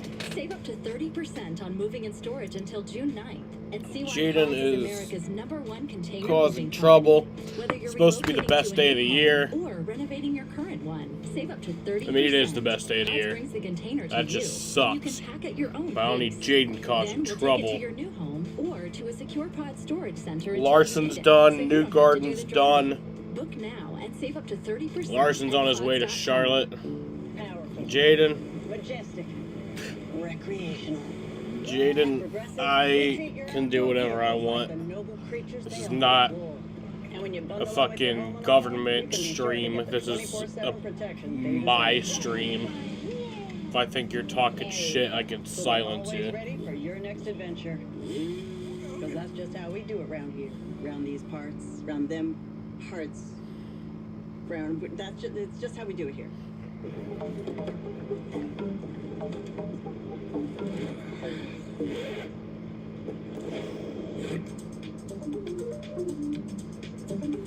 How should I wash my dress? You should use a delicate cold cycle. Okay. Do I just put it in? Remember to turn it inside out to protect the sequins. Can I put it in the dryer? The icon on the tag says no. Oh, thank goodness I asked. They just... At Napa, we're the pros that know how to make your business our business. Pros everywhere you need us, with every part you need. From brake pads to stock your shop in Orange County, California, brake pads, to oil filters for your fleet in Orange County, Florida. It's why we built a nationwide network of parts and exceptional service, all driven by one mission: to keep businesses big, small, and everything in between moving full speed ahead. Pain hits fast, so get relief fast. Only Tylenol Rapid Release Gels have laser-drilled holes. They release medicine fast for fast pain relief. And now, get max strength topical pain relief precisely where you need it with Tylenol Precise. We're back. And while Kevin Lee believes that Marcus Ericsson's last stop may have put him in line for the win. If you want to win exclusive prizes at the Allegra Pit shop, scan the QR code now. I don't actually hate that call. Right now, he's no fuel concerns. He's only 3 seconds off the lead of the race as Di Francesco peels off into pit lane. And we might see a lot of fuel saving from some of these cars late in this race, so it's one stop all, but he can go flat out. I'm excited about Will is Ryan Hunter-Reay because as he leads right now, last pitted on lap 1. Just a wheel. That would mean 60 laps to the end. That perfectly splits 2 30-lap stints for Hunter-Reay. He's in better fuel situation than Daly, Malukas, Palou, Ferrucci. Well, you're just looking around like an idiot. In a backup car. That is a pit stop practice car for Dreyer Line Racing. They had to go to that strategy after they turned up their primary on carb day. The light blue and black car, that of Louis Foster, RLL, looking to go a lap down, and I think Ryan Hunter-Reay just... Yeah. Not happy with his weaving, raises his hand out of the cockpit to salute him in a certain style, Ryan Hunter-Reay, and Foster's going to try and make it back past him again to unlap himself. Hunter-Reay will be furious with the rookie. Well, but Louis Foster has every right to go unlap himself, and my fear here is that Ryan Hunter-Reay's pit stop backup car just is not very fast out front by himself. Falling back into the clutches of Connor Daly, David Malukas, and Alex Palou, but a driver who found himself in the mix for the win today, having started 32nd, was Joseph Newgarden. Just galling disappointment for him not to still be in this race. He is standing by on Kevin. It was a masterful Here's job Joseph to make Newgarden. it so, but Joseph Newgarden's day is done. How do you digest the situation? It's tough, you know, to not have a shot here at the end. Felt really good. Was trying to be methodical today. You know, it's a team sport. It takes everything to win here. Still immensely grateful to run at Indianapolis. That's how I felt going into it today. I love the race the most. Love the opportunity to be on the grid. So as tough as it is to take, I still feel thankful to have been out here today. I just wish we had a chance to fight for it. You know, we didn't even get to see what we had there. We were just slowly working forward. Thank you to our partners, our whole team. Everybody put so much into this. It's a big team effort, so it's just a shame to not be there in the fight. Thank you, Joseph. The triple win, the 3-time repeat, has never... Got 50 laps or 51 laps to go in the Indy 500. Ryan Hunter-Reay has the lead. Got Connor Daly in second. David Malukas in third. Alex Palou in fourth. Santino Ferrucci in fifth. Felix Rosenquist in sixth. Marcus Ericsson in seventh. Paddle Award in eighth. Christian Rasmussen in ninth. And Colin Ilott in 10th. That doesn't always translate to a smooth workplace.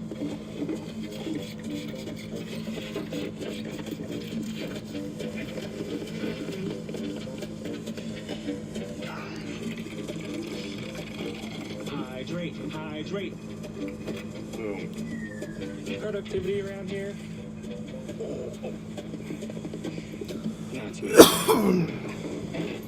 Excuse me 1 second, guys. That's it. One of you get me a coffee. Want a barista quality coffee fast? With Java House, you just peel, pour, and enjoy. No complicated brewer needed. Amazingly smooth. Not smooth. Now's the time for a great deal on a new Honda. It's time for a different kind of power. Whether you choose an electric Honda or a hybrid, meet the next generation of vehicles. It's the perfect time to get a Civic Hybrid, the 2025 North American Car of the Year. Hurry into your Honda dealer today. Pod's biggest sale in history has been extended. Save up to 30% until June 9th and see why Pods is America's #1 container moving company. Whether you're relocating or renovating, save up to 30% at pods.com today.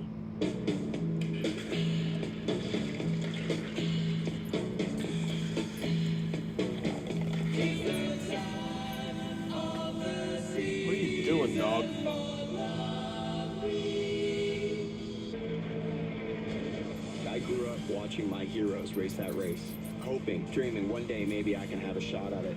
Here I am as an Indy 500 winner. Race will forever be on that board warner trophy, sharing the same place, the same company as my heroes growing up.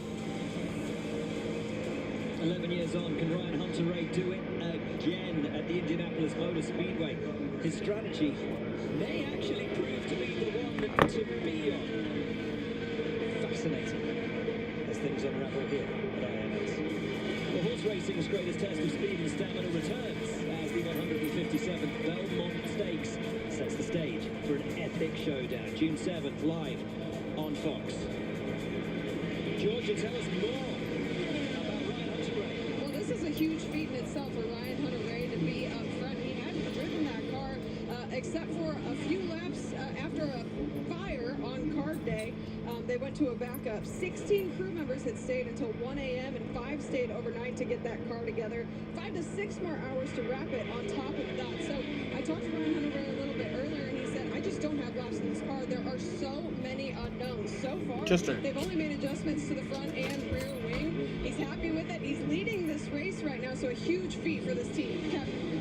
Georgia, let's talk about the two strategies from those up front. Ryan Hunter-Reay needs one more stop.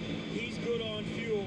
The next bunch behind really needs a caution. So then we go to Marcus Ericsson, who put in a lap later than Hunter-Reay, and Christian Rasmussen. Hunter-Reay, Ericsson, and Rasmussen are the three I think can get home with no problem, and they may be in position to fight it out if we stay green. Incredible. And Marcus Ericsson won the Indy 500 in 2022. Strategy still need one stop. Without yellow, though, that Ericsson, Rasmussen, and Hunter-Reay strategy can go flat out where the others might need to save a considerable. That is hard to do and keep cars that are pushing behind you. So this is shaping up to be quite the battle as we head to the end of this one. Who had that as a trifecta? Not me. We'll be back to Indianapolis Motor Speedway. 44 to go. What started out as a better floor liner for your car turned into even more superior ways to protect the inside and outside of your vehicle. That led to enhanced ways to protect your home and to keep your pets safe. Next came the best. Oh, wow, the Orioles are leading 5-0. That's fucking great. It's the bottom of the 8th. But the most important things worth protecting are American jobs. WeatherTech, made right in America. Let me get you a gold. Try one of these. That is the best buffalo wing in the county. You eat buffalo? No, it's just chicken. It was invented in Buffalo, the city. So it's not buffalo. You all right, man? It's quite spicy. The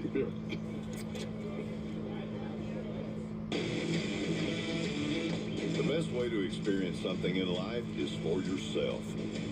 And Firestone tires were built for getting out there. For 3-day weekends and for testing the waters. Try Firestone tires for 90 days. If you're not fully satisfied, we'll exchange it. Whatever you drive a Firestone. This is a meal. Melty, cheesy, flaky, toasty. Lunch just got croissant-tastic. I wonder if we'll go green to the end. Toast sandwiches. It just Kinda doubt it. At Panera. It may not sound like it, but this is actually progress at 225 miles per hour. Shell Renewable Race Fuel. Reducing emissions by 60% in all NTT IndyCar Series races. We're moving forward with IndyCar because we're moving forward with everybody. Shell, powering progress. There is nowhere for these guys to hide. America is obsessed with Gordon's Secret Service. Oh my God. Fox Wednesday. He's exposing spoiled entrees with a secret diner. That's funky. This restaurant is closed. You guys want a bag? That. And confronting an owner with a rotten attitude. You have to accept his help. You're not going to be the one who broke me. I'm here to tell you the truth. Gordon Ramsay's Secret Service, all new Wednesday on Fox. Welcome back to the NTT IndyCar Series on Fox, live from the Indianapolis 500. And there, your race leader, Ryan Hunter-Reay, the one-off entry for Dry Run Racing. From the incredible run he has had today, he may actually be on a preferred strategy. Not the A strategy, not the strategy that the majority of the field has taken, but it may just play out to be the best one of the day. Behind him, Connor Daly and David Malukas, who've been duking it out all the way through the day. Alex Sports and Santino Ferrucci. It's a top five. Do you know what's interesting to me right now, though, is Connor Daly has fallen back from Ryan Hunter-Reay. 39 laps to go. Hunter-Reay can run on his strategy where they've got more fuel to burn is too fast for Daly to keep up, even with the advantage of being in that draft. So he's going to want David Malukas to go around him and try to push the front of the air. It's be like in the front of a peloton on a bike. You got to swap places so you don't burn your legs out. Yes. And with 39 laps to go, Ryan Hunter-Reay will look to pit around 30 to go. But if Connor Daly and David Malukas have to stop at 33 or 34 laps to go, they will be in a very vulnerable situation to the finish because they just won't have the gas to fight or defend with those that are on the preferred strategy, as you said, Will. So kind of a surreal situation here for Ryan Hunter-Reay and Dry Run Bolt Racing. They are absolutely in a good spot in the closing stages. And let's listen to Connor Daly talk fuel with his team. Yeah, it's not going over into UFL's programming time. So nothing about gas. It's all about the right rear tire for Connor Daly. Didn't expect that with the pace they're running, James. Well, the pace is dropping off dramatically. When he was running behind Hunter-Reay, he was in the high 218s, low 219s. Daly now 1.6 seconds. 1.6 seconds behind, running 216s, 217s. So Daly really starting to struggle with those Firestone. We love the UFL. Yeah, huge UFL fan over here. You know, my favorite team. My favorite team in the UFL. You know them. You love them. I always talk about them. The DC Defenders. That's a team, right? He is absolutely hemorrhaging speed. He has to. If he pits now, he'll never make it on fuel, despite what he's dealing with on his right rear tire. Palou, realizing this, says, I got to get after the draft from David Malukas. It's so tough from inside the cockpit, guys. When you start dealing with a vibration, you start Yeah, Ryan Hunter-Reay, David Malukas, Alex Palou, Connor Daly, Santino Ferrucci is the top 5. Connor, that's not how it works, bud. You got to trust your crew. She now passed Daly, and look at him swerving around out there on track. Daly knowing that he doesn't have the grip and he cannot possibly have the pace. The team knowing that if they pull him in now, there is no way he will make the checker flag on fuel. It's an impossible situation for both the team and the driver. So tough. No, Jaden, we have another NASCAR hope, Santino Ferrucci. He raced in the Xfinity Series before. To hang on to the 76 machine before he'll come in for what will hopefully be his final stop, but it's going to be a stretch. He's never won an IndyCar race. If you don't bring me to pit lane, but the team knows that they've got to have their driver hang on. And Ericsson got around Kalmyra. Ericsson got around Daly. I'm sorry, I meant Kirkwood. And now it's Ward up on the inside of Daly. And even pitting now, it's going to be a stretch for Connor to make it to pit lane. Oh, and someone's up on the inside of him as he tries to come down into pit lane. That was scary. Christian Rasmussen was trying to make a move. Connor Daly finally comes in, but with 34 laps to go, like I said, that is a long way to go on a tank of fuel. You can do it, but you will not be fast. Bad luck follows Connor Daly around this place like a bad smell. Jamie, I know you're down there with him. Yes, Connor Daly comes in from the top 10. First thing he says is, guys, I'm sorry, I just couldn't hang on. He wants those fresh Firestones. They go on as he pits under green. He's down the way. Meanwhile, Malukas, Palou, Ferrucci also on a tough fuel strategy, but these are critical laps to hang in there. They're still on the racetrack. How long can they hang before they've got to come in? And Malukas has closed up about a 2-second gap to Ryan Hunter-Reay, so he has the speed while saving the fuel, but I still like where Palou and Ferrucci are just sitting back there, lifting off the throttle, doing what they can to extend this stint. Light blue car, Ryan Hunter-Reay. Blue and white car, David Malukas. The yellow and red is Palou. The stars and stripes, Santino Ferrucci. Hunter-Reay has the fuel advantage as it stands at the moment, has potentially got the advantage as Palou now comes into the pits, and so too does Santino Ferrucci, reacting to the championship leader who comes in, and this is the earliest they can Alex possibly Palou stop. is pitting. 22 laps to go. 3-time IndyCar champion. Get the mileage. That is a huge additional round, Kevin. So we'll see Santino Ferrucci first. Santino Ferrucci's pitting. I think he can make it home with some fuel save to Jamie. Alex Palou in the 10. He's done everything in his career but win at Indianapolis or win no changes. Clean stop on the CGR crew. Looked pretty clean for Santino Ferrucci, although I think he's dropped back a fair bit from Palou during that stop. Yeah, look at the gap between them there. So a big delay for Santino Ferrucci.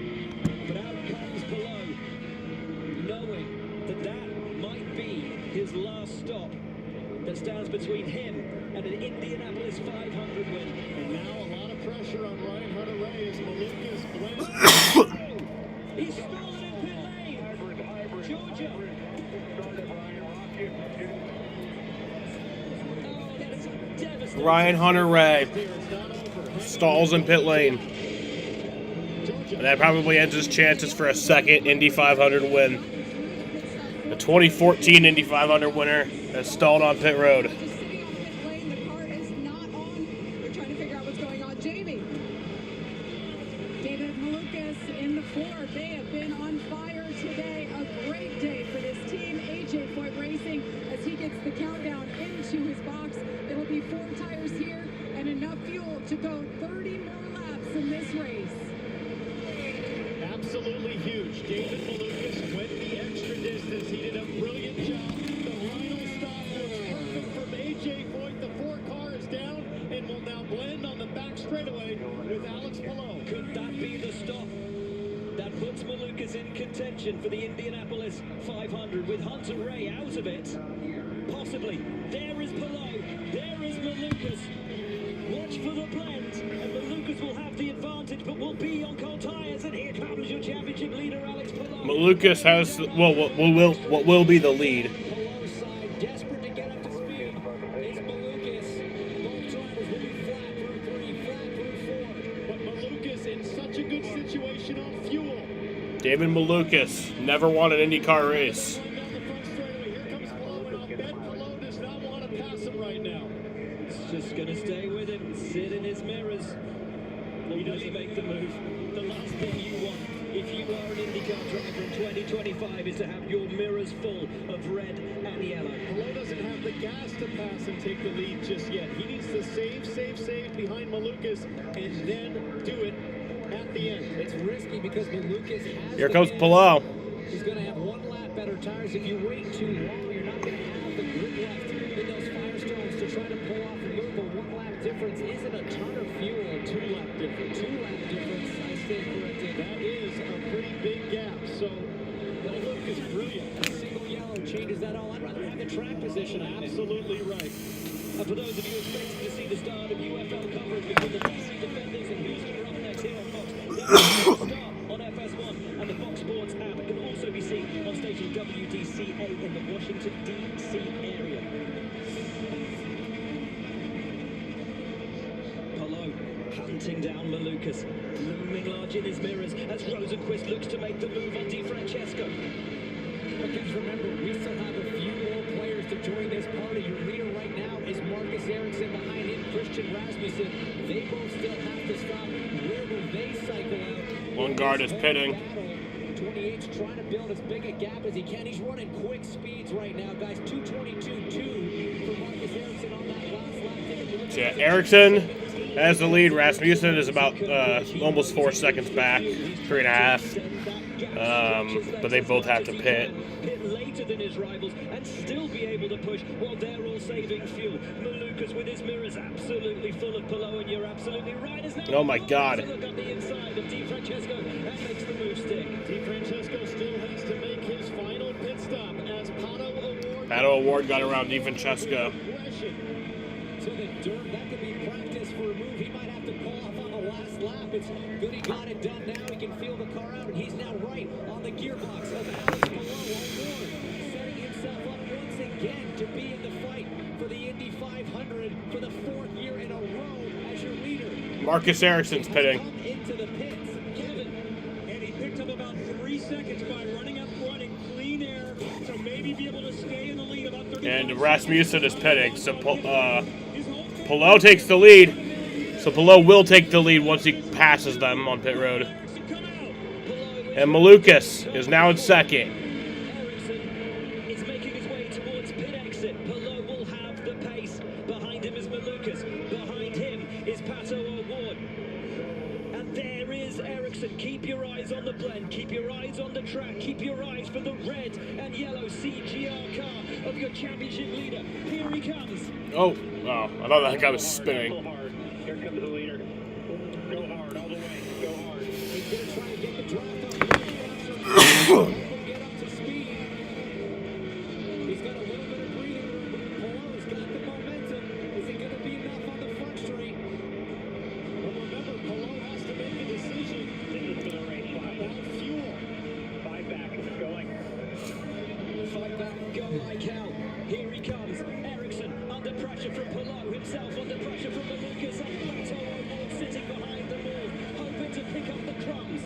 What a terrific job for Marcus Ericsson on that stop. And his Andretti team got back out, stays in the lead there, and now Ericsson can go wide open, full throttle to the finish. And Louis Foster's a perfect pick for him right now. It's helping tow him along to get up to speed. Good defense against Palou. If he can clear the 45, that puts a car in between him and Palou with no fuel worries whatsoever. Your 2022 Indy 500 winner sitting pretty, looking to add his name to the board water for a second time. There is Foster. There in the 28 is Ericsson. Behind is Palou. Behind him is Malukas. Each one just feeling the other out, wanting to stay in that tow, trying to save that fuel. And we know from Palou, what do you call him, Townsend? You call him a surgeon. He's methodical. He's precise. He plots and he plans. But it is going to take something phenomenal from him today to be able to overcome the tyre deficit, the fuel deficit, which he now has to Marcus Ericsson ahead of him. And what's so good about Ericsson, Will, is this guy is one of the best fourth quarter drivers, I like to call him, in the IndyCar series. Sometimes he's pretty quiet through the first 3 quarters of a race, and then all of a sudden he's there, he's in the position to win, and he's very good at executing late in the race. So Marcus, maybe not always the quickest over a lap in qualifying, but he's so good at putting himself in a position to win late in the race. This traffic, though, is not what he wants to see. Not what he wants to see, and it's fast traffic because DiFrancesco and Foster are good on fuel to the end. They have fast race cars, so Ericsson has to make smart choices here. But remember, Marcus Ericsson also driving for his future. He was brought over from Chip Ganassi on a big contract with Andretti, and he hasn't quite delivered. Nothing, though, would cement his future more than winning today, and it looks to be in the cards. Absolutely possible. The guy that has a struggle in terms of decisions is Alex Palou. He's got to stay up front, but he's got to leave himself enough gas to actually fight at the end as opposed to limping across the finish. Well, let's take a look at a moment that could come to define the 2025 Indianapolis 500, your pencil moment of the race. And it's a critical one. And it's Marcus Ericsson has the lead. His exit, crucially, his ability to blend in and hold that position in front of Alex Palou. He needed to keep track position to make this strategy work. His team, all too aware of just what that means for him now. And guys, when we talk about Marcus Ericsson, we talk about a one-time winner of the Borg Warner Trophy. We talk about the 2022 winner of the Indianapolis 500, but it so easily could have been the 2023 race as well. He felt he had that robbed from him. He has felt aggrieved, pained by that. He feels like he's owed one. But this racetrack doesn't owe anyone anything. You have to fight for it, and he is fighting for it now. The tough part for Ericsson is you've got these two cars battling for position, and rightly so, but a botch 19 to go. can kill his momentum attempt on DiFrancesco could cost Ericsson the Indy 500, so he's got to be patient. He's got to be decisive. If he's going to make a move, he has to be 100% sure it's going to pay off, and he's looking at it now. Tries to go inside. Here he comes, trying to lap him. He's got to make it. Nope. No, he's not going to. Not around 3. There's a fine line between recklessness and courage. And for Ericsson, better to duck out. Hello, meanwhile, patiently watches, patiently saves as much fuel as possible. But even though he's gets a run on the straightaway, I think Below is just going to sit tight, banking the ability to actually turn up the whip at the finish. If I look further back, who else is in a good fuel situation? You have to go back to 10th place right now, Christian Rasmussen. If Rasmussen can get his way forward, he's in a really good situation on gas. But Malukas, O'Ward, Rosenquist, Ferrucci, they are all just like Palou, having to save here to make it to the end. I'll say, Ericsson's teammate Kyle Kirkwood doing a great job as well. He made his way up to 7. That's a big move for him. Up 16 on the day. So those 2 cars at the front, they're not in contention for this. Finally change in the last 10 laps in 13 of 15 races since 2010. DiFrancesco behind. That is Marcus Ericsson. He is your race leader. Behind him in the yellow and red car, it's Palou. Behind him in the blue and white, Malukas. The black, white and orange McLaren of Pato O'Ward. Then the orange and black cream wagon of Felix Rosenquist. The stars and stripes of Santino Ferrucci. The black and blue and white car of Kyle Kirkwood. The purple of Daly. Then Catherine Evans and Rasmussen, your top 10 as things stand. Below draws up to the gearbox there of Marcus Ericsson once again, but he'll back off and save it for another day. So right now, 16 laps to go in the Indy 500. All cars, we think, in the top 10 with enough fuel to make it, but in summer in better. And guys, you got to remember, this all started. This strategy for Ericsson really was born out of a box stop early in the race, put them slightly out of sequence. That allowed them to add a couple laps to one of their stints. That allowed them to be in a position to pit later and have no fuel concerns with the way these yellow fell. But now, Ericsson having to just have the most controlled drive of his life. The pressure. Defending 3-time overall series champion, the championship leader, Alex Palou, and not forcing the issue with the 2 cars. He's trying to put a lap down. What do we know? If there is anyone in this series, if there is any one driver who knows how to look after his tyres, who knows how to conserve fuel, eke it out, and make the strategy work, it is this man, and not just this man. The Barry Monza strategist understand this team. They have the experience, they have the pace. Critically this year, they have always had the execution. Part of what they're doing is making Alex save enough fuel that he can, with 5 to go, turn it up and Oh, God. Here comes Alex Palou. Palou for the lead. Alex Palou takes the lead with 14 laps to go.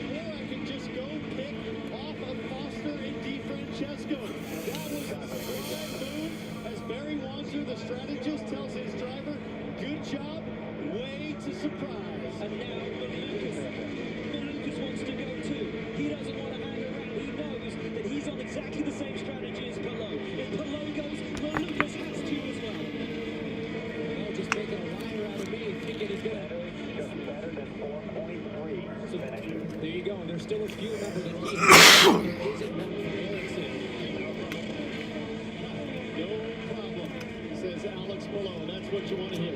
He's so calm on the radio. Just took the lead of the Indy 500 with 13 laps to go. I think Marcus Ericsson has to make adjustments, or had to make adjustments in his cockpit to recover. As we'll take a look on the pass from Palou once again. Riding on board with him, it's late, but my goodness, it's bold. Gotta tell you, Ericsson's going to be so mad he left the door open on the inside. If he had forced Palou to go around the outside, you heard how big he lifted. That's huge. Ericsson was thinking everything that we were saying up here, which is that Alex Palou needs to save fuel to get to the end. But again, it's the cars that are on the tail end of the lead lap. And remember, there is no overtime in IndyCar. The race ends on lap 200. Unless a rainstorm suddenly came that washed out the rest of the day, and then it would end now, or whenever it gets shortened. We'll not go over 200 laps. Marcus down to second, still in a good spot.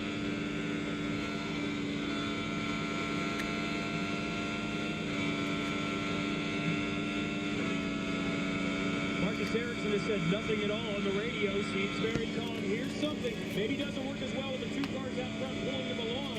He knows there's a little bit of fuel problem. Marcus has studied, strategized how to win that fight at the end of the race between two cars.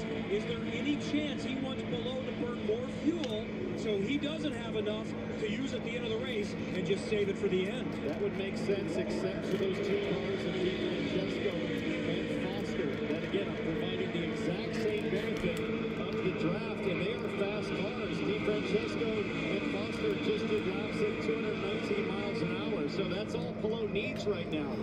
But we are shaping up for an amazing finish as everybody tries to gain their positioning here for the last couple of laps. Don't rule out David Malukas. There's 10 to go. Don't rule out Pato O'Rourke and Felix Rosenqvist. They can absolutely factor down the stretch. Whoa, Malukas almost got into the wall off turn 2. Malukas now has the lead of Ericsson. It is a game of chess at 230 miles an hour. Below leads from Ericsson and Malukas.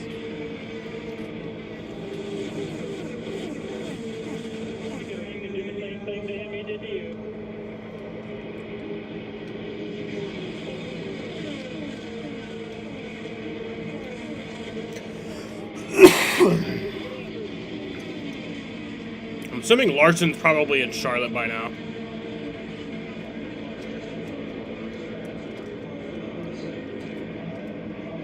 Ericsson closer than he's been. Tries to set it up. You've been studying. You've been thinking about it. You've been practicing these moves during the practice days last week for just this scenario.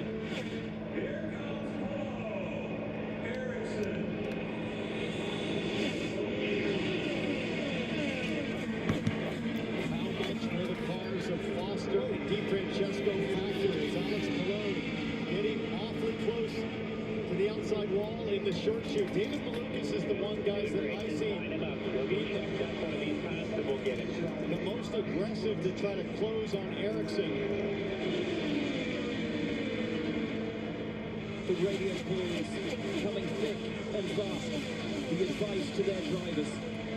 James, it's almost like Palou is just controlling the air and movement to leave himself through so that if Marcus Ericsson closes, he's got space to kind of move up and hold Ericsson back. And you know what we learned that trip test from Elio Castroneves in 2021 when he was sitting second.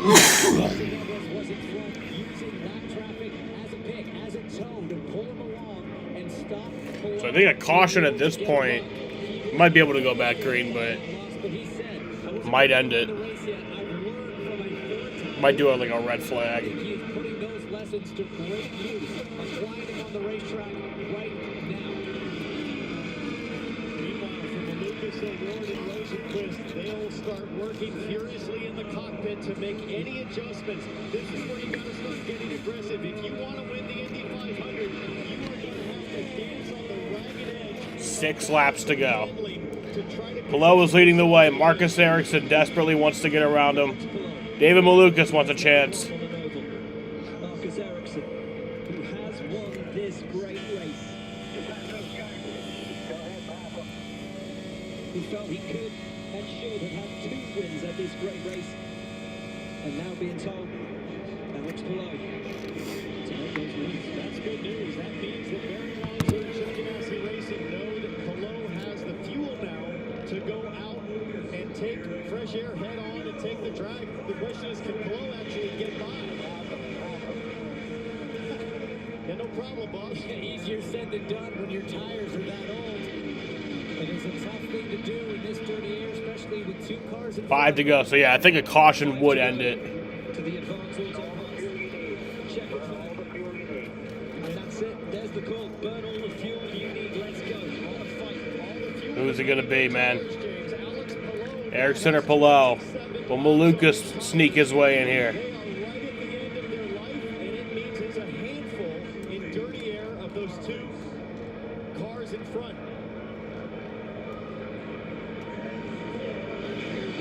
Alex's father, Ramon, watches on. I talked to him this morning about what his son would do to win an Indy 500. Would he risk everything on the final lap? Or would he be methodical and surgical like he has for his 3 championships? His dad told me, we've had the conversation. We are aligned. Alex Palou trying to get around that lap car. Here comes Ericsson. Ericsson closing the gap. Is absolutely in his wheel tracks, trying to hunt him down. I don't know. Alex Palou doesn't feel pressure. Alex Palou is precise. He's methodical. He's been nigh on perfect this year. And if he was able to talk to Foster, 3 laps to go. he would say, guys, please don't screw this up. Just drive the best 2.5 laps of your life in front of me so that I can draft off you to the finish.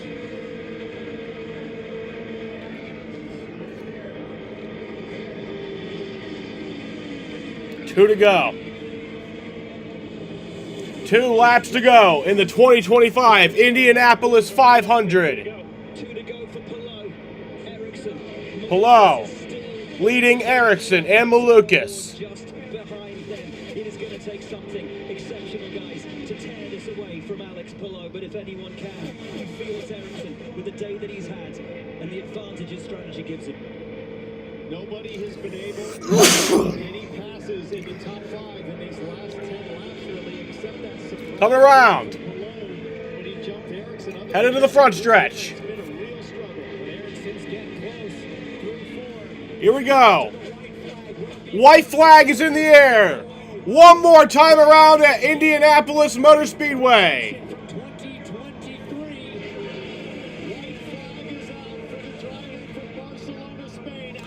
Ericsson's making a charge. I don't think it's going to be enough.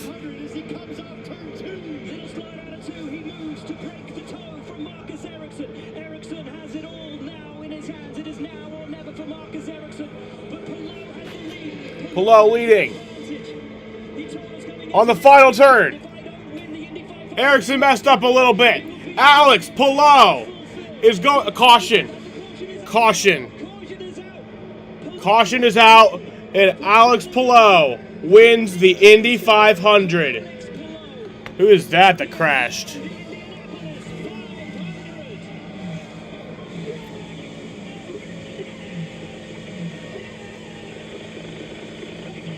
That was about an hour and 4-minute green flag run to end the race there. Alex Palou is your Indy 500 winner. 3-time IndyCar champion has now won the Indy 500.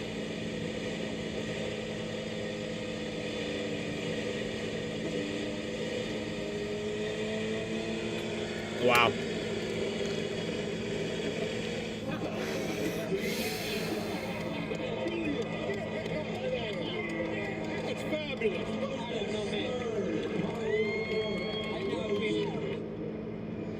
He does it. 3-time champ has now won the Indy 500.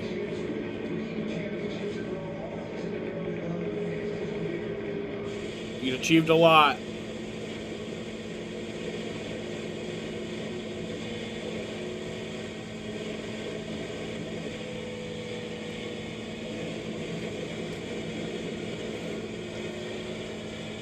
First Spaniard to win the Indy 500.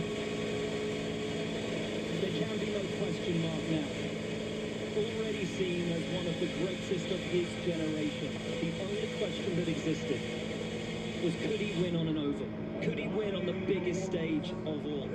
He could, he can, he has, he is now. And must be considered in the pantheon of the all-time greats of this sport. And you know what I love about this win for Alex Palou? Of course, it's his first Indy 500, but he was able to do it in the way that has defined his 3 championships. Masterful precision, controlling the situation, studying, strategizing, and delivering when it mattered most. He never had to be bold and brave. He just had to do what he's done his whole career, and it paid off. And you could see the emotion in his eyes. You could hear it. He throw his steering wheel.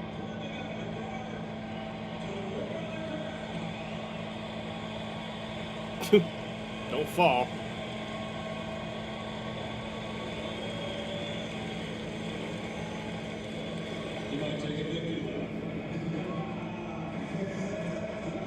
Throws the gloves away. He threw his gloves. He's gonna throw his helmet too, I guarantee it. How is that for an image?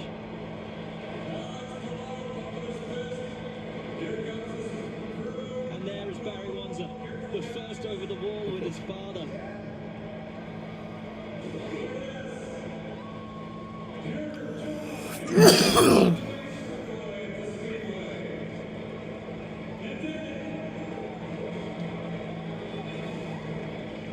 And there is something fitting about the colours of his car, of his overalls, matching those of his national flag. The first Spaniard to ever win the Indianapolis 500. And a word for Marcus Ericsson, a valiant effort. The second Borg Warner can't be far away for him now. It was a brilliant race. The look on his face tells you second means absolutely nothing for the Indy 500. The heartbreak is real. Only matched by the elation of this gentleman and this team. What a drive. What an accomplishment.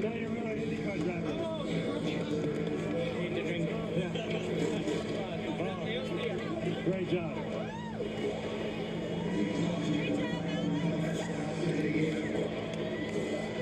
One of the comments in there. Now you're a real Indianapolis. Yeah. That's telling how much this means.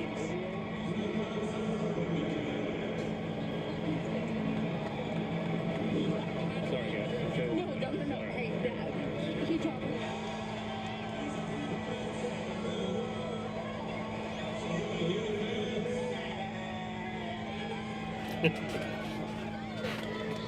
Very happy, Alex Palou. I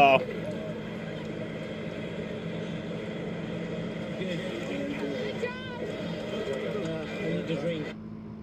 I'm used to seeing this from below. He's usually... He is exhausted. He had to... Yeah, he is exhausted. He had to work for it, and I can tell you, celebrating like that takes a lot out of you after a 500-mile race. I've spoken to him many times about the championship versus 500 conversation. He said he'd always take a championship, but even with 3, on his way to 4, conceivably could have 10. He said he could never consider himself one of the greats in the sport without a 500, and this early in his career, to have one on top of his 3 titles, he's absolutely on pace. Team owner Chip Ganassi comes in to give him a huge hug for his driver.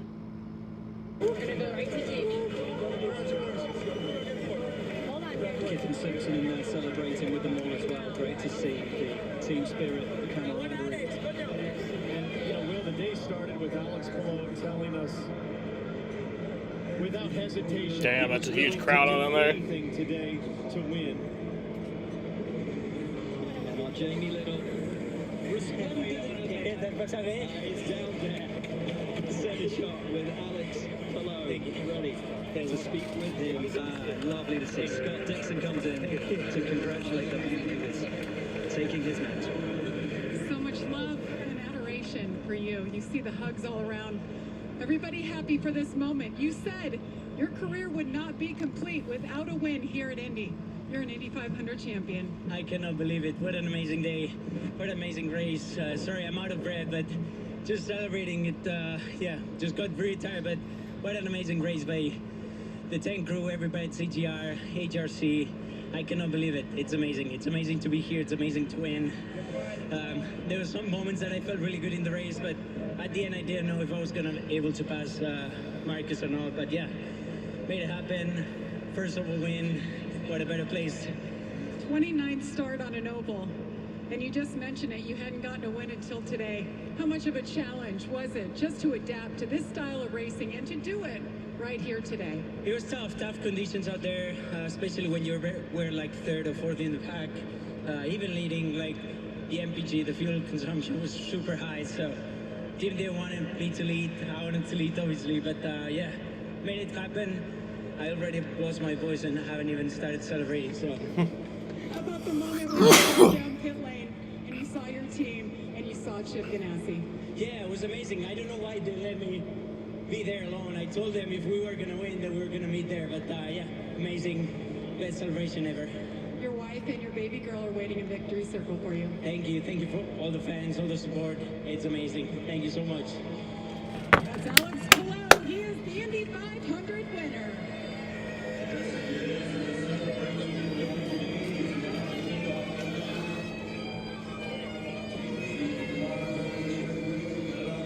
Damn. Alex Palou, who has achieved so much and done so much at such a young age, finally has it all. A multiple champion. Now he is an Indianapolis 500 winner. Forever.